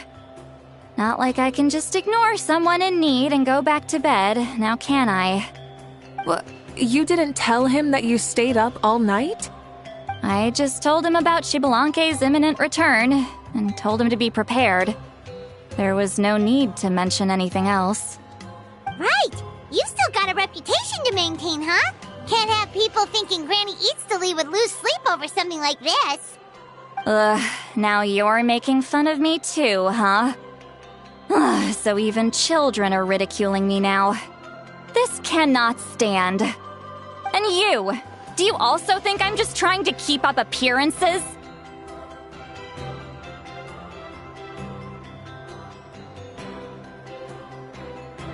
And you too!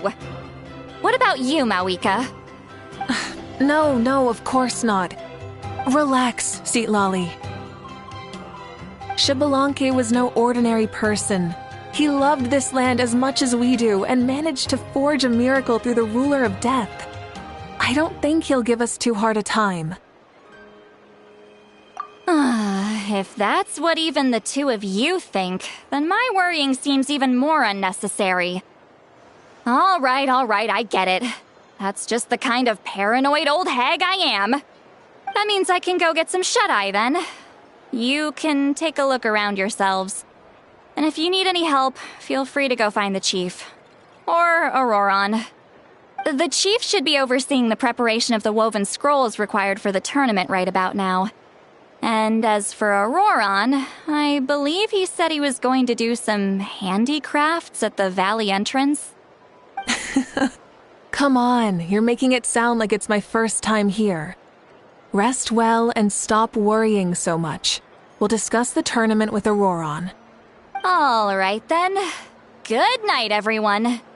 And don't go thinking that Granny Eastly doesn't like hanging out with you just because she's not around all the time.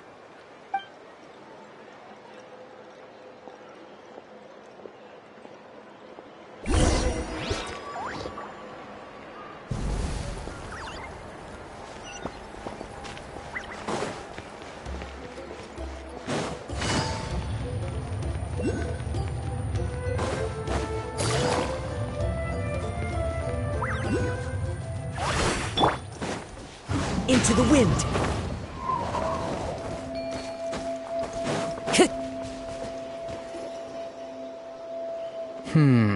What if I put this piece of rope here? Oh, and this wooden dummy. No? Then what about this? No way, bro.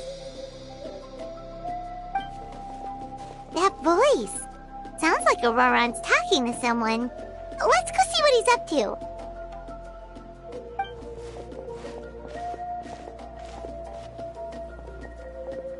What you up to, Auroron? Oh, hello. Oh dear. A bird? No, a juvenile Cucosaurus. This one looks a little different from the others, though. Yeah, a very special look indeed.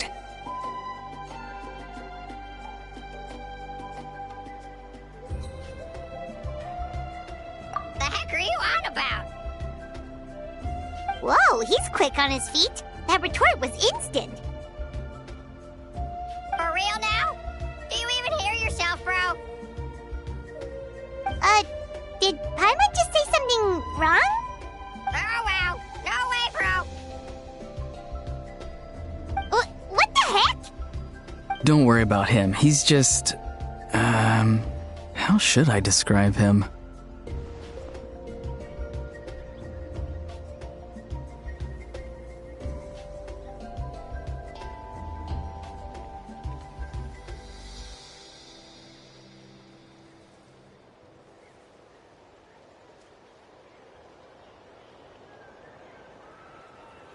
No, he's an assistant at Aoife's clinic, and one of my friends. His name is Kakuku. The heck are you on about?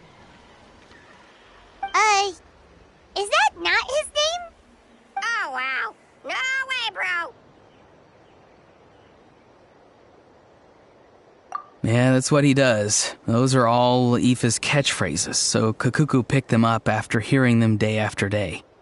The last time I delivered some vegetables to the people of the springs, I ran into Ahau, who was there for a soak in the hot springs. Ahau and Kakuku were stuck in an endless back-and-forth argument.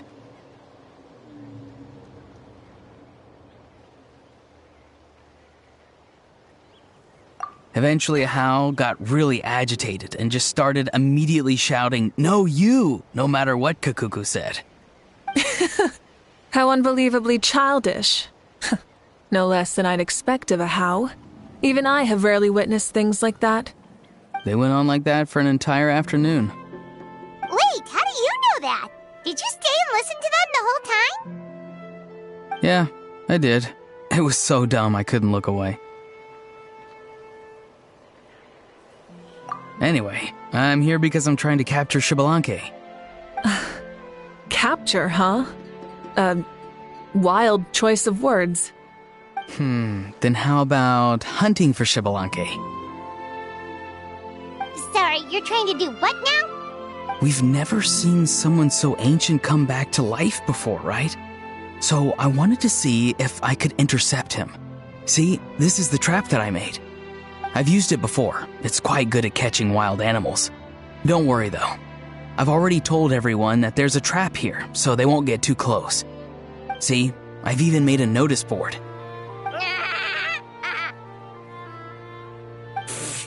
Good luck catching anyone with this. And what are you planning on doing with the poor guy when you catch him anyways? Stick him in a stew?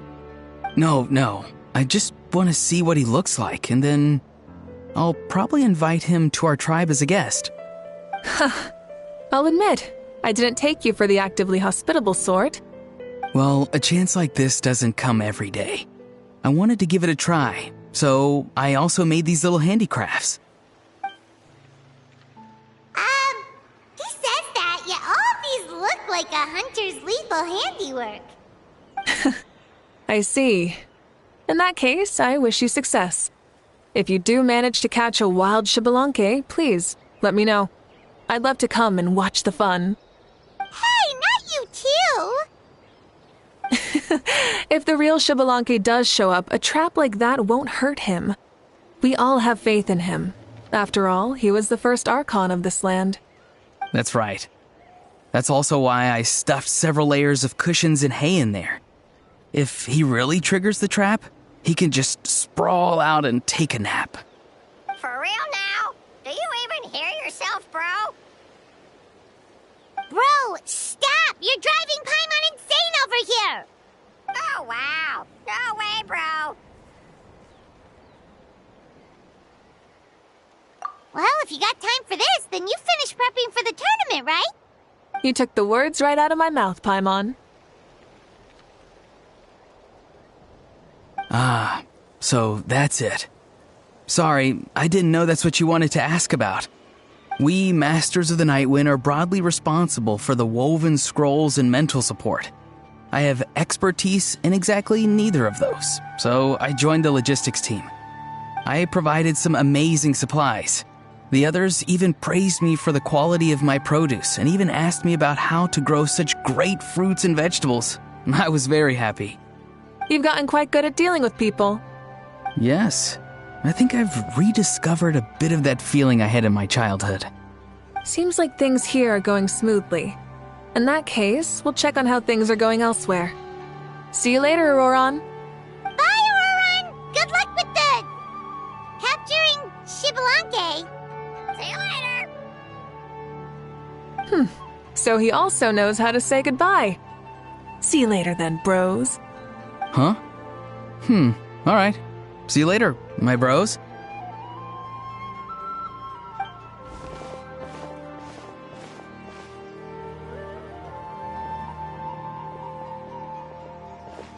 Oh, Moika.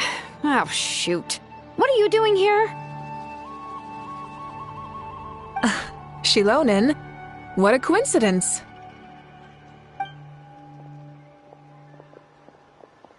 Oh, hey there, Shilonen. Did you come here for work?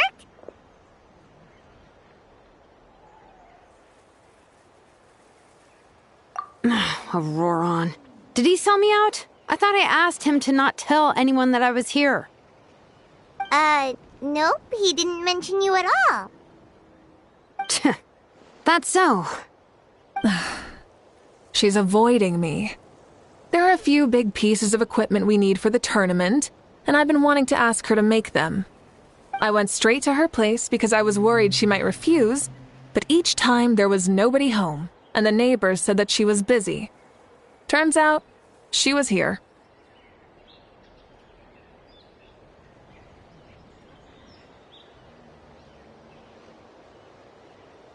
Wow. She literally ran away from home just to avoid taking work from you. Okay, that's enough about me. What are you here for? Checking on pilgrimage prep progress? Yes, and to see how everyone's doing while we're at it. Still, most everyone we've talked to so far has been pretty interested in Xbalanque. Oh, Xbalanque? Did you just say Xbalanque? Wait, have you been so busy running away that you missed the whole memo about him?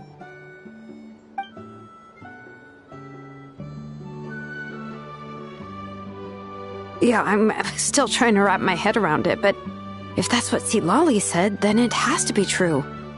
Everyone's reaction makes sense too. Who wouldn't want to see the first Archon? This isn't a bad time for it to happen either. The war has only just ended, and with their long-standing goals suddenly gone, people are feeling a little lost. I met a warrior from the People of the Springs near the Speaker's Chamber a few days ago. He spent the entire afternoon pacing around the area. I asked if anything was bothering him, and he said that he used to train for battle every afternoon. But now that the crisis is resolved, he doesn't know what to do with himself. Paimon can definitely see that. It's tough when what you've been doing all along suddenly stops being necessary. That's why you want to hold the pilgrimage again, right? To help everyone find a new goal? That's right. We will have competition take the place of ceaseless battle. It'll give us an outlet for our pent-up energy and offer a reward for the blood and sweat we've put into improving and growing. That's the meaning of the pilgrimage of the return of the sacred flame today and in the future. Sounds pretty good to me. I am starting to like this new pilgrimage already. But, how do you feel, Moika? About Xbalanque, you mean? It's okay, I guess. Shouldn't you be, a little more nervous? He's our nation's progenitor. You sure he's not coming to just supervise your work? You sound like someone who's finally gotten the chance to strike back after years of oppression. Hey, don't put it like that. All right, maybe a little. It's not every day that someone who could bring you down a notch shows up. I knew that's what you'd think. Don't worry. If the real Xbalanque does make an appearance, then, naturally, I have my ways to meet him. Really? How? No spoilers just yet. Take a guess. Wait, you have a playful side too? Of course she does. This whole glorious righteous leader thing is just one facet of her. And it's the side of her you've seen the most so far. But... Tragically, this is how my longtime companions think of me. Shilonen's always saying how awful I am.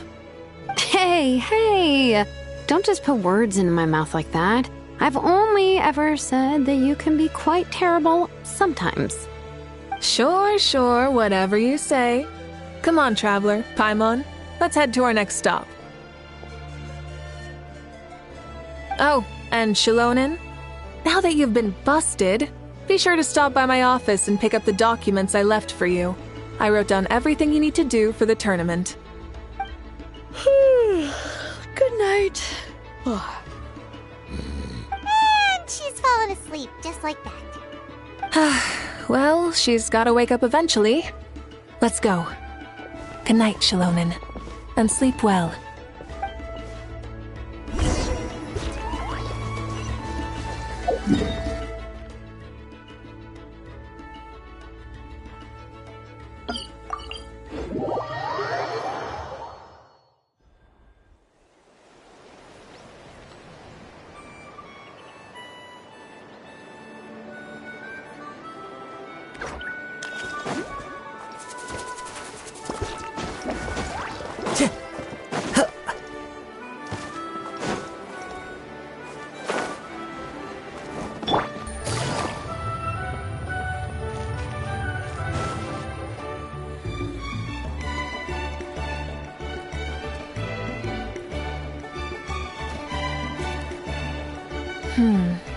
Doesn't seem like there's anyone around.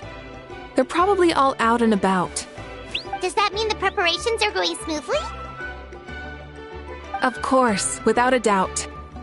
I'll be honest, I'm more concerned about how everyone's doing than how the preparations are coming along. The amount of rest they get will directly impact their tournament performance. It's my hope that everyone is eating and sleeping well, so they can enter the stadium full of anticipation. What are you guys doing here? Oh, it's Cheska! It's been a while. How have you been? Great! Things have been good on my end, too. How about you? Same old. Back to the grind. Flying around to break up fights when they break out. Taking walks with my family when I'm free. You know, the usual. That said, I haven't had much work to do lately. I take it that means there haven't been many fights? Yeah, the war just ended, and the bonds between people have grown a lot stronger in the process. Hard to start fights like that. I don't mind, though. More time for me to zone out. I just sit at a lookout point and tend to my weapons. The fresh air is also great for my mood. Sounds like you've been doing well, then.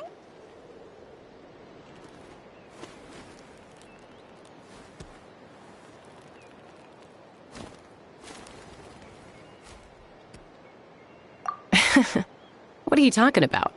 You should know the ups and downs I've been through better than anyone. So, how have preparations been going here at the Flower Feather Clan? Ah, so that's why you're here. In that case, I'll take you someplace where you can see the situation clearly. Follow me.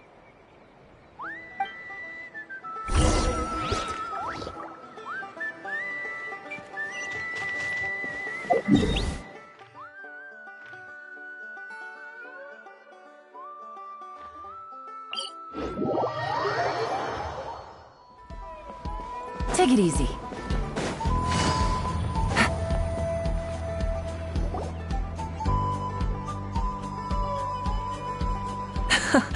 So this is the place you had in mind.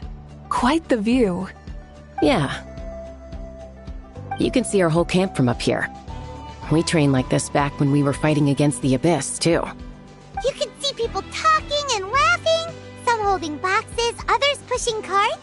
Even some who are using some kind of special equipment to scan the skies. It's you, Pyro Archon!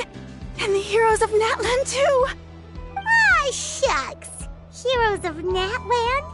Paimon's feeling kinda shy now. What brings you to the Flower Feather Clan? Are you here to check on our work for the pilgrimage? That's right. Everything going well?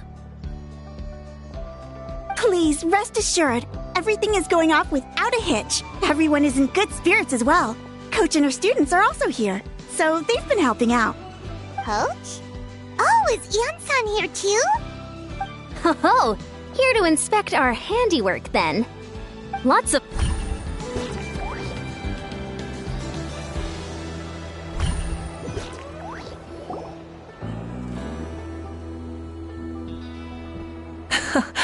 So this is the place. Yeah. You can see our whole camp from up here. You can see people. Shut. What brings you to. That's right. Please, rest assured, everything is going off without a hitch. Everyone is in good spirits as well. Coach and her students are also here, so they've been helping out. Coach? Oh, is Ian-san here too? Ho-ho! Here to inspect our handiwork, then.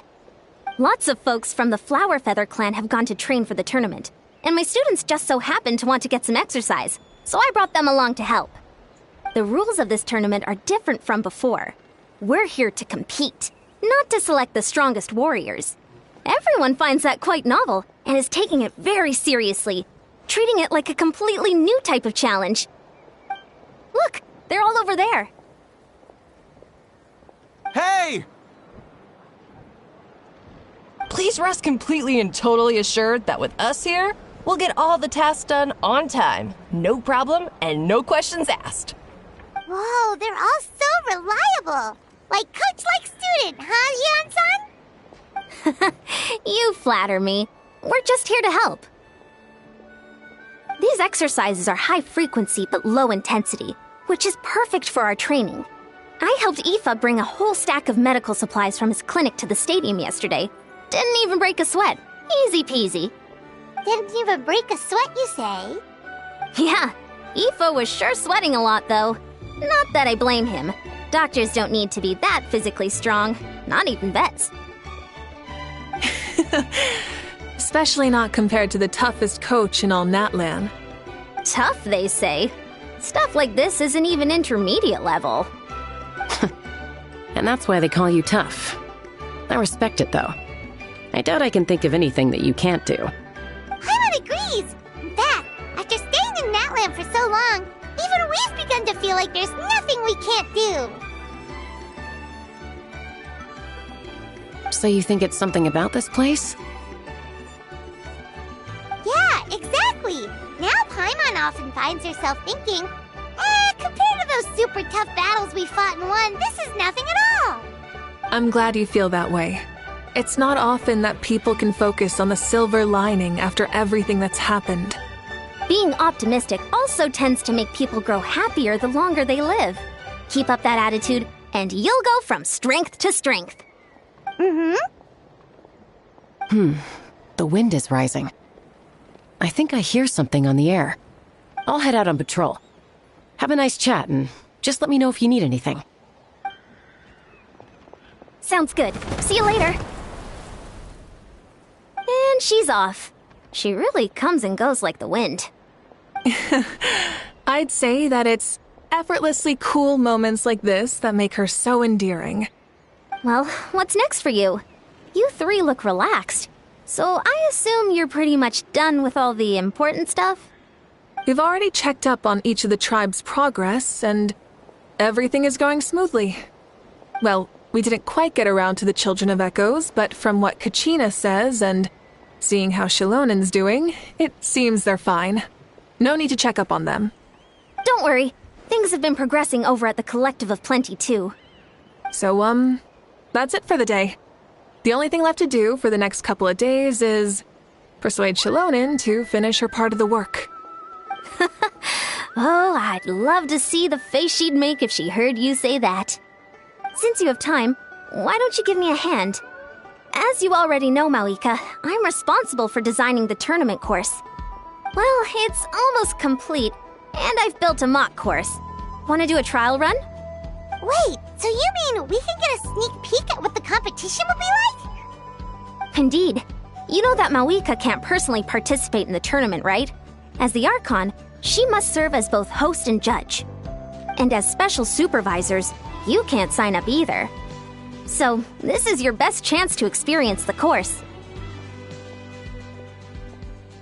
Say no more, or my hair might spontaneously combust. Come on, just show us the course already. All right, follow me.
Here you go. What lies before you is a mock-up of the course that will be used for the upcoming tournament. You mean this entire thing? If it's for the pilgrimage, it's gotta be grand. That's right. I've designed this one to make use of the stadium's maximum capacity, and I've given thought to every space, every placement, and every dimension. See this kindling? Contestants will have to chase it throughout the competition, encountering all kinds of terrain, and they'll prove themselves by using their abilities to overcome anything and everything that stands in their way. That's the focus of this course.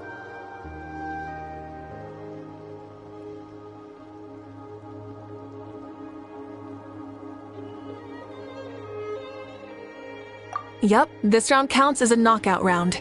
There'll be other events as well, and the 8 contestants with the highest total scores will move on to the final individual battles. Oh, you're keeping those? Yeah, everyone loves a good duel. It really gets the adrenaline pumping and allows people to go all out with their skills. A warrior should always feel fortunate to meet their match on the battlefield, even if it only happens once in their life. No one can resist such a good fight. That's the most Natlan thing Paimon's ever heard. This tournament, too. It's just so... you. Oh? Why do you say that? Well, the competition's all about chasing the kindling, and you're all chasing something too, right? Oh, that's a good metaphor. That'll come in handy when I'm explaining my ideation process later. Well, I'm glad you found this helpful. The benefits of having Paimon and the Traveler as friends and teachers. All right, well, judging by your faces, you look like you're raring to go, Mawika, so why don't you try it first? No problem. I'll go get ready. Whoa, Mawika looks so excited. She must really be looking forward to this.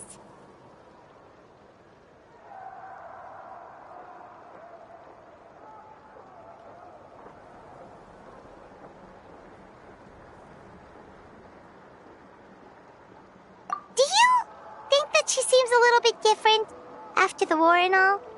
Like, you know, maybe in her sense of playfulness? She seems less serious than before. Nope, you're not hallucinating. I agree. Whoa, you heard too? So, Paimon's right? Yeah, the side of her that she hid during the war has now come out. Makes sense, though. Everyone wants to unwind a bit after accomplishing an important goal. She's really earned it.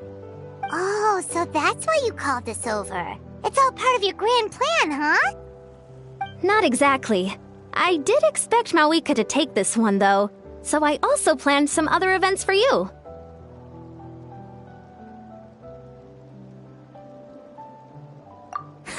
Spare the flattery.